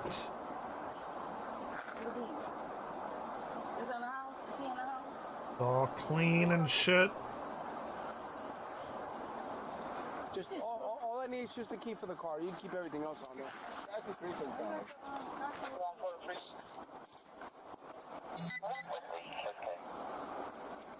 Damn, we're not even 50% through. Holy shit. You don't have an alarm, do you, on it? On the car? Officials said Patricia spent 3 days on life support before she died from her injuries. Now, police prepared to tow Sharon's vehicle and bring her in for questioning. Damn.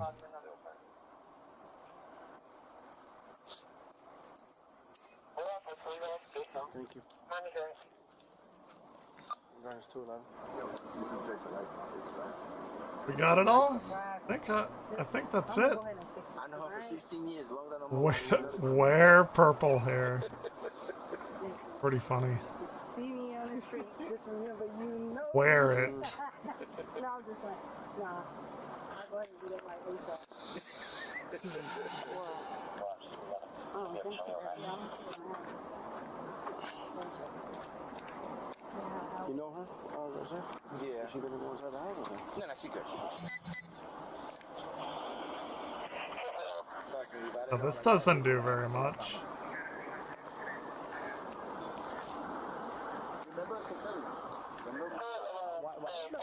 From somewhere. On 204th Street and second, bad traffic homicide with the black Mercedes that was stolen.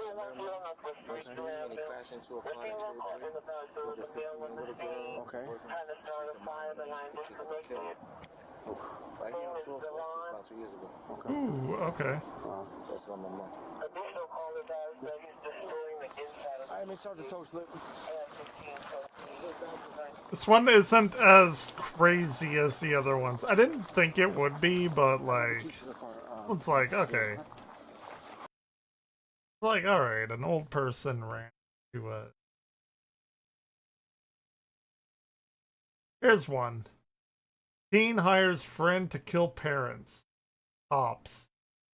The fuck is It's it? This just one looks before 5 crazy. a.m. at a home in Clovis, New Mexico, where police respond to a burglary call that is about to take a Okay, sinister this turn. one is probably not great. Old person runs over another old 26 person. video, got a 6-8 at the garage door. Close video, if you're inside, make some known!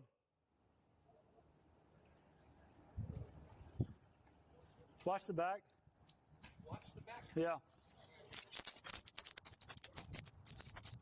26, any available unit. I got a 68. Sounds like somebody's inside. Nobody's advising if they're inside.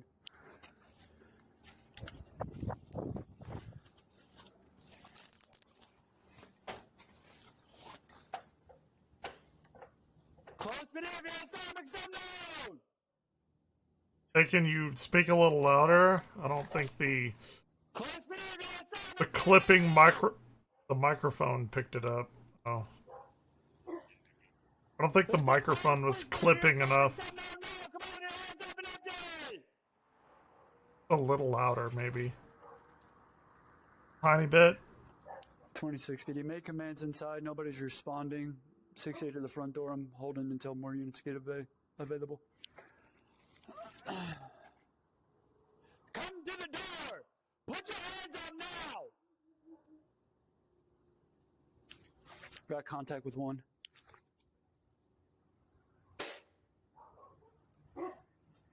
Hello! Don't shoot the dog. What's going on here? Sorry? What's going on here?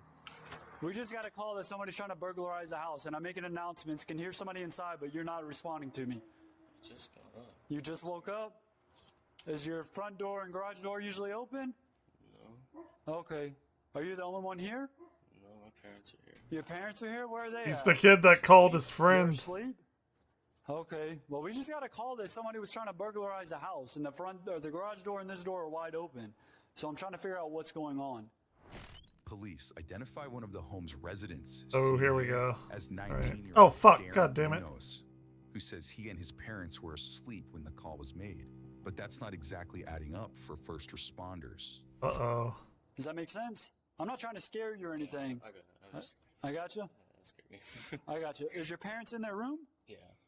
Okay. Where are they sleeping? Yeah, where my room is right there, they're down the hall. I got you. 26 video, just 49. I got contact with. It just says hires friend to kill parents. I'm gonna attempt to make contact. I with don't the know homeowners. if this All right, let's is. go talk to your parents. You want me to wake them up first? I don't know if it was They're not up done yet. or I'd like not. to wake them up because, like I said, we got a call for a burglary in progress. You want to wait here? I don't think they don't sleep with clothes on. So Okay, if you want to go tell them to wake up. Is I everything good? don't sleep with clothes nobody else on. is in here that Nobody I need needs to know that, but I Okay. do. 26 to unit in the back. You can come around to the front.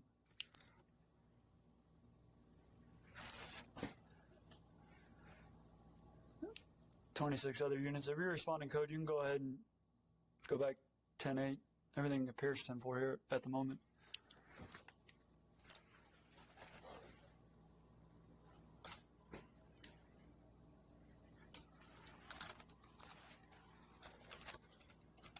Nomish ski. Charlie 26 PD. Who is the caller on this?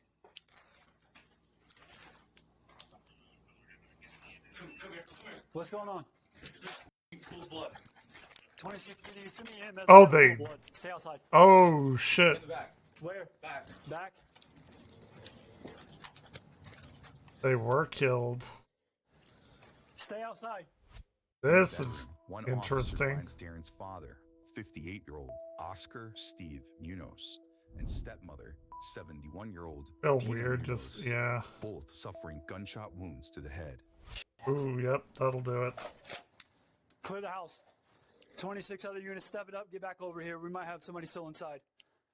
Dina was pronounced dead on scene, while Oscar, still showing signs of life, was rushed to a hospital. where From he a passed away gunshot? hours later. Yeah, according to a gunshot criminal wound in the complaint. head? Next, Okay, so officers this guy worked to clear did the home. do the deed. He was in this room.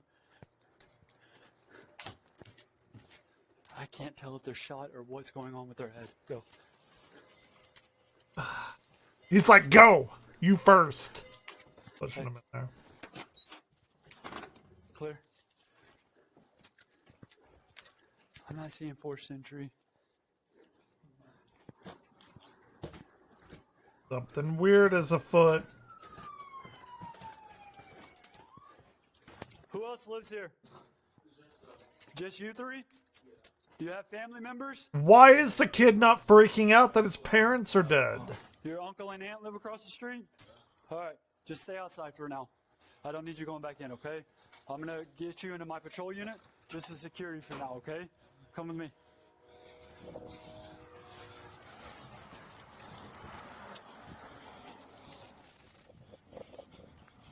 We already know he called his friend to do it, but like, why? No, inside, in the bedroom. Go inside to the right.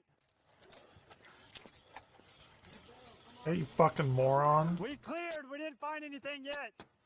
All right, just have a seat, man. We'll figure out what's going on, okay? Charlie, 26 PD, just for 49. We have one male detained at this time, just for 49. He stated he was asleep during all of this. Darren is secured in a patrol car with blood on his hands before he's sent to the police station to speak with detectives. Meanwhile, investigators continue assessing the scene. Hey. So he when I first got here, garage door wide open, side door wide open, started making announcements. The one that I just put in his unit, he walks out of this room like he's asleep, like he's dazed and confused, right? He comes and talks to me and says, everything appears fine. My parents are sleeping. I was sleeping. I was like, well, it's kind of weird that the door's open. Yeah, tell him to come to the front door. I was like, hey, can we... Did we clear this room? Yeah, we cleared. I cleared everything. We did it. I'm not seeing anybody behind. He says he lives here with his parents. Nobody else lives here. His family does live across the street. His uncle or something lives across the street. Across the street, officers speak with other family members who appear to have an idea of what could have occurred. See if you guys would be willing to come down to the police department to talk to one of our lead investigators. If that's okay. Sure. All right. Y'all can get dressed and get in y'all's own vehicle, drive down there. It's not like we're taking you guys down there or anything like that. Okay. Is it that bad? Yes, ma'am. It is very bad. Somebody was shot. My brother was shot, wasn't he? Darren shot my brother, didn't he? We don't know that. We don't know that. But my brother's in the hospital because he has a gunshot wound. Yes, ma'am. Back at the scene, police He's also dead. come to a similar suspicion. No, where's the gun? He didn't have one in his hand. She didn't have one in. She doesn't have one in her hand. Unless it's his son. Remember I said Oh, God. At the police station, detectives arrive to speak with the suspect. Hi, Dan. Do you mind switching these seats real quick? Are you doing okay? Yeah? No, you're not. Your parents were just killed. You're not doing okay. That's the first And what we're trying to do is try fucked to up figure out thing. what's going on, what's happened, okay? And unfortunately, you're the only one that we can get information from right now. Would that be okay? What's my dad? He's at the hospital right now. I don't know that yet, okay? Next, Darren has read his Miranda rights and agrees to speak with detectives before There further it questioning. is. What did you guys do yesterday? They went home. They were out of town. Do you have a pretty decent relationship with your parents? Yeah. What is And your this? A stepmom, you know, limo? pretty good? Okay. So whenever Limo's gonna have to got wait. home, did they have a good trip, or how was everything? Yeah, it was February and Thursday, so I talked to the guys and stuff. Okay. And then, we came home, got food, and got to bed. I was in my room, I ate, and went to sleep. So you went to bed, do you usually fall asleep, or do you do some gaming, or what do you do? Do you stay up, or? Who doesn't game before they sleep? Uh-huh. You're not playing Power Wash Simulator 2, bro? What are you doing with your life if you're not power washing stuff? She was the officer in college. What wakes you up? playing the hot new game Power Wash Simulator 2 that released last year. No. At all? No. What did the officer tell you? He asked if there was anyone else in the home. Like, he got a call for engineer burglary and asked to go see my parents. Do you remember calling 911? No? You didn't I call want to know why he did it. Nobody called 911 from your house? Was his parents not letting him play Power Wash Darren says he Simulator heard 2? nothing and denies calling 911. But Was seconds that the later, instigating the story factor? quickly falls apart when detectives reveal they know more than they're letting on. I listened to an 911 call, and in talking to you, I can tell that that's your voice. So if you heard something, or you thought somebody was in the house, like that's where I was trying to ask you, like, who could have came in or who could have done something like this, So did you hear anything? So do you know what happened to your parents? No? I bet he did. We know you called 911 because things at the scene tell us that you called 911, plus the recording says that you called 911. But fact, you didn't call 911 for no reason. You didn't just, I didn't know anything that happened, magically get to the garage because the cops yell out. It didn't happen that way. Alright, can we agree that doesn't make sense? Okay. So, let's start over. God, these people are so fucking stupid. You called 911 for a reason. What was the reason? And just straight up, man. I thought there was You thought there was somebody in the house. But then why did you answer the door like you were sleeping? That there was somebody in the house. I heard the back door open, but I'm not the back door, garage door open, but when I went out there, it wasn't. Yeah, you killed your fucking parents, dude. Or a door being open. Which door? Because it'll say like garage door. That's crazy. Okay, and when you checked it, it was not open? I just opened the door right after, and it wasn't open. And they didn't wait. Imagine like bringing And then is that when you life into the world and then that life killing you. That is wild. This is like Greek mythology though. See first before you called or after? I stayed in my room. You stayed in your room? Okay. And That's some and then crazy you shit. went and checked. And the door was closed. Okay. So Like, would they not give him some double cheeseburgers or something? Like, what the fuck could your parents have done so bad to you? heard the door. So now, and so it was quiet inside the house? Okay. And then whenever officers showed up, they told you that the garage door was open. Did you hear anybody maybe rummaging through the house? Did you hear any kind of gunshot? Oh, it's up You didn't hear top. But you heard the alarm go off. What happened? You didn't want to tell us that you called 911? That's a little sus, dude. Ever played Among Us? You're about to get thrown out the airlock. I guess I'll just be blunt. Why would you lie to us about something like that? Something simple like that?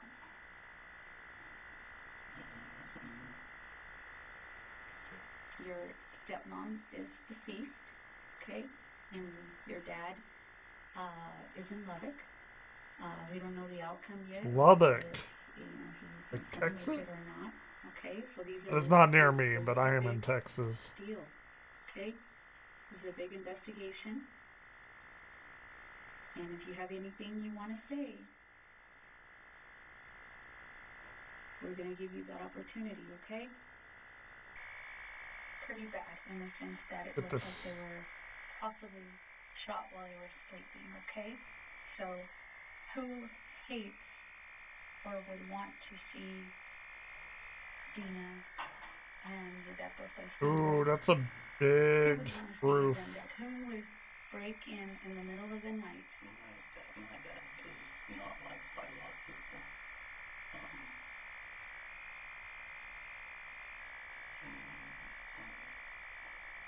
Not sure like the exact names. I know me and Diane would joke about she would joke about my Dude, this kid looks like I did when I was in 8th grade. because all the clothes was told not to because they don't. He looks like he's in like 11th or 12th grade. So they go in there and say they want to hurt him, right? Somebody hates him enough to It was go in. before I became cool and grew my hair out. Why wouldn't they hurt you, especially if you got up? I didn't get up when they were there. That you didn't hear anything. So if somebody wanted to go in there, are they like hired assassins to fund the first, you know? So you're not gonna do the gunshot? Dude, you're done. You're done, broski. You got up. Did you get up and open the garage door to make it look like somebody that broke in? No. We aren't in Lord of the Flies. The glasses that Piggy wears, it don't apply to you, man. It don't make you smart. So, I want you to sit here and kind of think about, you know. There's a camera above the driveway. Okay, and we're gonna check that. Okay, we're gonna check all the time. Is there any reason why any of the cameras may not work or may not? Do they record? Yeah. Okay. Detectives follow up on Darren's reminder about the home's camera system and find an alarming clip. Oh, okay, let's see. What is the clip?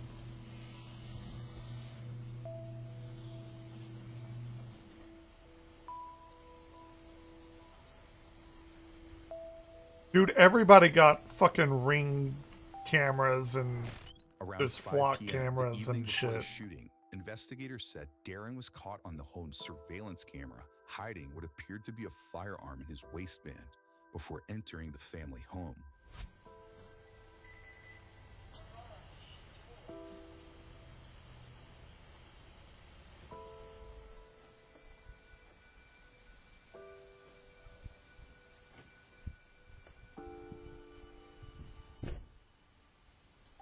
I mean, he was in Texas, so Next, probably officials just take went photos down and to the collect DNA good samples from the McDonald's. suspect. Got one in order of a Happy Meal. There you go. Take that one and swab the left side of your cheek. Go ahead and take your shirt off for me.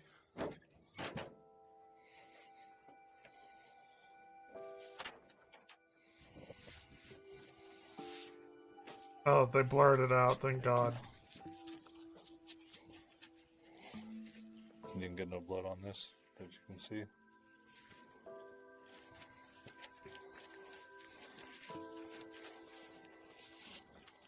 Now changed into some fresh clothes and given some time to think, Darren takes a different approach. What do you need, Dad? Sir? What did you need? A what? Okay. So, you are, at this point, requesting a lawyer?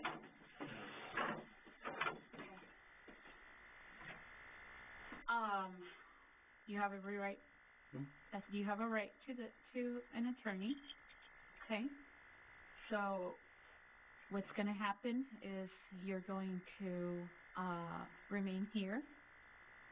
Okay. The 19-year-old requests a lawyer and ends the interview, but he doesn't exactly stay silent as his biological mother arrives to sit with him. This is biological mother. Okay, this is a little bit of a different thing. So he was adopted or something? Yeah, still is. He has a gunshot through his head with the 9mm. It's not, I don't think that's until not 10 years. Okay, I'm done.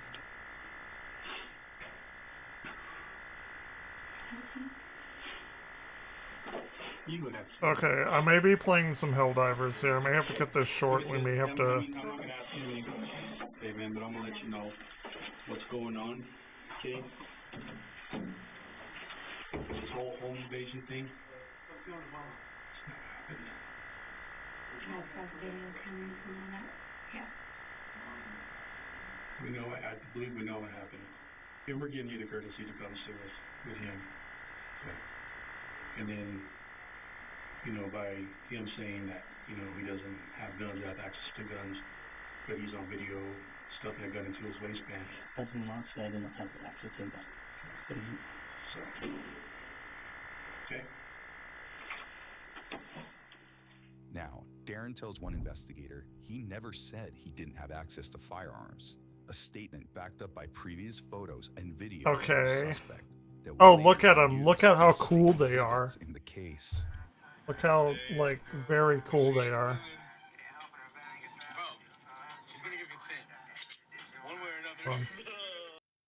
Okay, we're gonna have to pause this because I got some stuff to do. Okay, let's go to primary. We're gonna go to Helldivers.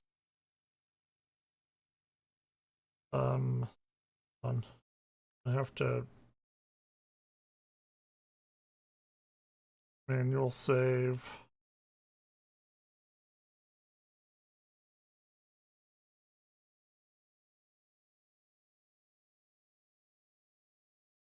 All right. I don't know how this voice is gonna work.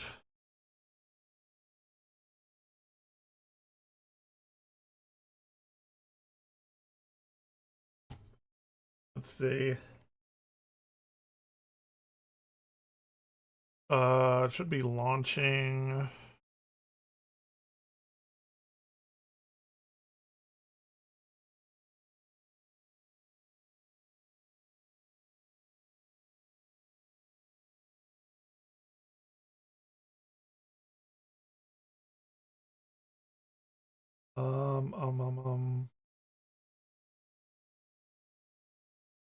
Taking a bit of time to launch. Why? My parents are like,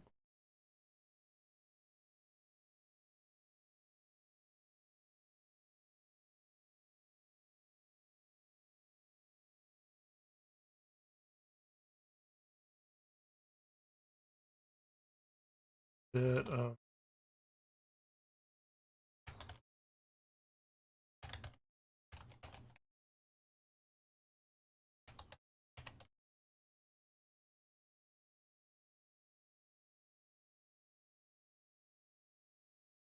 stuff. Yeah, something weird. Okay.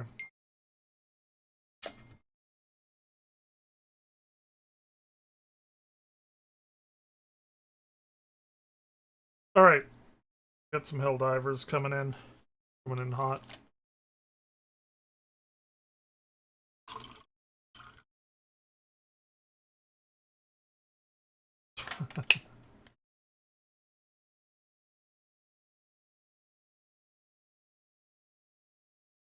Let me go.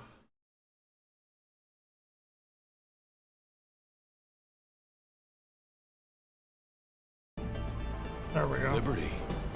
Hi there. Rear Gubby.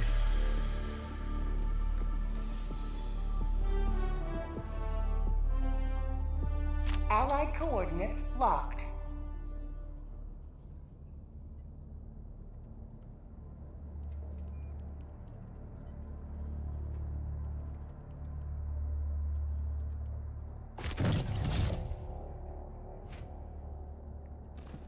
Okay.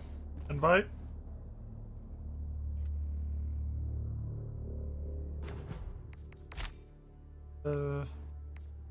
Allied coordinates locked. See if I can join him. Hey, he's level 61. I'm level 4. Allied destroyer has joined squadron. Okay. I'm the noob. I'm the newbie.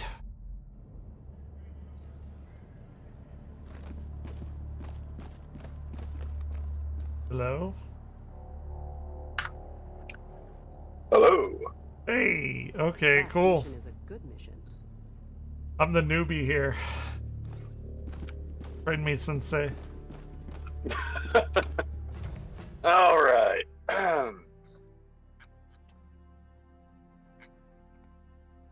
Who do you want to fight?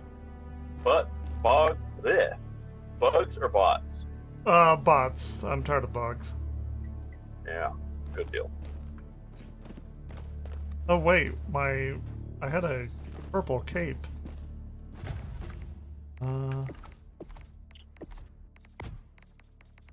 Okay. Let me get my proper uniform on. Hold on 1 second.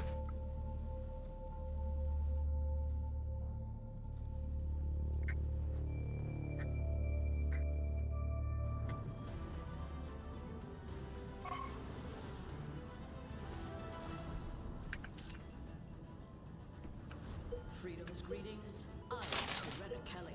Okay, thank you. I actually just got food. Oh, fantastic.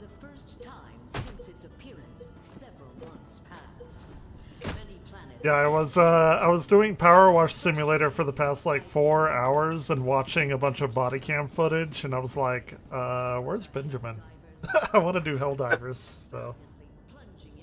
I was actually watching your stream for a while, and then I hopped on Helldivers, and I was kind of waiting for you and just running some low-level missions. You're here. Gotcha. Galaxy Okay. awaits your salvation. All right. What difficulty do you want to play on? It does not matter to me. Okay, let's start with a medium. Why are there all commando missions? Gross. Let us dispense with the lingering vestiges of the automaton resistance. I didn't get to ask you earlier, have you played Lord of the Rings War in the North? A successful operation. I have, yes. Rings true this You know they just redid it and did a remaster of it. It's like $17. Well, I really enjoyed it. In fact, I replayed it just like a month or two ago. Well, no, it was more like 4 months ago or something. But Hellpods Prime. I don't think I'm gonna drop $17 on the remaster. That's fair. I haven't played it in years, so. I like to start at one end of the map and then work my way back. So let's start over here. It's kind of dangerous. Well.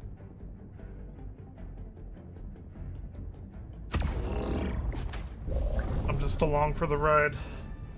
All right. Do you have a booster?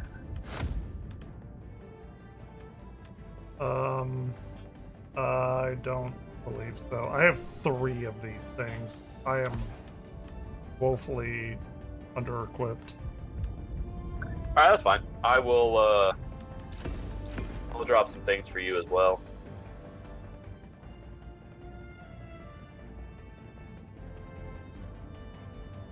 And just to let you know, those blue ones you just equipped, you can only carry one of those at a time. Okay, those are the only 3 that I have. So I just do them all. So, yeah. Alright, let me get you a shield backpack. Shield generator pack, okay. I'll give you a shield generator pack when we hop in. Okay. And...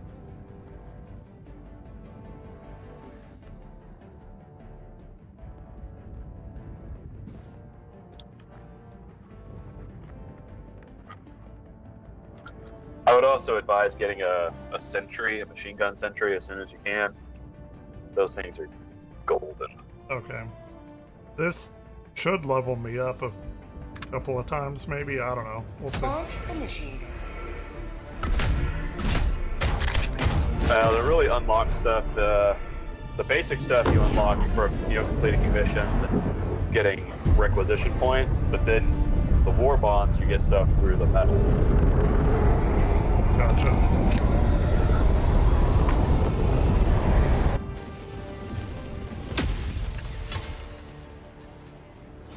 All the galaxy looks to you for salvation. Let nothing stand in the way of liberty. Ooh, little jellyfish. Yeah, that's one of the cool things about this map, that they have these like avatar things. You know how to call in your equipment?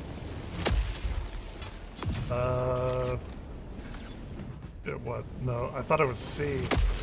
What is it? Oh, it's got equipment. It's control, right?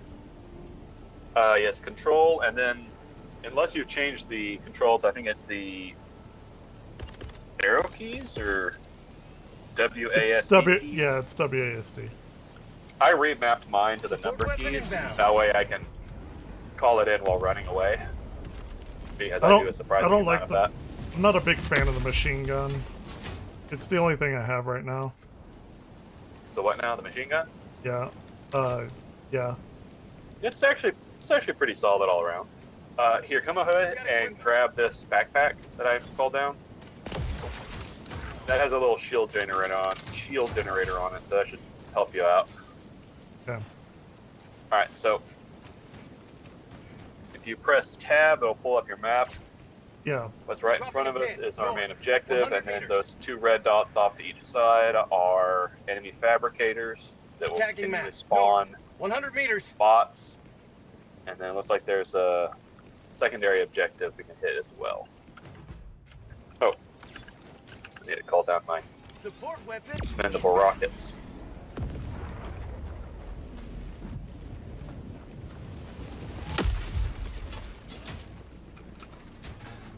Let's see if I can get a good shot. I'm out. Ah! Oh.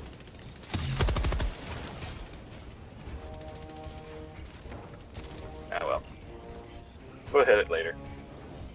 Alright, so with these, and just tell me if I'm talking too much or telling you things you already know. Oh, you're good. Oh, here they are.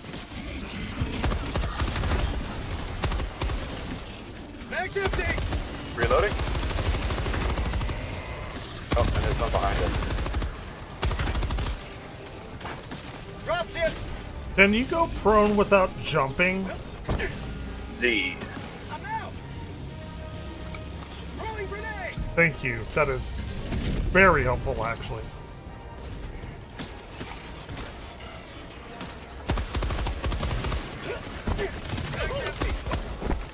Reloading.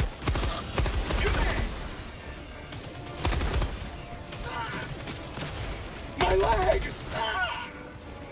Did not realize they were flanking us again. Oh, yep. Oh, shit. more. Yep. I need. Objective near your position. I'll do it after this, but I have push to talk on, and I hate that. I'd rather have open mic, but I'll do it after we get done with this. Okay, okay. Oh, we got a heavy over here. I took it out. Reloading. Ooh, I am burning through ammo fast. Another heavy. Got it.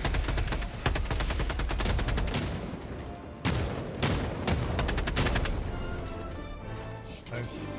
This is for we got Super another heavy Earth. over here. Objective complete. The democracy. Managed democracy. Taste of freedom. Is there any other kind? Mag's empty. Let's see here. New mag. Let's go ahead and clear this over here and do the secondary objective. Objective nearby. Ah! There it is. Objective located. East.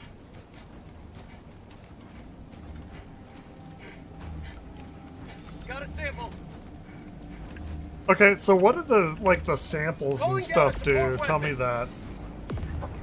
Samples, you can use those to upgrade your super destroyer. Your ship? Or Yes. Okay. Yes. Okay. I'm going to destroy this fabricator. All right. I'm learning many new things. Yeah, Taste of democracy. there's lots of different kinds of samples, and the higher the difficulty, the better kinds of samples you can get a hold of. Right. And Sounds good. the upgrades for your ships are actually pretty substantial. So what do they do? Do they give you new stratagems or something? The upgrades to your starship? Yeah. Liberty dispensed. No, they actually give you upgrades to all of your stratagems. Oh, Okay. there is a patrol right here.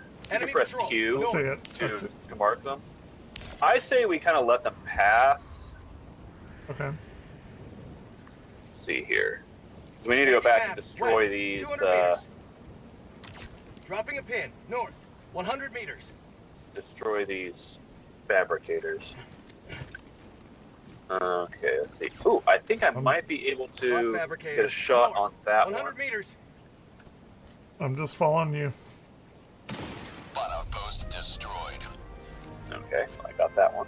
Holy shit. So- Okay. West. What did you use to kill that? I used my expendable anti-tank. Requires firepower. Okay. Do you have a... Yeah, you have a machine gun right now. If you want, you can go ahead and grab one of these as well, but they're single use only. Okay, gotcha. But I can call them down every minute.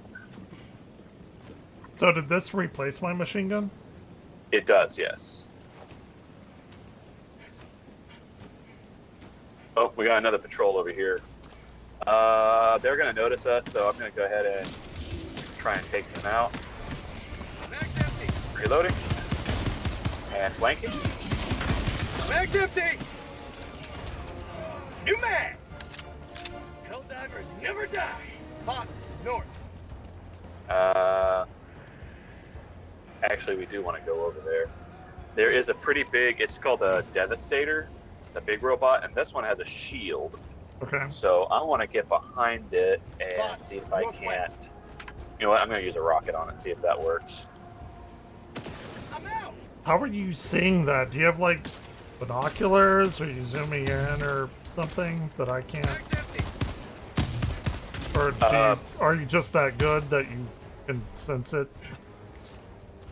Oh, well, if you press tab, you can look on your map and it'll show you any hostiles nearby. But I also have a scope on my rifle.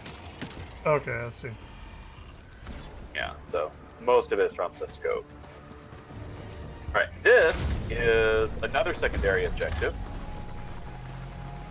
Some of the secondary objectives are on the map, or are shown on your map, and some of them are not. Support weapon inbound. Bot fabricator. And south. this one, here, 50 meters. you go ahead and Objective do this one. I'm on the terminal.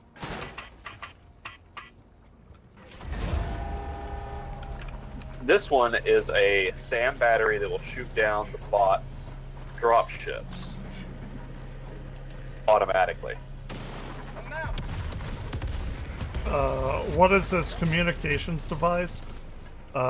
Seth, soldier holding a banner saying "Defend our freedom." Is it just? Is It's that just lore? It's just lore. It's just stuff. lore. Okay. Here, go ahead and activate Objective this. located. Okay. I got the terminal. I'm gonna try and find some ammo. Wait. Oh. It's not allowing me to do anything. It's not allowing me to do anything. Drop ships. Oh shit! I shot Coming you. back in. What? Mag's empty. Hold on. It's stratagem. They're calling me back in. I got you. I got you. I would suggest you get some safe input first. Yep.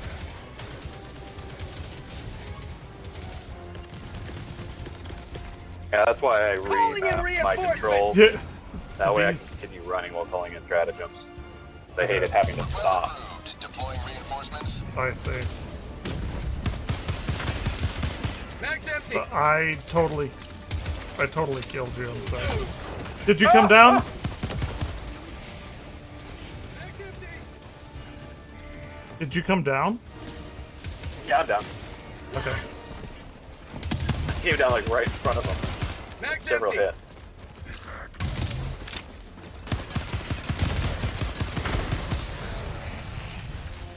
Oh, this push to talk is killing me. Oh, by the way, right here Tagging location. is my rifle. If you want to try it out, Cancel that. Marking location. it's from the War Bond. It's the marksman's rifle. I'm hearing another bot. Oh, there it is. Got it. I got the terminal. How do you There we zoom go. in? Press the right trigger and then the middle button. Liberty dispensed. Hold the right button. Ooh, I got and you. then I press the got middle you. I button. got you. Yeah, gotcha. And if you press R and hold R, it shows you how much ammo you have left, and you can cycle through the zoom from 50 to 200 meters. Very nice. This is things I did not know. Now, if we can get Rhett to buy this, we'll be in good shape. We need to tell him about the war bond that is essentially the old Western war bond, where you get a gunslinger mode and a laser and revolver. Halo ODST. He's already shown interest in this game. We can do it. Yeah, we need to get him. I'm out. New mag. All right, let's see here. Oh, we have These are enemies defending coming in themselves from the west. So over here, I'm actually going to drop a machine gun sentry. Actually, I shouldn't have done that. They're already here. Let's move back a little bit and just let the machine gun sentry deal with them. Ow. All right, let's see here. Dropping a pin. West, 200 meters. All right, let's go this way. Oh, there is there's an active machine gun turret there. Let's see here. I thought that was dead, and that is why I should not make assumptions. Oh, by the way, these little red glowy things on the ground, those are landmines. Okay, I just got something with your rifle you gave me. What do you mean you got something? Killed something big over there with the headshot. Okay. Fantastic. Oop, they're getting me. It's also fairly good to use your pistol to destroy the mines. Oh, Okay. and watch out for the barbed wire. That actually does damage you. Man, this manual reload is killing me. Like, I'm not used to it. Oh yeah, that's one of the hardest things to get used to that I completely forgot about because I got so used to it. Is you gotta be real careful about the reloading. Oh, we got enemies coming in.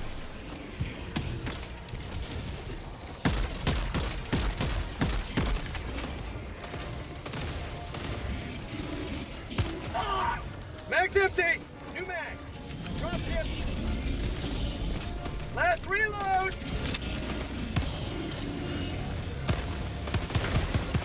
Throwing a grenade. How about a nice cup of liver tea? How's your health? I'm dead. No, I'm not. No, I'm not. No, I'm not. No, I'm not. Hold on. Out of stims. Oh, I'm about to die. Okay, well, we're good for right now. So follow me over here. There should hopefully be some stims over in this location. I need stims as well, but probably not as bad as you. Yep, here they are. All right. Supplies. Go ahead and grab those and stim up. Alright. I need stims. Right here. Wait, where? Wait, where? What? Oh, over here? Out of stims. It's the box right here. Supplies. What? Oh. Got it. Sorry, this push to talk is killing me. Okay. You want to go ahead and reset it? Are we in a safe place? Reasonably safe, yeah.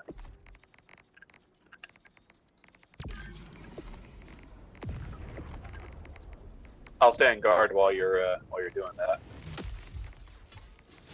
Oh, don't do that. Don't do that. Yep. Let's see here. Shield Devastator.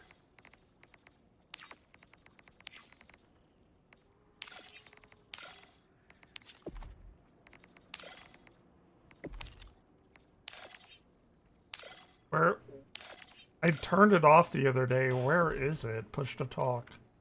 If you go to options, let's see, Yeah. is it? I'm in audio, and I thought it was here, but I don't think it's here. Go to voice chat in audio. There should be a toggle. Oh, I see it. I see it. I see it. Yeah. Oh, we have bots coming in. Okay. I'll hold them off. Am I? Can you hear me? I can hear you. Okay, I'm good then. I'm out. Oh my god! I You will killed. never destroy our way of life. Aniston. I could use some stims if you have an extra one. How do I drop it? No, you just come up to me and it should. Oh, E allow you- stem. Yeah, I got you. I got. Okay. Thank you. Did not know that. Throwing a grenade. And boom. I also threw one mistakenly. Oh. That's alright. I'm out. I'm glad I didn't walk too far over there. Ah, the reload is crazy. I think you might enjoy one of the weapons that has the rounds reload function, because then it doesn't reload a magazine. You just like load shotgun shells in or whatever. Yeah, it's just normally in every other like FPS, whenever you fire and you're out of ammo, it automatically reloads for you. So it's This game does not do but that. Yeah. Okay, where are we going? Are we going over here? Yeah, we're just destroying these communication towers. Here, let me try and use that other crazy weapon that you Throwing gave me. grenade! Nope, that's not it. I guess I don't have that weapon, or do I? The one that you gave me? I don't think I've used it. I have.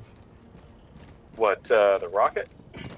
The anti-tank thing you gave me earlier? That you called Oh yeah, down? it's single use, but here, let's have more.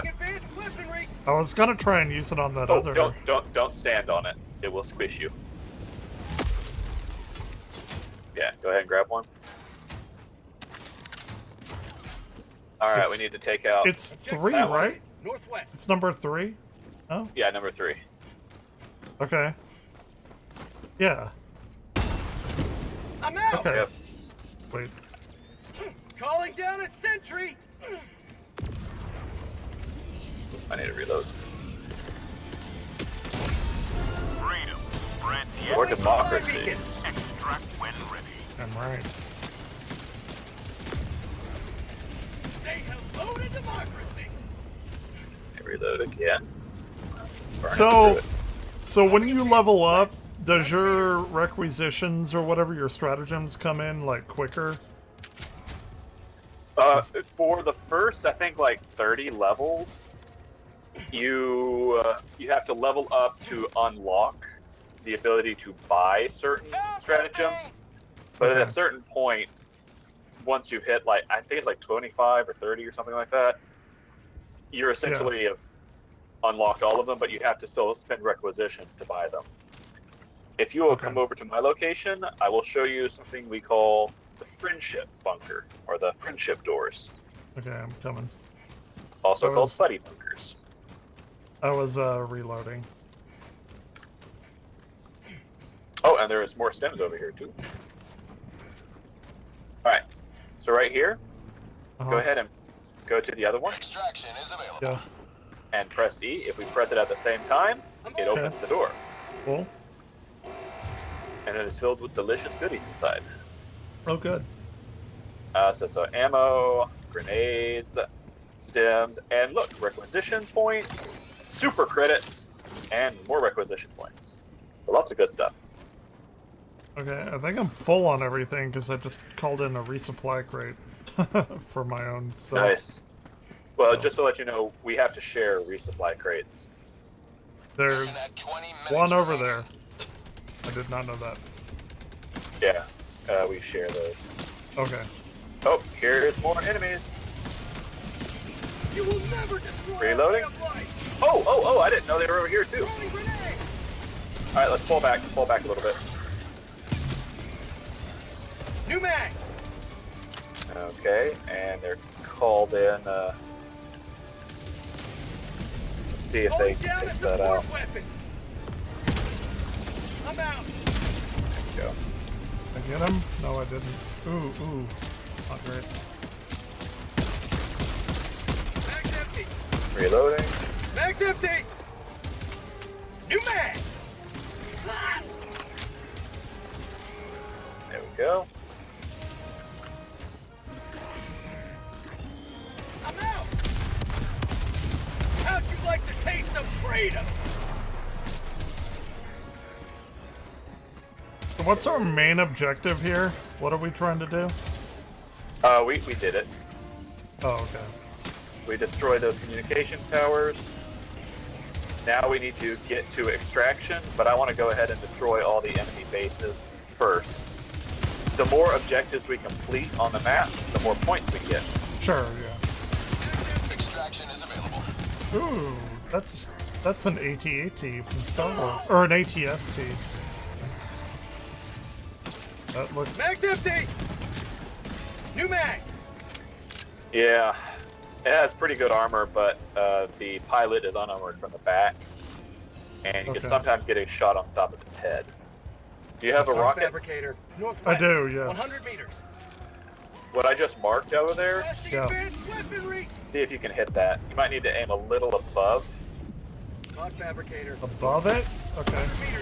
I'm out. Yeah, there you go. It has a little bit of an arc. Oh, behind him. Oh, I'm running. They got me. Oh, God. Oh, God. Oh, no, there's a machine gun over there. Okay, hold on. Okay. Up, down. Oh, shit. Okay. Reinforcing. You're good. You're coming in. Okay. Request approved. Reinforcements on the way. Man, they keep flanking us. Yeah. Oh, there's a lot more over here, too. Oh, there's one with... Oh, no. There's so many. Okay, I got him. There's a guy with swords behind me. I got him. Oh, behind you. You know what? I'm getting a little annoyed with these. Oh, run. What is it? Oh, God. Okay. Good. Alright. Now, where's my equipment?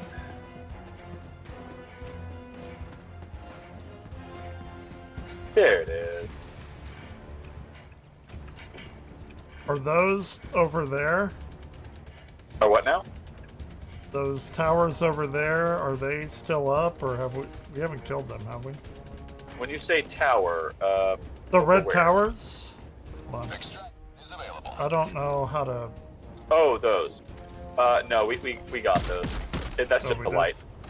Okay. Press Q Objective when you're location. aiming at something, and that puts a little marker on it. Tagging location. Northeast. North. 100 meters. Okay, I see. Nice. All right, I was so- holding Q, and it brought up a little wheel. Oh. Affirmative. Okay, so if you hold your map, you can see that little orange arrow.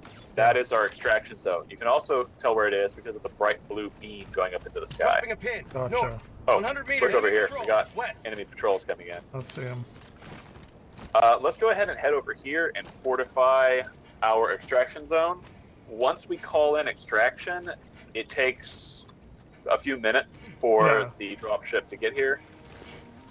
It's similar to Marathon in that way, although nobody plays Marathon anymore, but I'm familiar with extraction shooters in that way.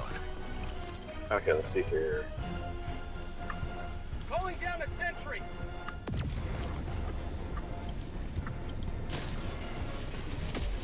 Okay.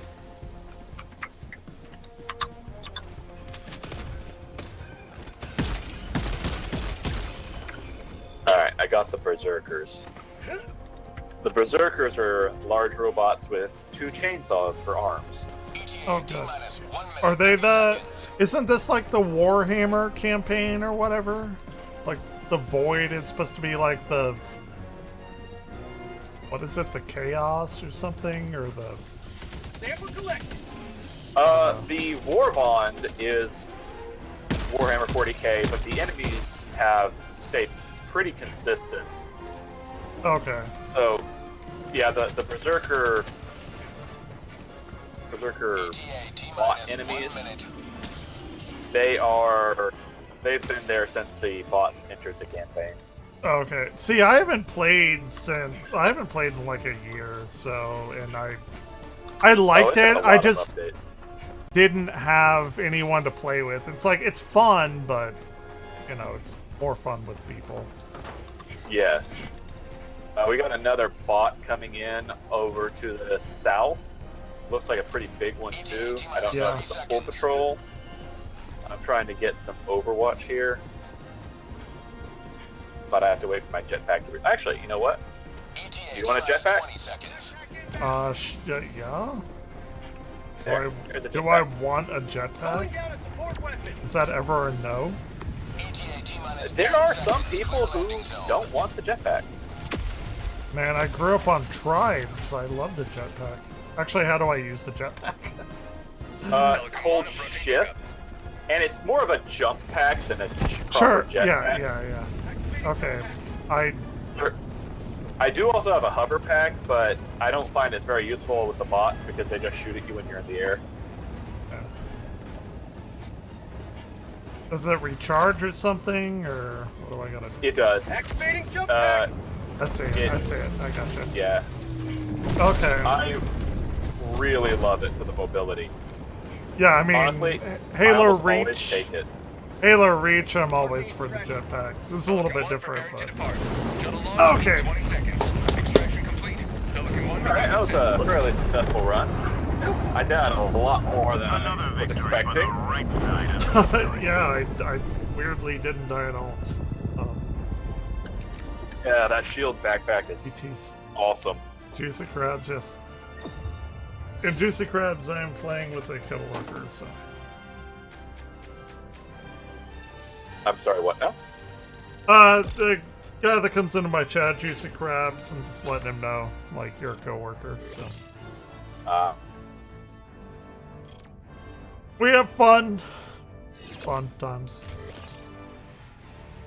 Let me get some stuff for my burger. Give me, like, 30 seconds. I need to get some ice for more drink, but...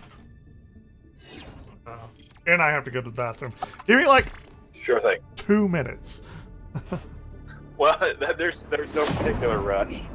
Alright, I'll be right back. Give me half a second.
Alright, just 30 more seconds.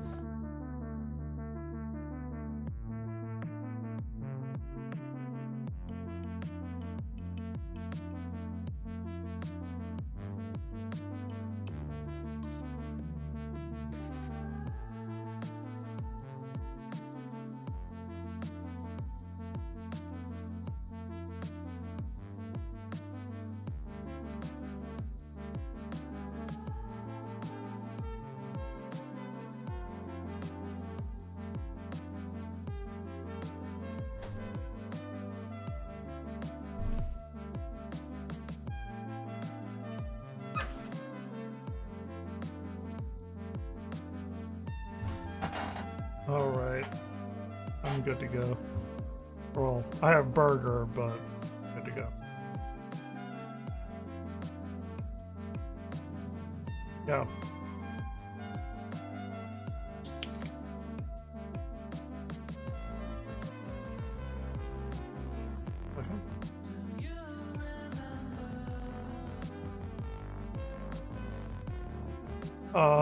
Stalwart anti-tank. Yeah, I can get these.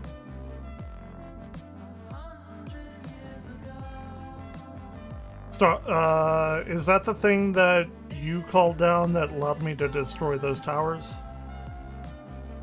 Okay. Yeah, I like that one. Okay.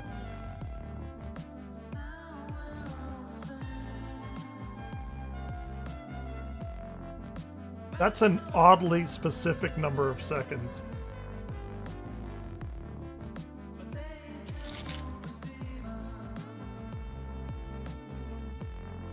Okay. That's all I could afford. I only had like 5,000 and it costs 3. So.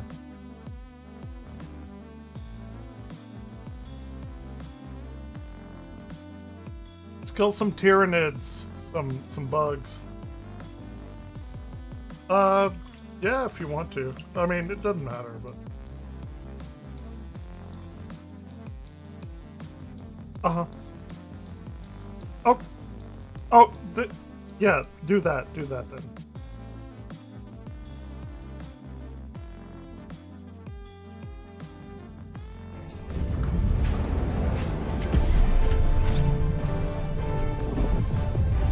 Orbit synchronized. Helipod launch suspended. Didn't even know there were mission chains.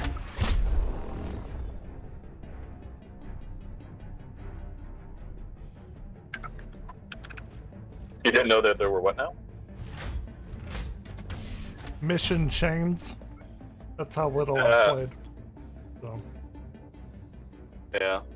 Allied destroyer has joined squadron. Hey, John.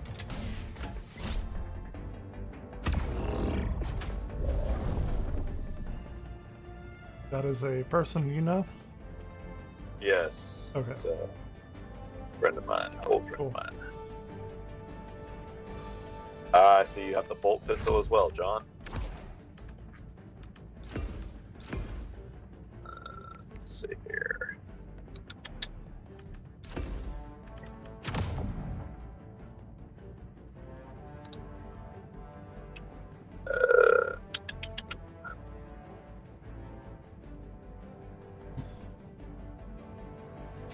Railgun. I'm gonna try the railgun out. I have never actually dropped into a mission with a railgun. And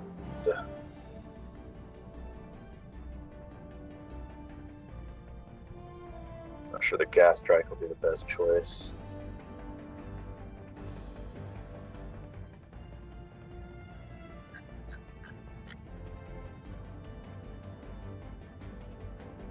Oh, you know what? Yeah. That would actually be bad on this mission. Alright, John, if you're going to be taking some sentries, I will take 500 kilogram and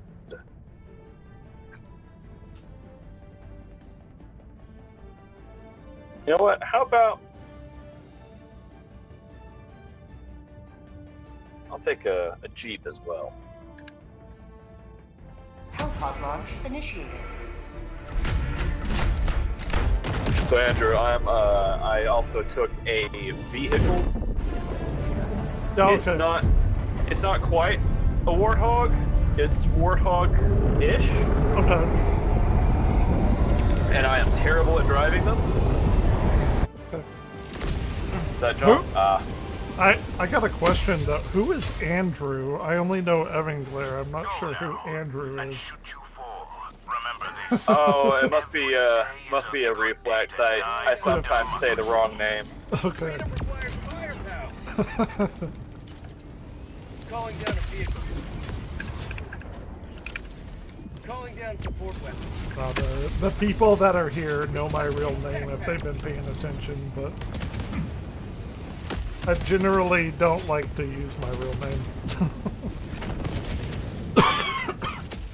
I might just call you E2, actually. If you look on their little sidebar there, it's E2, T1, That's N3. fine. People call me Even, they call me Glare, call me E2. It's fine. The glare. Yeah, Glare. The glare has come. Hey, it is like a warthog.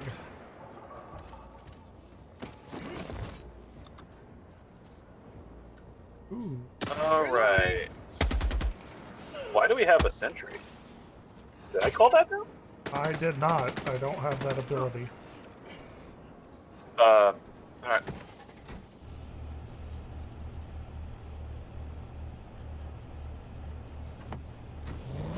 Alright, just be careful when we're shooting because you can accidentally shoot people, shoot our allies when they pop out like you did.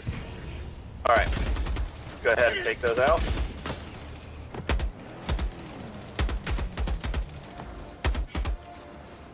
Through the... Alright, go ahead and take the What is this? dropships out. Oh, I can take them out while they're in the air? Ooh. Possibly. I did. Yep. I'll take it. Okay, I'm good now. Oh, I don't know what I'm doing. Alright. Oh!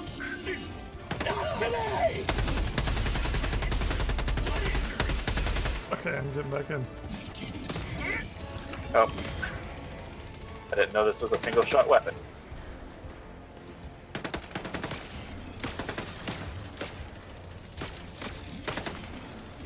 I am moving in to destroy the fabricator. Grenade out. Outpost cleared. Okay. Alright. Got a shotgun of here. some sort? It's a laser shotgun. Oh, that makes it space. Makes it space themed.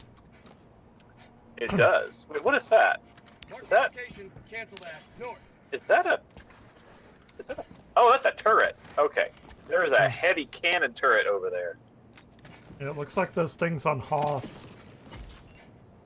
Yeah, pretty much is that, except it's not on our side. Oh. Can I kill it with the rocket launcher thing that I got? I believe you can. At this range, you'll probably have to aim a little high.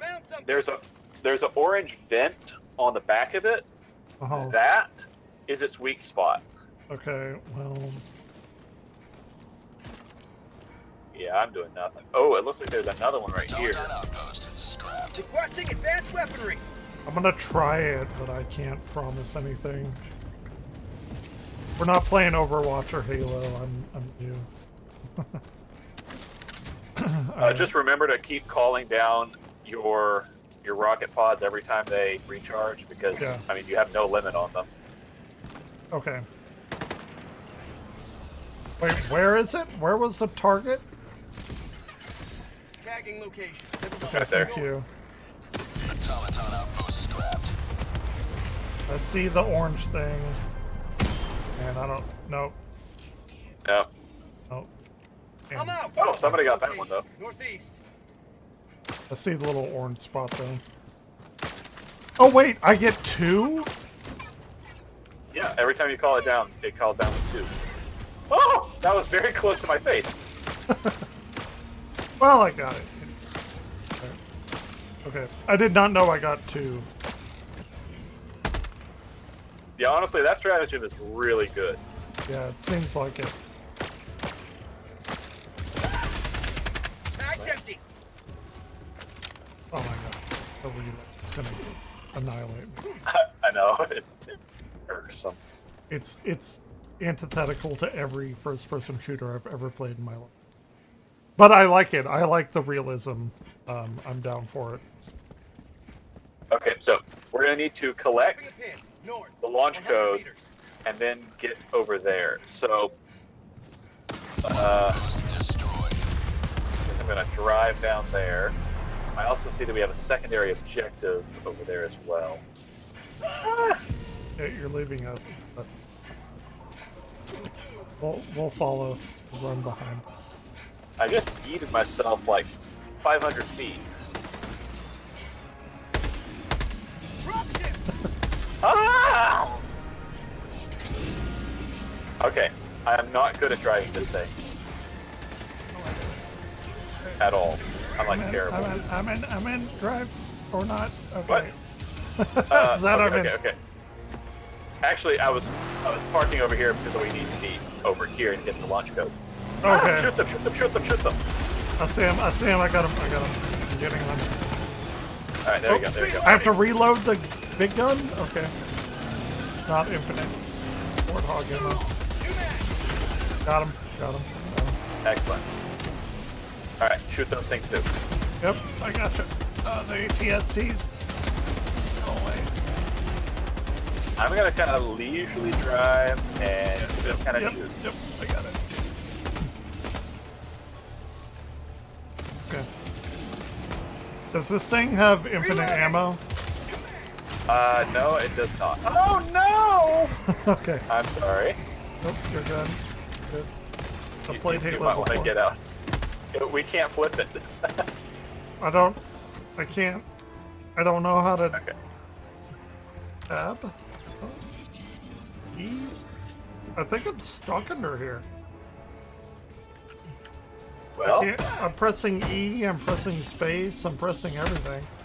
Press tab. Oh! Oh. Am I dead? You survived! Oh, I did. Okay. Okay, I'm good.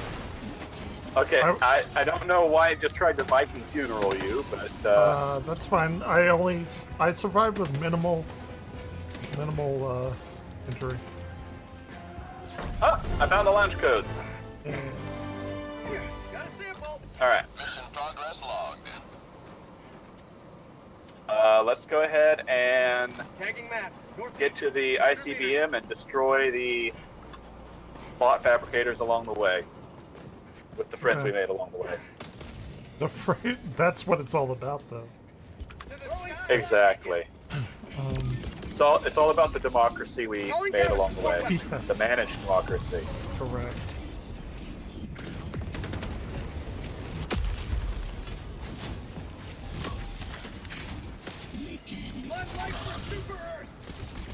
Okay. Oh no! Ooh, they're behind us. Oh, behind us. Yep.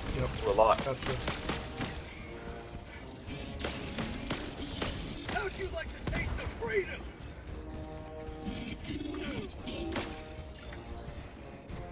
Okay. I think we got them for the moment. Let's destroy these outposts right quick. Can you ping them so I know which? Yes, but on the map, if you look on the map, the big red splotches, that shows where they are. Oh, okay. Alright, so there's one right over here. Let me see if I can Tagging map. If I can get line of sight, I can ping it. Oh, there it is. There you are. Not. I don't quite know what I'm looking for yet. And again, Reloading.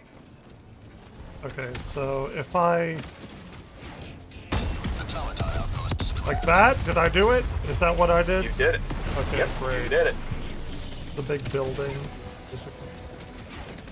Yep, it's a fabricator that fabricates bots and. Get some! Get some! The fabricator fabricates things? Who would have thought? Who would have thunk it? Just like those cunning communist robots to develop such cunning plans. Comrade robots, combots. I like it, combat. Yeah. Alright, let's keep pushing forward. I mean, they are red. They do drop in red.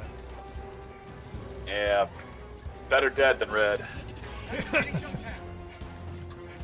John, you still with us? Mission at 30 minutes remaining.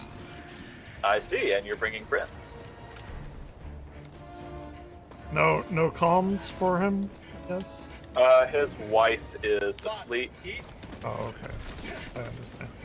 So he is being silent. Gotcha. Well. Uh-oh. Uh-oh. Bag's empty. Ooh, damn.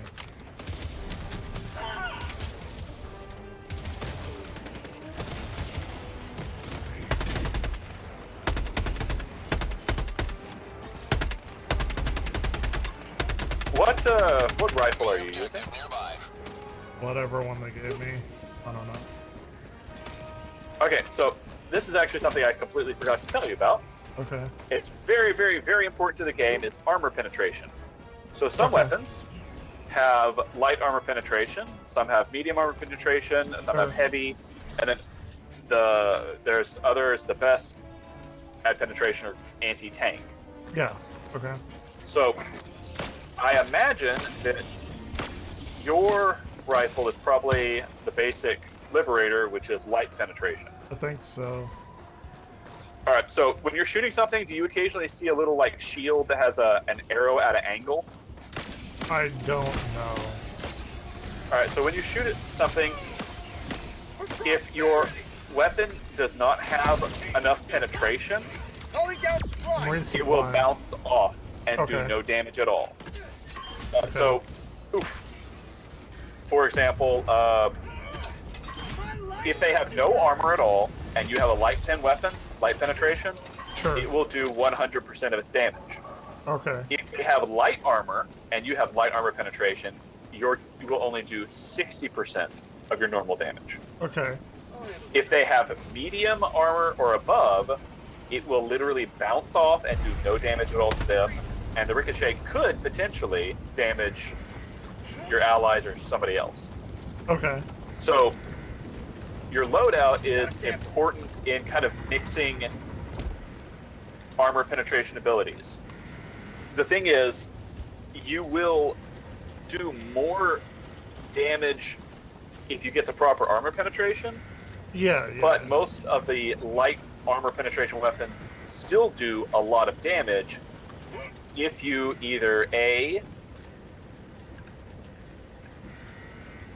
have shooting an unarmored part of them, or if you can find a weak spot. Because almost all of them have a weak spot. Even if they have like tank level armor, most of them have a weak spot somewhere. So if you know where to shoot, you can do high damage. I do see the little shield with the little arrow bouncing off of it when I shot the big guy far away. That meant that you were having no effect on him at all. Okay. So the big guys, their weak spots are their head and their stomach. Kind of that little glowy red area. If you can hit them in the head or the stomach, you're going to do all damage. Otherwise, their armor penetration is just too high.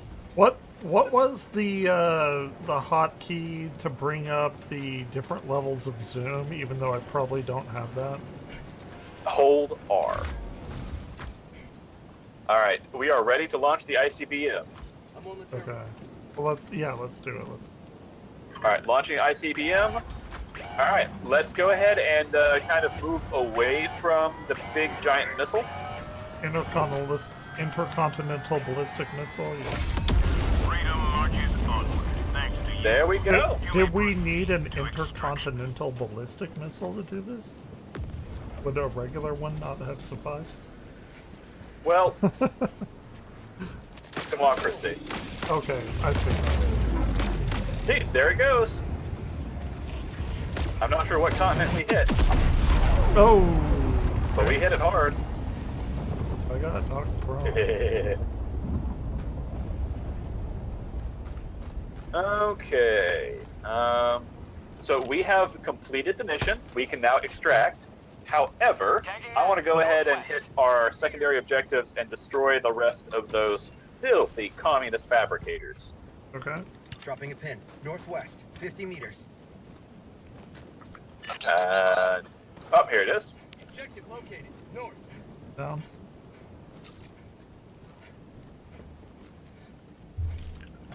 Uploading. Sample collected. What kind of burger did you get? Proceed to extraction when ready. Well,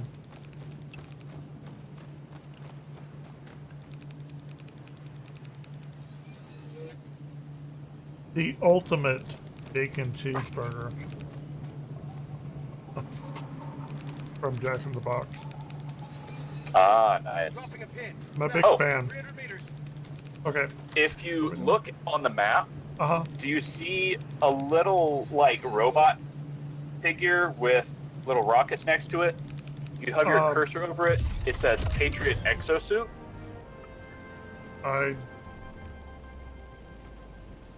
Where, like... South, 300 meters. Oh, yeah, I see it. I got it, yeah. Alright, so that is normally a stratagem, but apparently you can just find them on the map as well. That is a mech suit you can get inside. There is a patrol coming through here. Alright.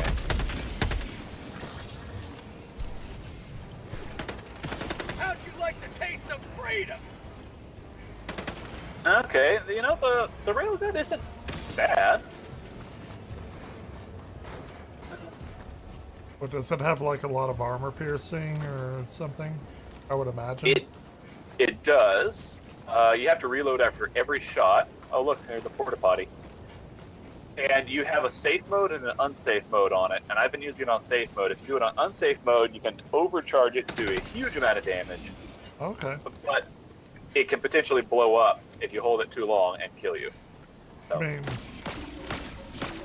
it's all in the name of freedom, right? And it's democracy. In the name of democracy. Yeah. I really prefer it on the safe mode because it is way too easy to get distracted and blow yourself up. I think you're not using your own potential for Super Earth if you use it on safe mode. Our lives are freedom's currency, and I do not believe in wasting the coin of democracy. But I can just reload the coin. I can call you back down. Is that me? Or is that a different coin?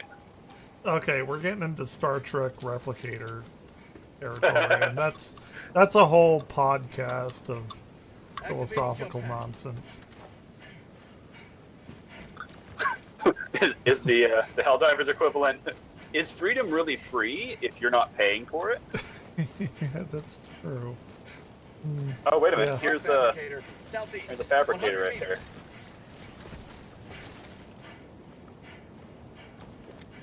Oh, I'm out. Tagging location. Right. Cancel that. Southeast. Bot fabricator. Southeast. 100 meters. I can call back in another Jeep. I'm good. There's something here. Yeah, it's oh, a friendship bunker.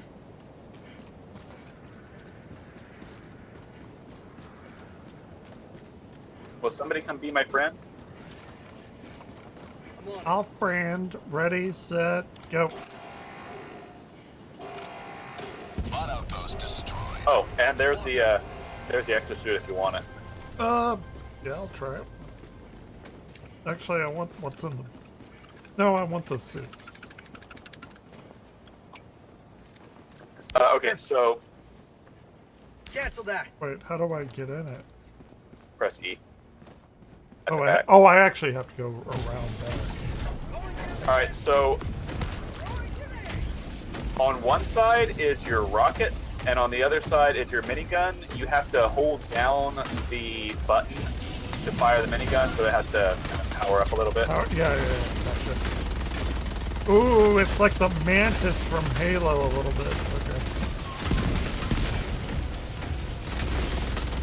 Let's see. On. Oh, and you can also press F to do a melee. F to... Oh, okay. A little bit better than the Mantis from Halo. Alright.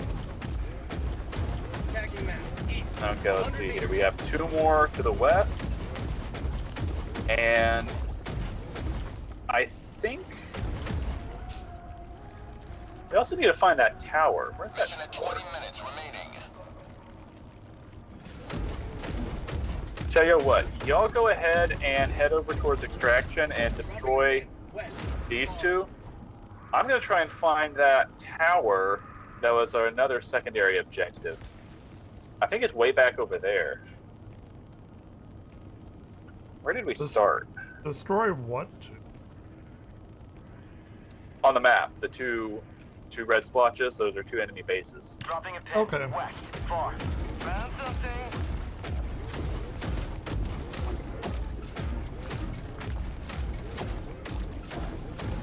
Oh, and Navarro, just let us know if you need any support. Found something. This game is not Mech Warrior 2, Juicy Crabs. I just am in a mech.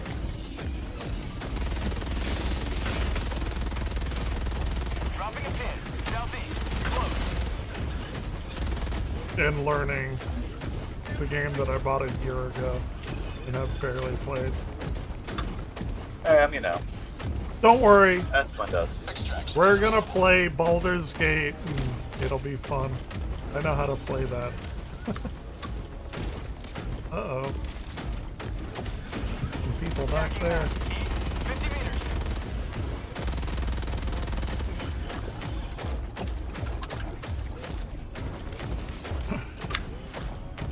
Oh, I almost got chainsawed.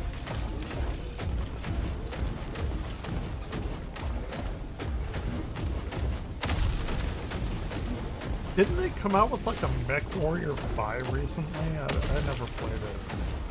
I think they came out with a new one. Like, not terribly. Okay, where is that tower?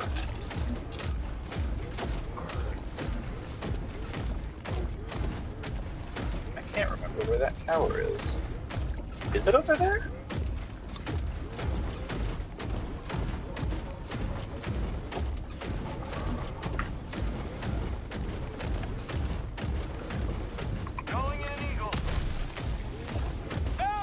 Press Alt to dive into burn.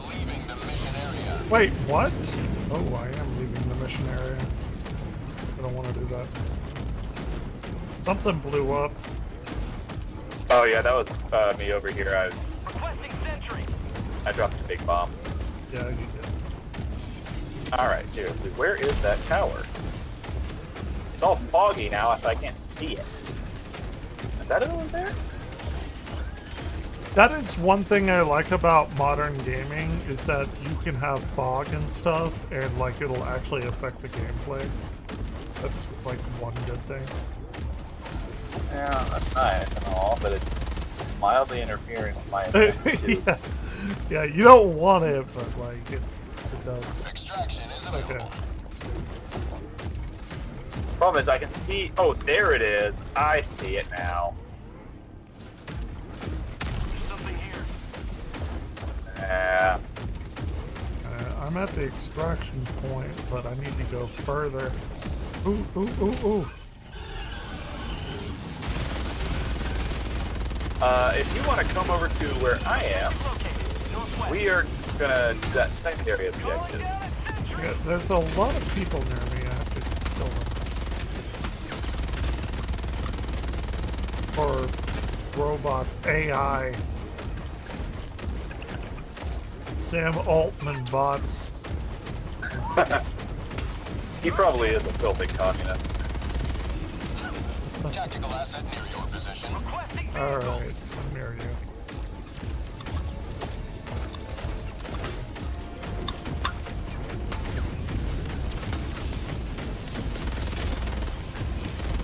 Oh yeah, they're following me pretty hard. Oh! There's the... Southwest, 100 meters. Oh, just FYI, you can run out of ammo with that. Yeah, I do see that. I was actually about to ask, can I refill ammo with this? To my knowledge, no. Although, if you have any rockets left, did you destroy that fabricator? I do have mini rockets left.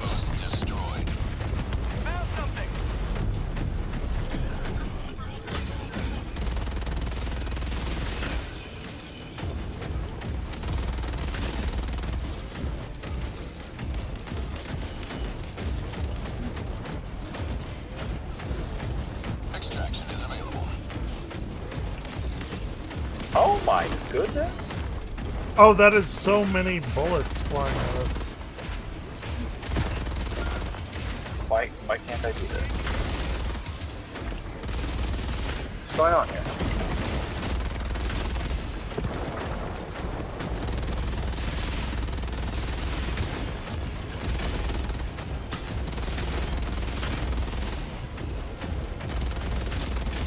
Ooh, I'm getting like some Terminator vibes here. I'm trying to figure out why I can't activate this. Preparing area scan. Oh, they're coming in.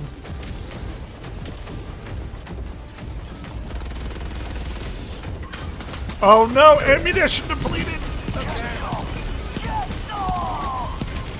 Okay, I gotta get out. I gotta get out. We gotta go. Alright, Let's hop on go. in. What? Hop on in. Okay, I'm here. Hurry, hurry. There we go. I'm here, okay. Ah!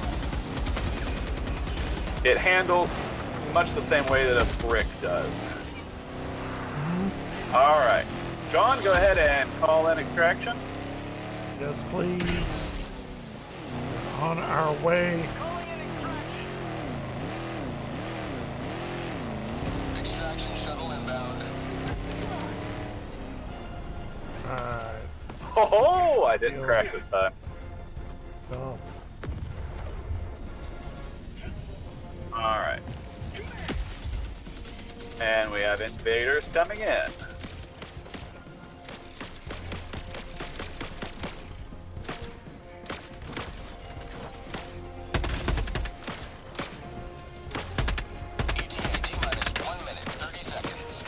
Mag's empty! New mag! Let's see here. Well, we're missing a few points of interest on the map, but that's okay. Requesting advanced weaponry! Strictly speaking, those are optional. I assume the anti-material rifle has amazing armor penetration. About to find out. Anti-material rifle? Yeah. I think it's only heavy armor penetration. Which, when I say only, that's still pretty high. Okay. Oh wait, there's a fabricator over here we didn't get. I'm gonna nuke it. Okay. Requesting air support!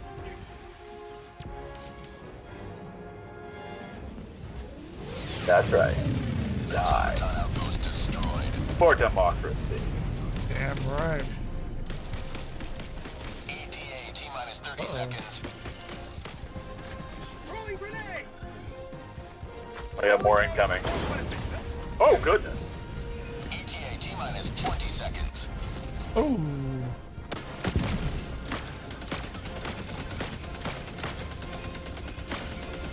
ETA T-minus 10 seconds. Have to hold out for 10 seconds.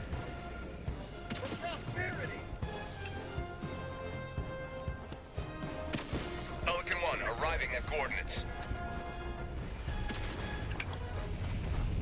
Pelican 1 landing in progress. Bear in mind, once the first person gets into the dropship, it has a timer before it leaves, which means Oh yeah. we need a time when we get in. Make sure everybody can get in. Countdown initiated. I'm here. Who just did that? I wasn't ready. Well, you gotta get ready. Alright. Extraction complete. Pelican 1 beginning ascent. Woo! Deserves a little celebration drinky drink. You have maintained our way of life. Success.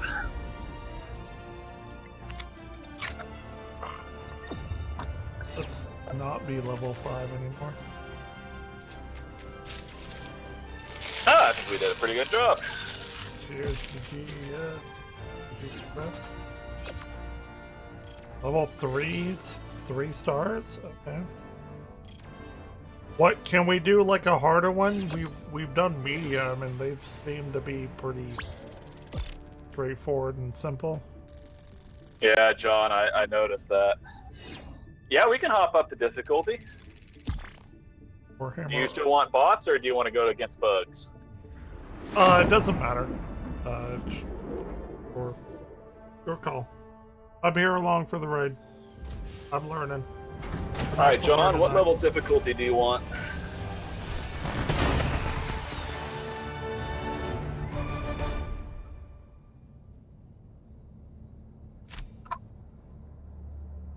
Liberty is victorious once more.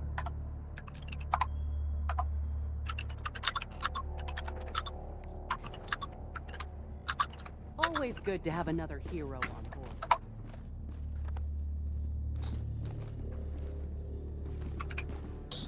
If we're going to be going up in difficulty, I think I might want something with a little more oomph. Okay, I can purchase the stalwart now, but can't buy anything. What is RR? Familiar with the link? Just shortening recoilless rifle. Okay. It's a support weapon. I can't buy that yet.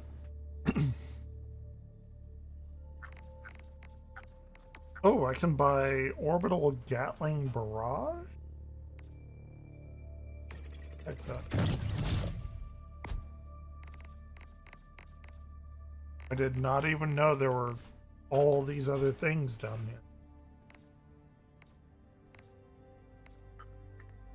here. Hover pack. Premium war bond. Got that. Freedom's greetings. I'm Coretta Kelly. The Helldiver fleet has launched bravely into the void.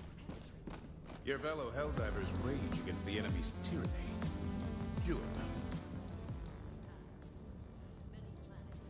Spotify music for background.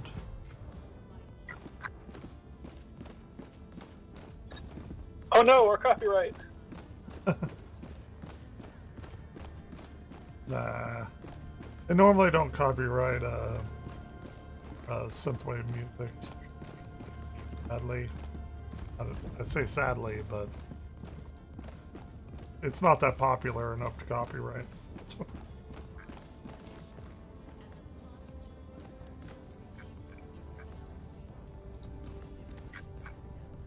Maybe I want to take a primary with some medium armor penetration.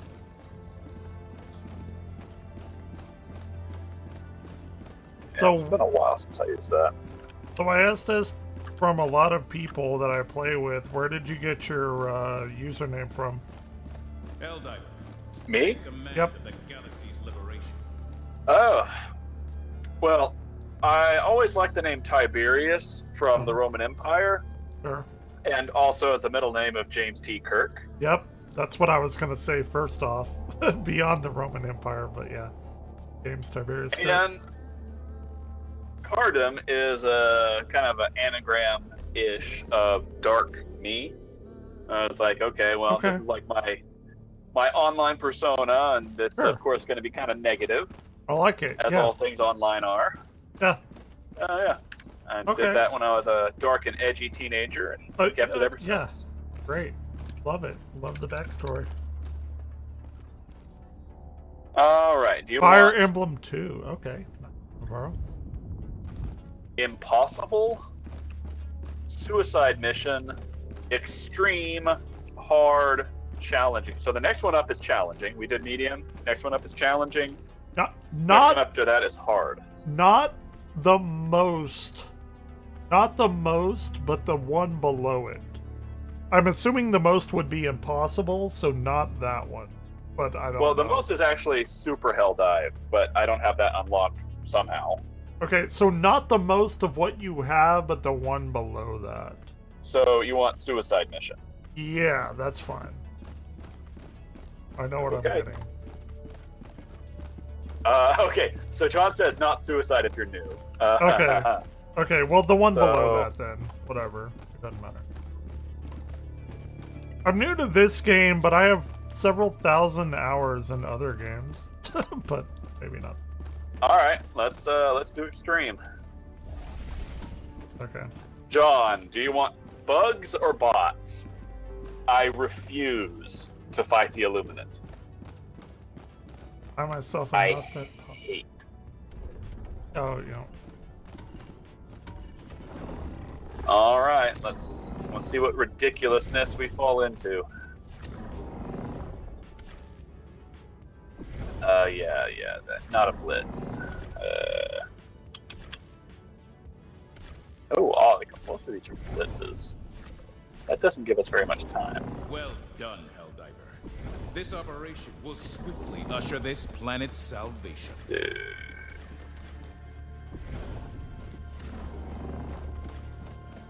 I'm gonna be honest, I don't really like these. You know what? Let's do the blitz. Gives us 15 minutes to kill as many automatons as possible. Mission coordinates locked. We were not going to survive. Hellpods prime. Engaging orbital We thrust. can always make more kill bots. They do not have a preset limit. Wait, Alright. is this just a wave type of thing? Why is it so tiny? Yeah. Yes, it's just waves. There? I guess. Alright. I don't know, but sure. It is what it is. I'm gonna take a bunch of sentries. And a shield, and you know... I don't have all those other special things. Yeah, it's gonna be rough. But that's okay, that's what we're here for. We're here for fun. Not if we have democracy backing us up. I'll be fine. Yeah, it'll be alright. It'll be alright. No, it won't, but it'll be alright. Sure.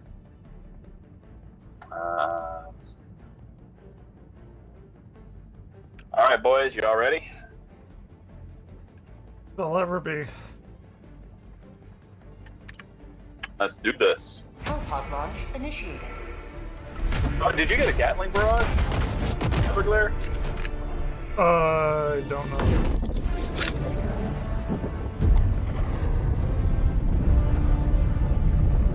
Alright, as soon as we get in, just start calling in everything you can.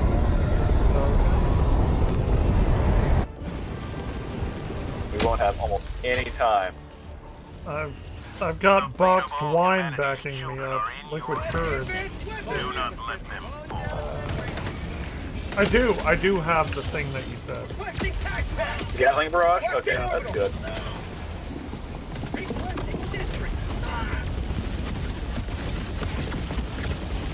I'm already at half health. I have not even seen the enemy. I'm hiding behind the cliffs. Alright, we are at destroyed 6% of the enemy. 10%. Okay. Okay.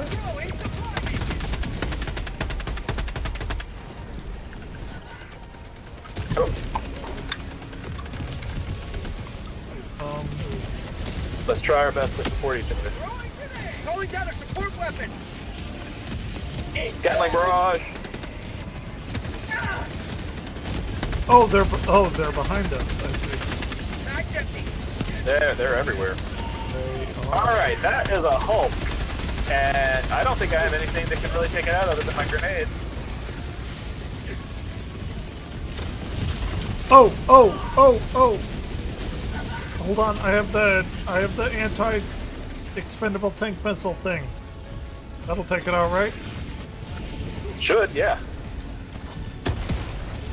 Oh my god, it missed! I went above it. Okay, I got another one. Got him. Oh, this is bad. This is bad. You picked a bad one. This is bad. At this difficulty, all of them are bad. Ah! The Hulk! The Hulk!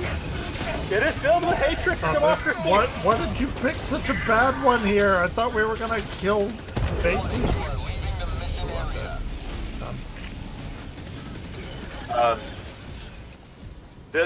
That's what, like, all of these are. This is... Oh, is it just what it is? Okay. Well, not exactly. But pretty much all of the ones at this difficulty level, it's this sort of intensity. Well,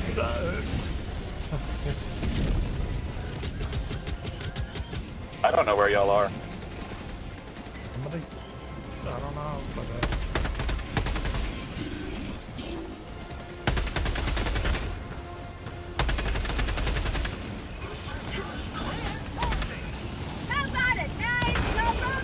But, okay. People need reinforcement. I called them in. Let's try and get up at the top. That's, oh yeah, we're already here. Perfect. Fortnite. I'll play Fortnite later after this. Whenever we're done. But I'm done. Uh-oh. Uh-oh. Oh, I see a lot of things here.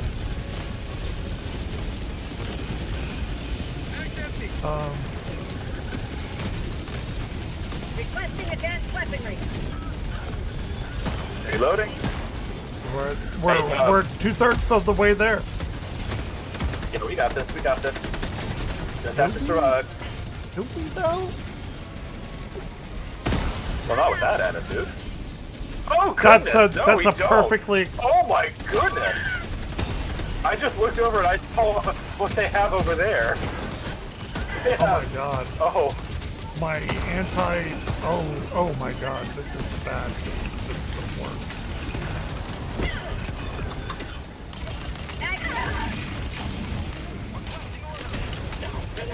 I didn't know they had War Striders. I got eliminated. Thank god.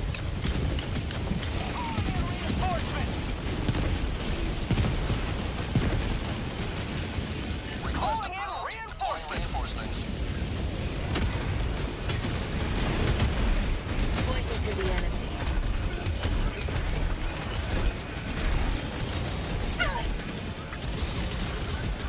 88%? Oh my god. What are these things? There are things here I've never seen.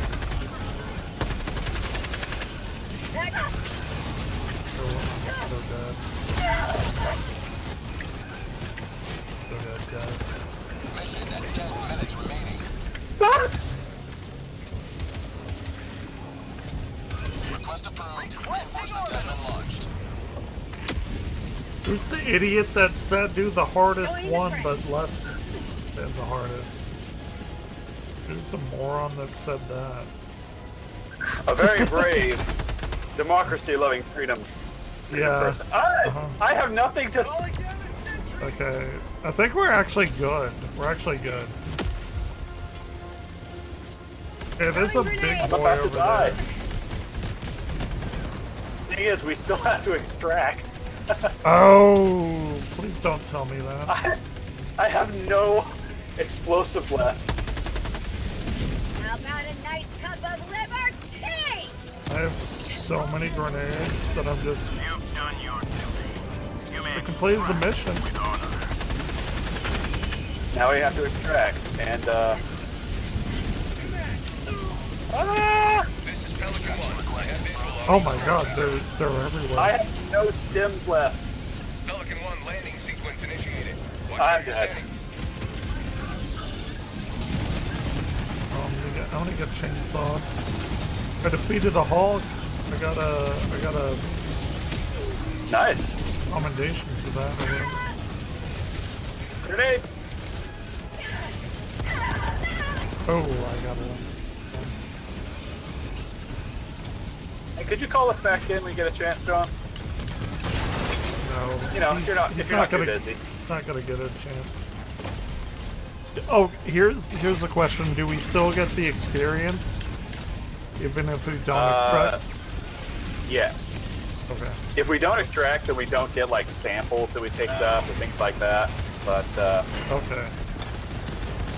But we still get like the mission complete rewards and all that? yes, we do. All right, who's gonna get called in first? Probably not me. I think you were first. Oh, nope, it's me. Oh, God. Try to hit something on your way in. Oh, I didn't? I don't... Oh my goodness, I got completely obliterated. I took out 3 with me though. Dude, oh my Jesus Christ, this is hell. This is Warhammer 40k, which is what I imagined. Okay. Oh hey, I found the pelican. I am somehow still alive. I do not know how. I do not know how I'm still alive. Come on, guys. No, get in the thing! Pelican 1 preparing to depart. I got in it. Shuttle launch in 20 seconds. Extraction complete. There's no reason I should have been alive on that. Wait, did we all get in? I think we did, yes. Nice! Good job, guys. I'm gonna be honest, I was not expecting to successfully extract. Me neither. Oh, you were dead? Oh, I'm sorry, John. Oh, no! He called us both back in and we extracted without him. Oh my god, that's awful. Oh, I feel terrible now. And we also lost points. Oh, yeah. Look at that. Truly exceptional heroism, though. Hey, you know what? We did it on... I don't even remember what difficulty. Difficulty level 6. But yeah, I had no business being in that. That was terrible. That's fun. Let's see, what time is it? Oh, it is almost midnight. You have to go? I'm probably gonna... Well, I want to go ahead and get a few hours of sleep before I get up tomorrow. Normal map on extreme is fine. Oh, don't lie to him. Don't lie to him, Navarro. You know it's just insanity. If you want to get off, I got other stuff I can play, so fine. Oh. I mean, we can do one more if you want. I don't know if those atomic okay, one more. Yeah, one more. What about you, fine. Navarro? You good with one more, or do you need to go? One more. Let's go. It's Saturday. Uno más? Excellent. Uno más, por favor. I want a primary that has a little more bite to it, because that was... Dealer's choice before. Let's see here. I'm probably going to regret taking the Eruptor as a primary, but meh. Same difficulty.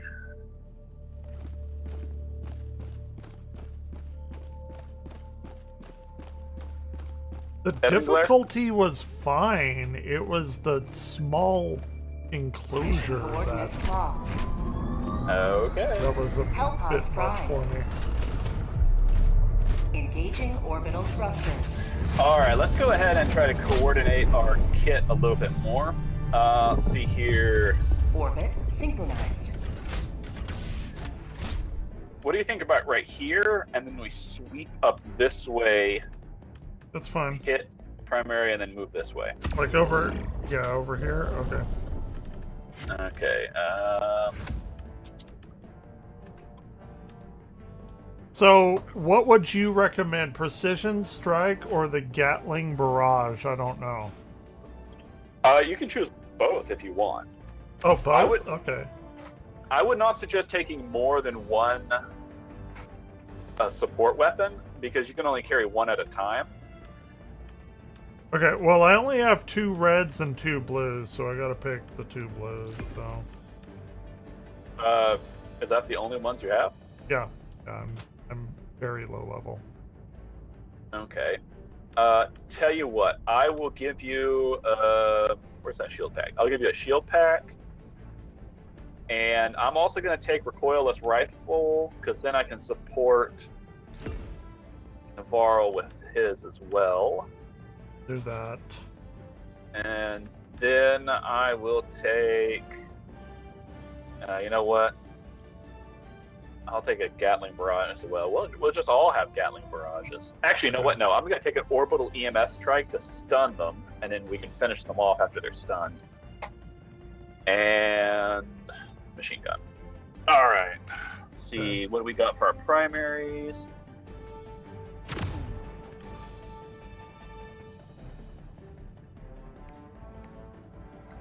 Actually, that's a little heavy on the. I think I'll take a laser pistol for the secondary. All right. Y'all ready? Yep. Good. All right. Hellpod launch initiated. I don't really have a lot of choice in the matter at this point. As you get higher level, you'll get more options, and yeah, obviously. You'll find your niche. Yeah, of course. So, honestly, even at really high level, those disposable rockets, those EAT things, they're awesome. Yeah, I really like them. Defend democracy at any cost. Do I hear boss already? Oh, yeah, they sound like right on us. E2, go ahead and grab that backpack. Don't jump up there. Alright, so that shield pack should help you out. Fox, never mind. Northwest. Okay. Oh my goodness, there are 2 Hulks right there. Let's see if I can get them. They have 2 Hulks. Oh my, that didn't kill it? Goodness. Oh, that did. I was gonna do it, but I think N3 got it. Acquired. Sample collected. Alright, let's see here. Where's our objective?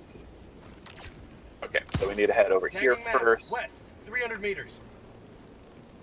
We're probably going to need to take out these Fox, right here. Tagging map. West, 200 meters. Alright, good. I see a fabricator over there.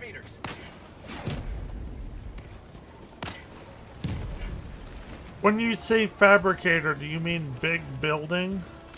Yes, big building. Okay, that's all I need to know. Outpost cleared. Like that? Or did I kill it? Did I? It doesn't look Get away. Dropship. I thought I killed it. Maybe not. I'm not sure what it is in this context. Big building. I shot it with the rocket. Oh, then you probably killed it. I don't know if I did. Well, I killed a building as well, but I'm not sure if we were talking about the same building. We may not be. Oh no. Objective located. Northeast. John, do you see the stratagem jammer? Yeah, I figured it'd be too good to be true. Northwest. Cancel that. Okay. Alright, well, we'll have to take care of that eventually. Alright, let's go ahead and continue pushing towards our first objective.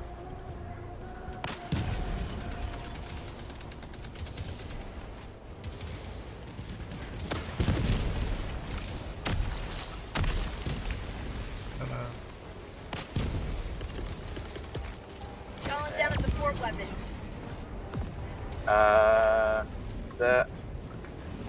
There was a bot fabricator over here. I'm going to go ahead and take it out. Bot fabricator. Northwest. Marking the one I'm going to take out. Bot outpost destroyed. Marking location. South. Never mind. Enemy patrol. South. Oh, I see another bot fabricator over here. Did I take it out? I don't know if I did. Confused on much of this. Okay, they're coming into the south of us. There's quite a few. That smoke screen is not helping. Yeah. I'm gonna take out a few of the machine gun nests over here.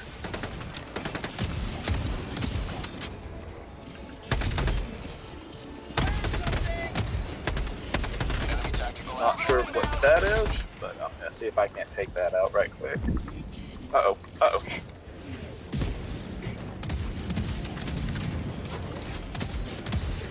Tagging location. South.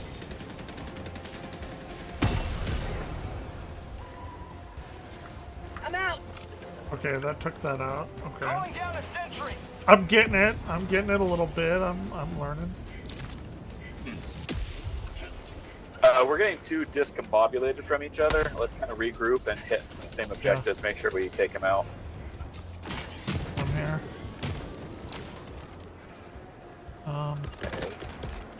Requesting advanced weaponry.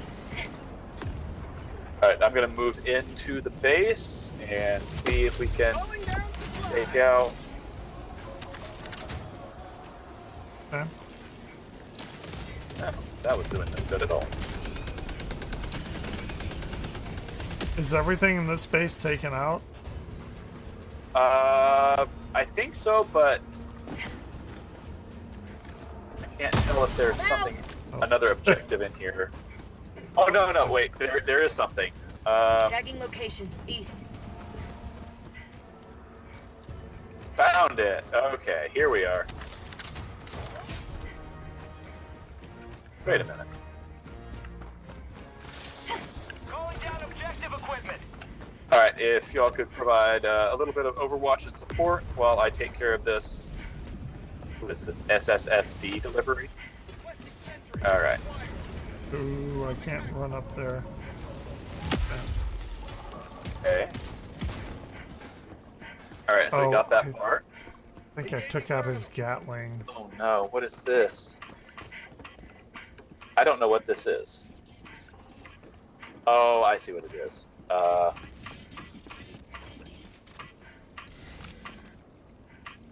Sorry, Navarro. I think I took out your Gatling. I thought it was an enemy. to learn it. I got terminal.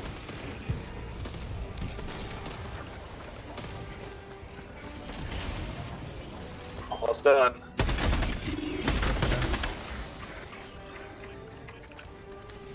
You good? Alright, we're good. Oh, tank! Multiple tanks! Oh! Well done! I'm out. I got things for this. Calling down a support weapon. Okay. Alright, well, I think we did a fantastic job here. Good. Dropping a pin. Let's hit that, actually, let's reload right quick. Because I could definitely use some topping off.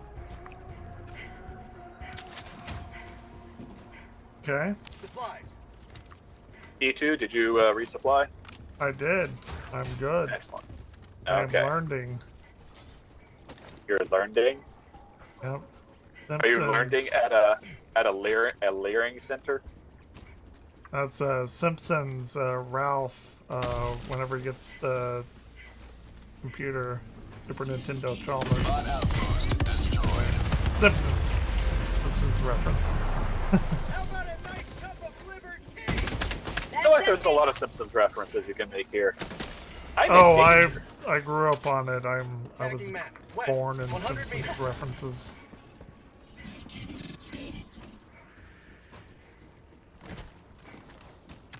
You merely adopted the Simpsons. I was born in it. Molded by it. I'm glad you got that reference. It was a double reference, 2-layer reference. By the time I watched other shows, I can't follow that. No, Can't you're follow good. that up. You're good. Oh. You're good. You went Here as far is- as you needed to. Okay. Here Where are we going? Here's our next. Doing the secondary objective of retrieving this information. Oh, and rare samples. Uploading the data. Rare samples. Northwest, 100 meters. Are we And after this, obtaining- we're gonna hit yes. We're obtaining coordinates. Is that right? Not just yet. First, Okay. we're taking the secondary objective, and then we're gonna do that. Or do I need to destroy that thing? I'm gonna do it. Okay, it's done. Destroy what thing? I don't know. Whatever I just killed. Right there, that big tower. Calling down a sentry.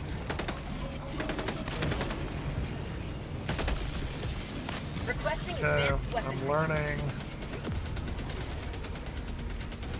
Getting familiar.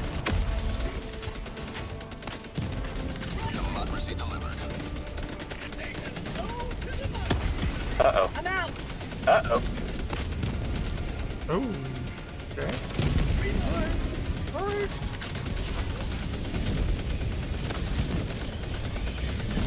There's a tank and Hulk. Alright. Can't tell if that tank's been taken out, so I'm gonna take out the Hulk. Oh, okay. Nope, I'm gonna get shot. Oh, I just got ragdolled. But I got ragdolled out of danger. I'm getting the tank. You got it? Fantastic. Or no, he got it. Group effort. Alright. I'm out. Let's go ahead and get these last coordinates and move on. There are some enemies down here. I haven't quite taken all of them out yet. So. Oh, there's a Hulk. Would they stop shooting me while I'm reloading? Honestly. No manners. Commies. Yep. Comrade. Still. Must adopt their ways to learn their ways to counter their ways. That doesn't sound very democratic at all. It's like the ninjas. Calling down a support They're weapon. the real heroes, but they weren't very honorable. You're saying the communists were the ninjas we met along the way?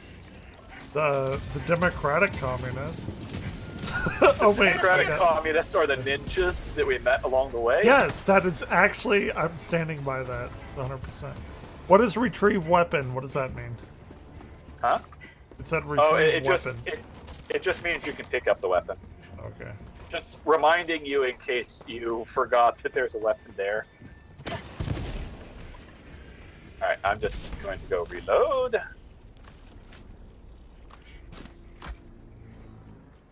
Ooh.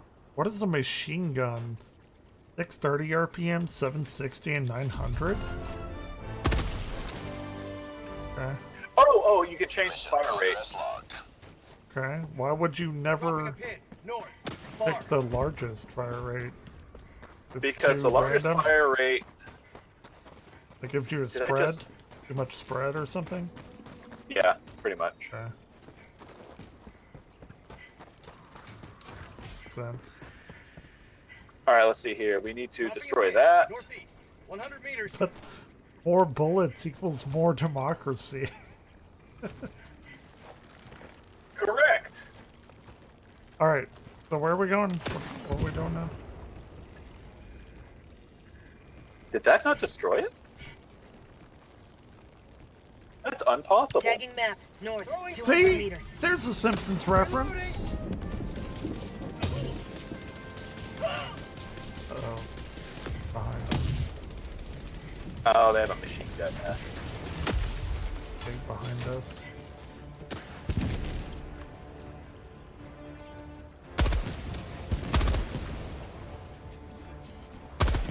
But we need to go ahead and finish the primary objective. Nope. I didn't want to do that yet. There we go. I'm trying to reload the last rocket in this backpack before I pick up the new one. There we go. Okay. Alright. So we're needing to go up there. So yes, Navarro, let's head that way. I'm like right behind you. Cool. Let's follow Navarro up to finish up that objective and destroy any enemies we make along the way. That's the opposite of the friends that we make along the way. Like them. Alright. Do it. I see him. Yeah, we're getting kind of surrounded. We're gonna have to fight our way in. Oh, hello, fabricator. Nice.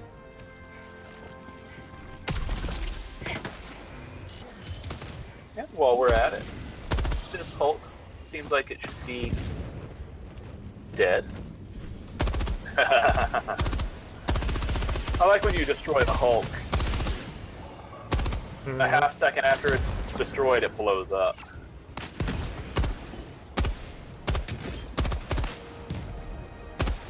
It's too foggy. It has some sort of fog of war, if you will. I don't know. Did you say they have a frog of war? Fog of war. It must be a mighty beast. A frog of war. Very hard to see. Calling down a sentry.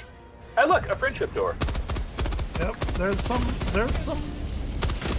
sword people behind you. Sword people? Yeah, they were coming up behind you. Oh, there's so many coming up behind you guys. But it looks like it's mostly just infantry. They are, yeah. Trying to take them out.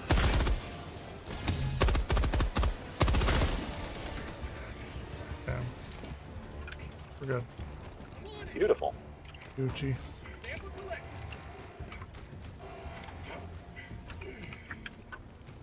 Freedom! Whoa! Rare sample. Nice. Alright, there's a big base over here. I'm not sure we should try and take out the base before we do our primary objective. Let's go ahead and try and do the primary objective. Okay. They have some walkers over here. Northwest. Oh, that's a giant hole.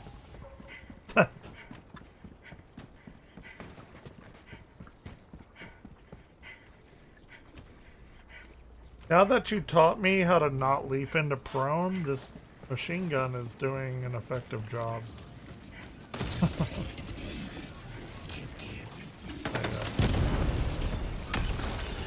Ow. How are you not dead yet? There we go.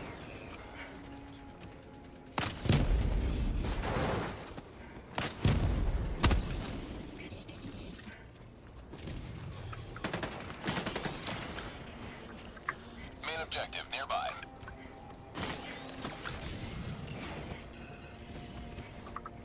Okay. So we're going to need to do some sort of like soil sample or something up here? Objective critical stratagem available. Objective equipment. Oh, okay. Objective critical stratagem no longer available.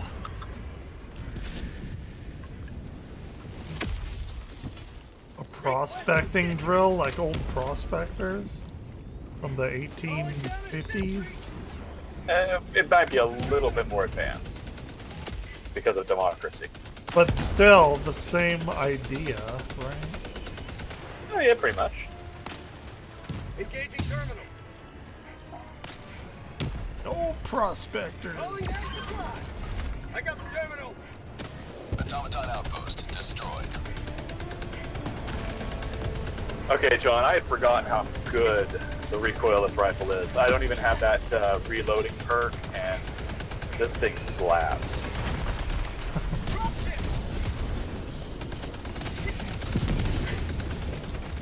Ooh, they coming in hard.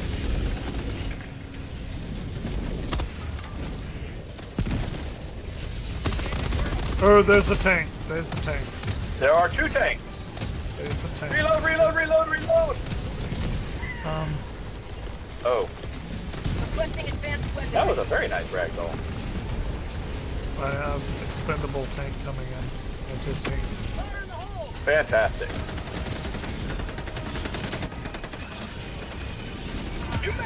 Oh! I'm out. Thank you.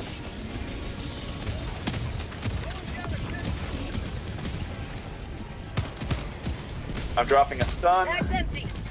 Oh! Come on now. Throwing grenade. I need help!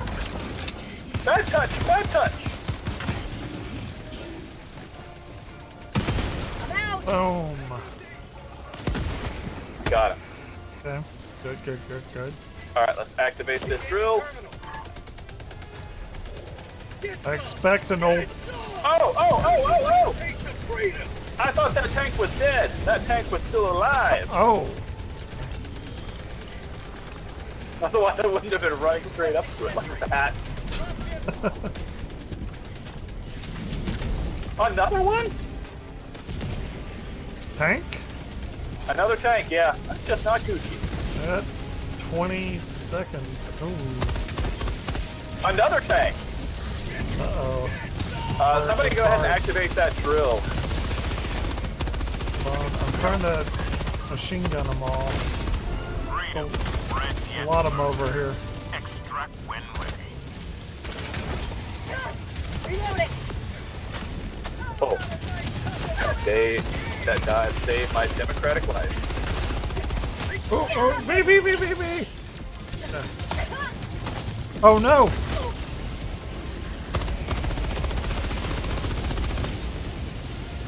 Whew. Alright, where are we going? What are we doing? I'm trying to survive this tank. Oh, my machine gun is rippling off of it.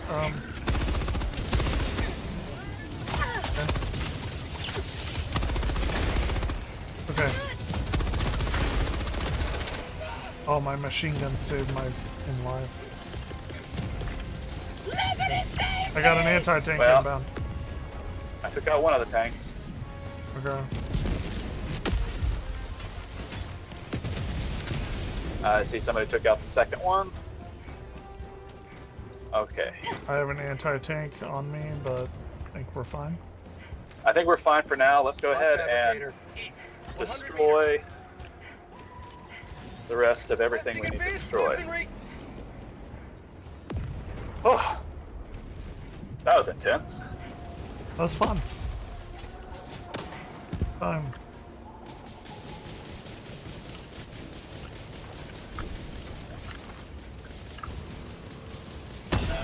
out. That was okay. So there's awful. that stratagem jammer.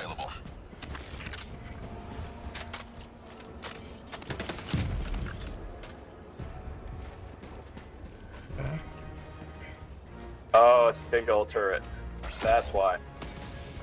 Can you call me back in? What? My shot clipped a rock and detonated in front of me, even though I was aiming down the sights and it wasn't in the rock. You should probably not kill yourself. It's very undemocratic. Yeah, it's...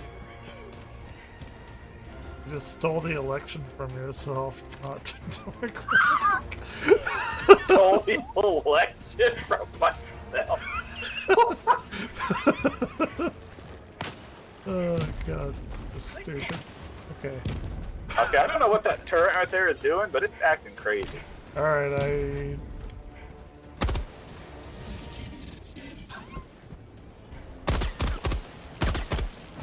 machine gun's doing nothing.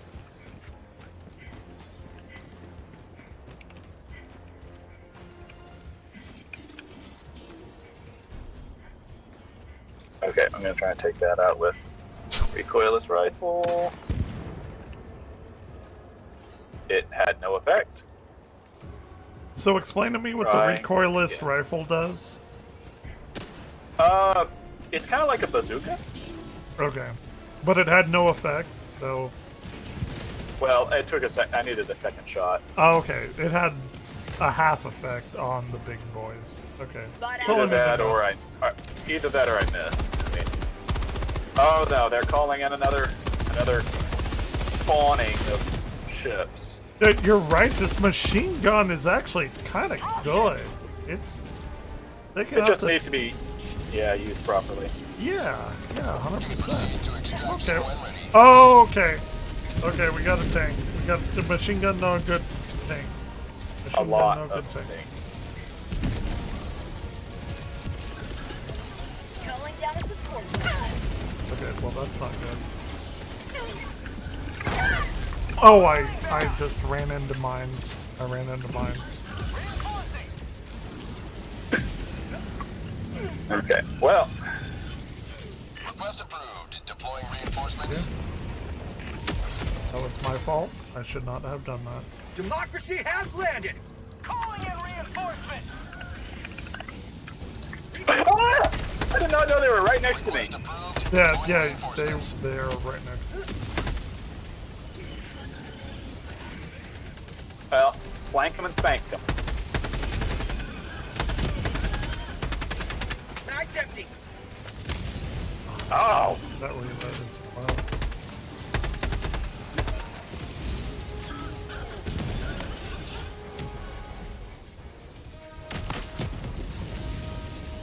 I don't even know where I put down my anti-tank thing. Alright, I think the tanks are down. Oh, it's over there. I see it.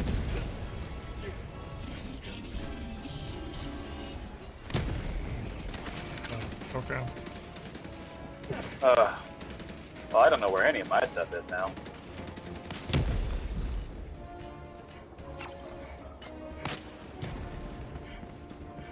And they have a stratagem jammer too. Throwing supply beacon.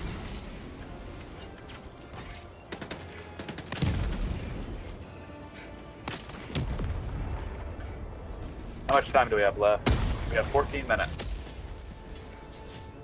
I'm out. Extraction is available.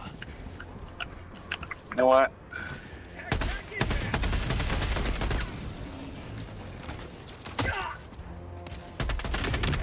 Mag's empty.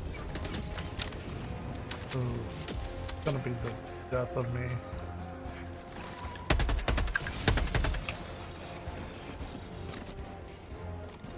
Alright, I'm on my last shot with my current recoilless rifle, and I don't know if I have any more ammo. Oh, there's a reload spot right here. Never mind. Advanced weaponry. Okay. I haven't even used any of the orbital precision strike things. Probably should do that, huh? Yeah, it has a high anti-tank Okay. power proximity or whatever. Shield. Okay. Alright, so where are we heading? Reloading. Alright, so that right there that I was shooting, that is an enemy base that has stratagem jammers, meaning what's in there, you cannot use any of your stratagems. Yeah, I tagged it.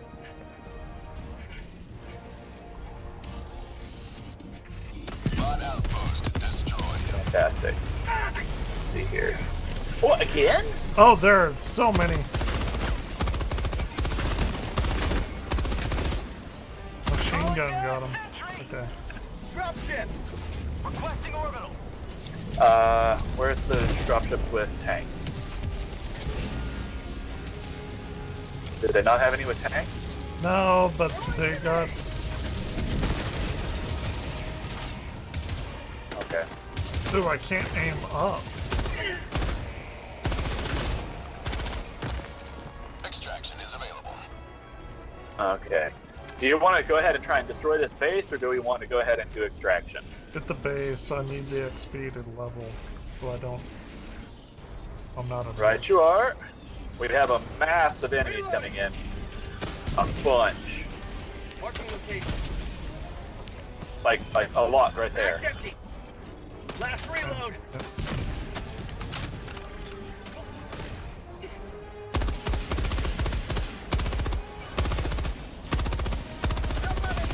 Ooh, I can't get it below that, okay. Orbital inbound.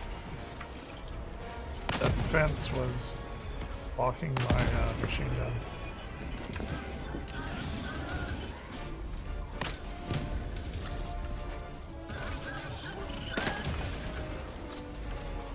Oh, berserkers. I'm gonna try and go outside the jamming zone and call a anti-tank whatever. Okay. So I can kill them.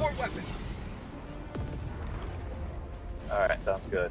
I've been trying to destroy things from long range. We're like on the perimeter. I'm not very far. Yeah. I'm gonna set down a... okay. Hey, what's up, great. Caladris? And some Helldivers. See if I can get a shot off. You wanna play Overwatch here in a little bit? Hey, oh, it didn't work. Oh yeah, you can't destroy those with anything other than a hell bomb, which we have to get in there and call it, well, we have to go in there and manually disable the electronics. Oh, you did not tell me And that. then- Okay. Yeah, sorry. Oh, you're good. You're fine. One of them things. Yeah, well, I thought I was being awesome.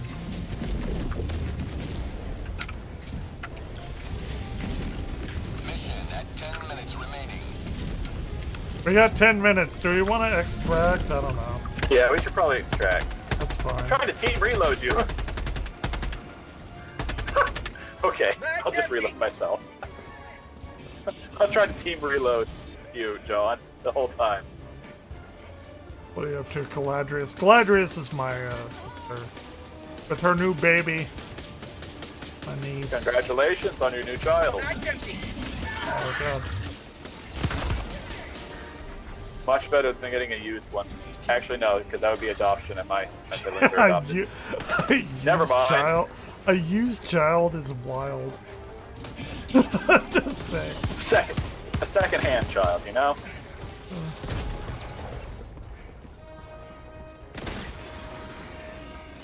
How are they still alive? Yeah, let's go ahead and try and hit extraction. Okay. Got it. We're gonna have to be... Whoops. There we are.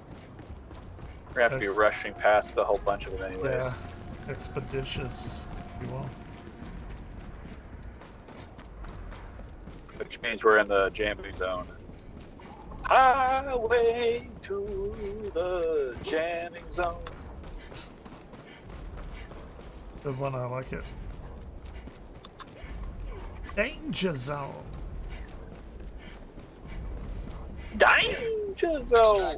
Man, it's been a long time since I've watched Archer. Yeah. Wait, can we even call in extraction? The jamming fields are so close to our extraction zone. Y'all are so far beyond me. Oh, this is concerning. Surely we can. Yeah, we can call it in, but we can't access any of our stratagems. Extraction request confirmed. Shuttle inbound. Stratagems are commie talk. We don't need that. We have democracy behind us. Okay, so right here is where the jamming field is. Say it's fine. So.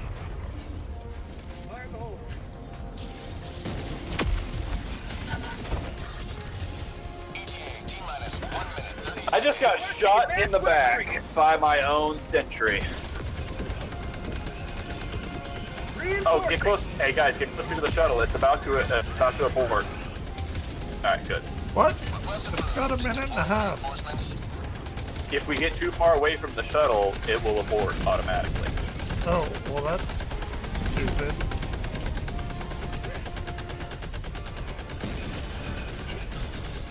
Very communist coded.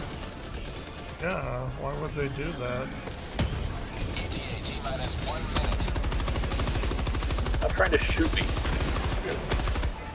My own turret. It's fine. We can always build more kill bots. So. Until they reach their preset limit. Yeah. Gotta love Futurama. ETA T-minus 30 seconds. Don't they like join the war and they're like, oh, nothing will happen until war were declared? Then a war were declared. then a siren goes off. What does that siren mean? War were declared. ETA T-minus 10 seconds. So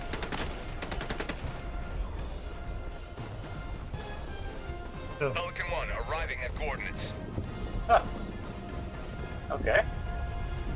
Pelican 1 landing in progress. I like that they call them pelicans and they actually look like the Halo Pelican. Big fan of that. Can they kill? It's kind of the love language to Halo and Starship Troopers and all kind of things. Pelican 1 preparing to depart. Shuttle launch in 20 seconds. Extraction complete. Pelican 1 beginning ascent.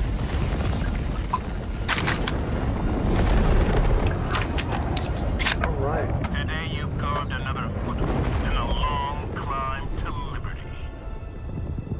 Nice. That was very fun and very informative. I learned like a bunch tonight. Good. You'll be ready for our next one. Oh, we only got 2 out of 4 of the optional objectives. Wow. Well, it's those dang stratagem jammers. Oh, we only got 2 stars out of 4. No, I learned patriotism. I learned a shitload tonight. Like that's tonight was a very productive night. Not that I'm getting off. I know y'all have to. But yeah, this was very good. We need to get Red on here. It'll be very fun. Manage democracy. Yes, it'll be awesome. Yeah. We'll get we'll apply a little peer pressure to him.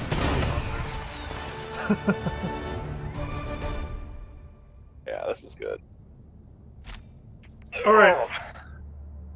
Well. Alright, well, yeah, I'm going to be hopping off. Just to let you know, when the host, I'm the host right now. Okay. When the host leaves, you just automatically go back to your own ship. Okay. So it was fun, and I'll play with y'all again soon. 100%. Great game. Great night. All right. Thank you, John. Yep. I'll John, catch you on the flip people. side. Yep.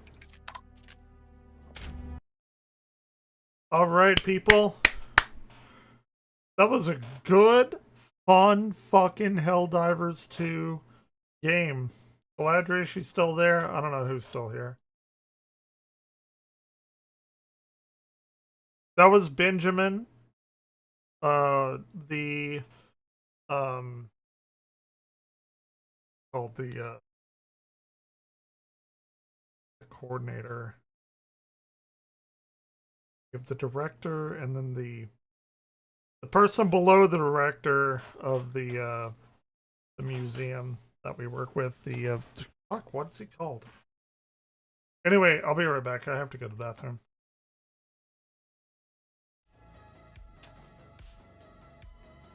Curator, thank you. Not the coordinator of the.